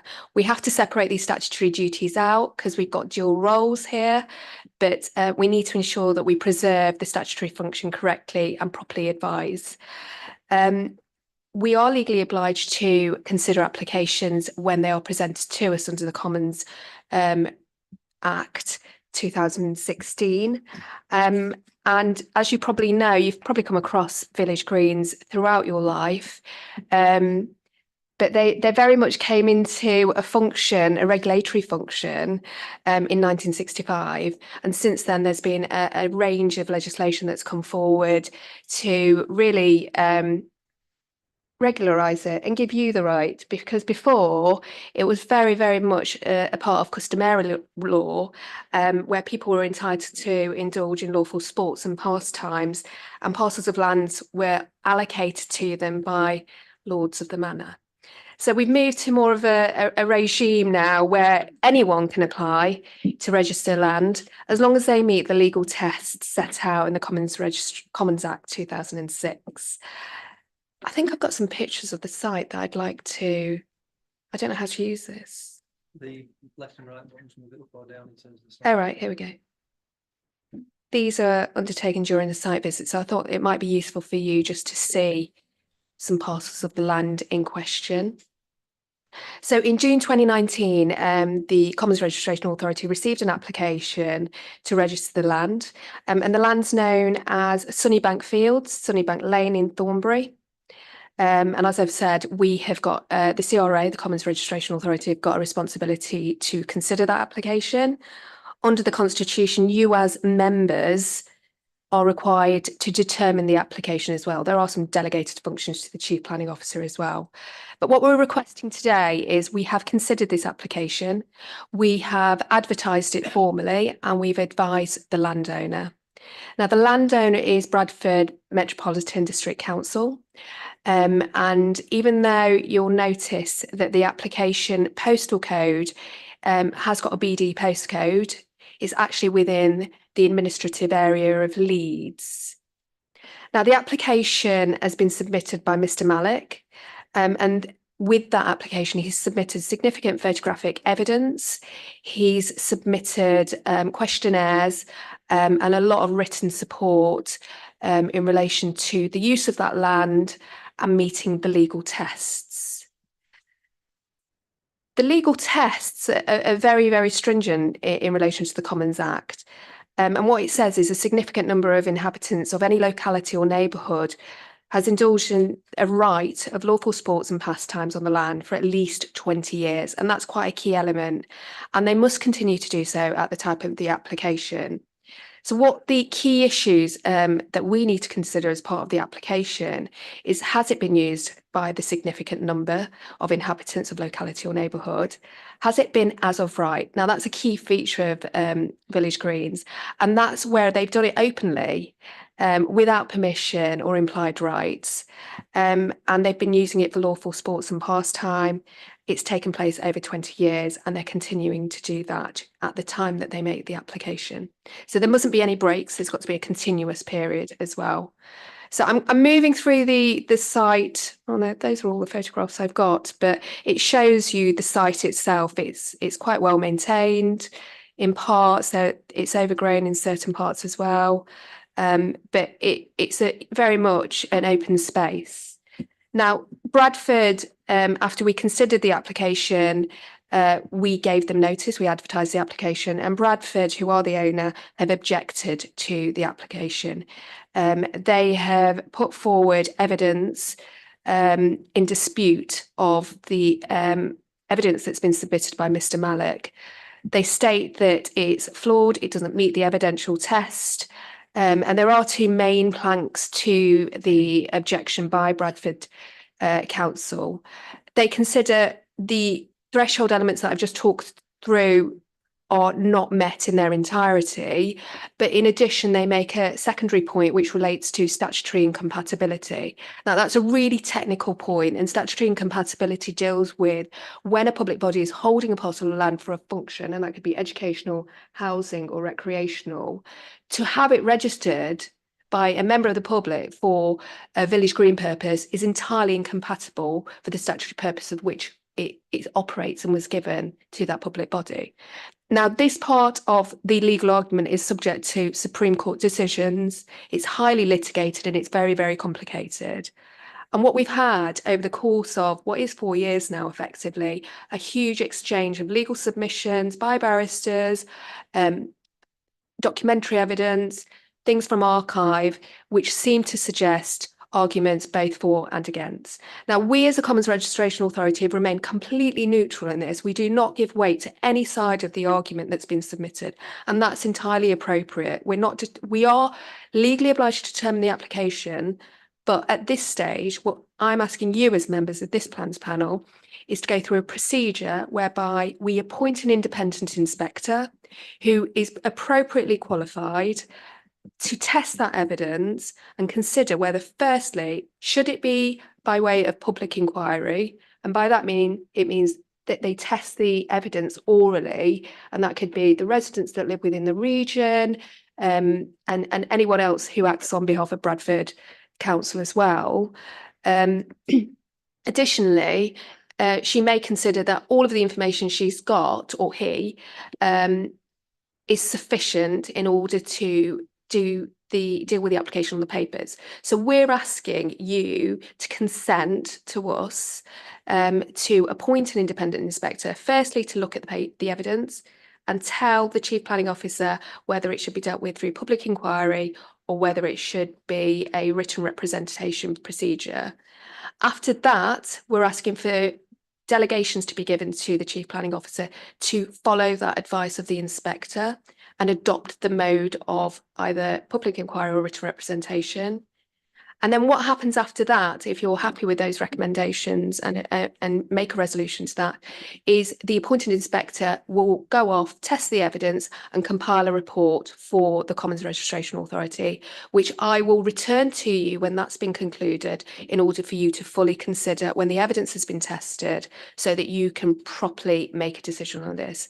But what I'm asking is that responsibly and transparently, we consider this matter in accordance with the Commons Registration Act, the regulations, and ensure that both parties' evidence is tested coherently and properly and fully.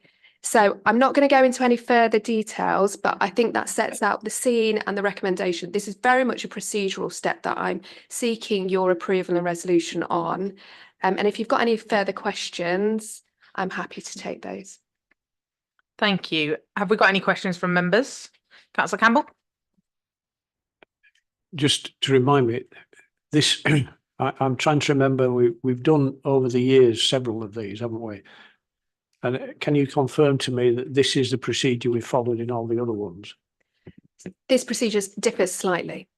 We've always come, after we've advertised the application, we've always appointed an inspector, and that's entirely appropriate because the Commons Registration Authority needs to remain neutral in some respects, and it would be for its own employees to test that evidence and then present the report to you. So it's entirely appropriate that we appoint a qualified barrister to test the evidence.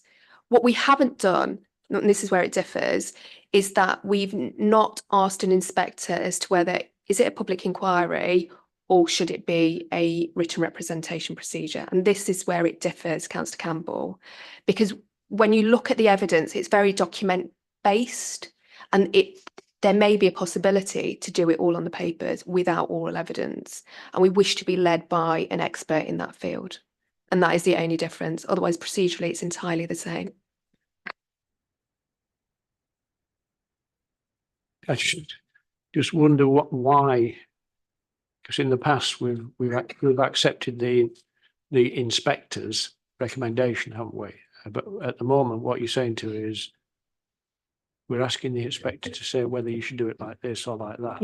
Yeah. So I just wonder why we've changed the process. We haven't changed the process. It's a question that's always come to whenever you've got a village green application, and it differs from application to application, location, geographical location, and the evidence. When you look at the legal submissions that have been made by both parties, it's quite possible that it can be done in the papers, entirely possible. But when an expert looks at this, the barrister or whoever is going to be appointed may think, actually, I need to test 3 parts of that through oral evidence, and part of it can be done through written representation.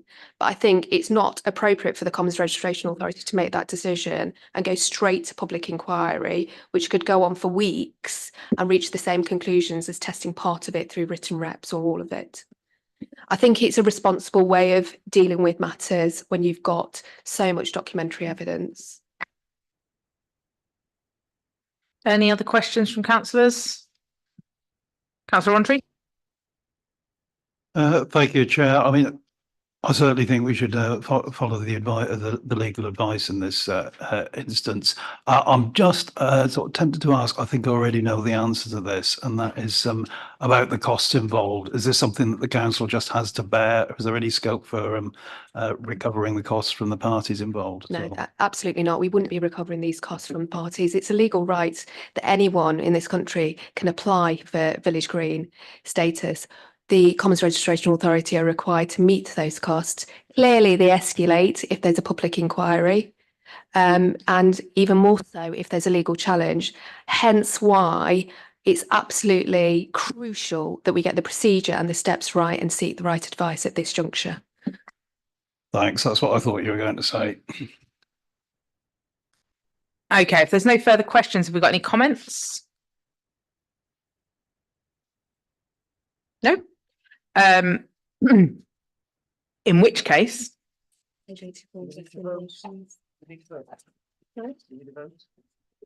we absolutely do need a vote. Okay, wait for it. So I'd invite you members, I mean, that concludes my presentation submissions, whichever way you want to deal with it. If you could turn to page 84 in your papers, and if we could go through the recommendations before you, and if I could see your consent. Chair, can I move them in entirety in terms of the notice? Yeah. So we've got a proposer and a second for all the recommendations. All those in favour?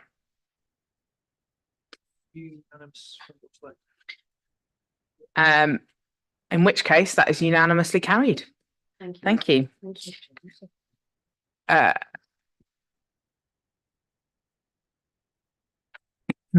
So I move on to agenda item number 13, which is the date and time of next meeting, which is proposed as Thursday, the 4th of April, 2024 at 1:30 p.m. And that concludes the business of today's meeting. Thank you for your attendance and contributions. And I now declare this meeting closed. Thank you.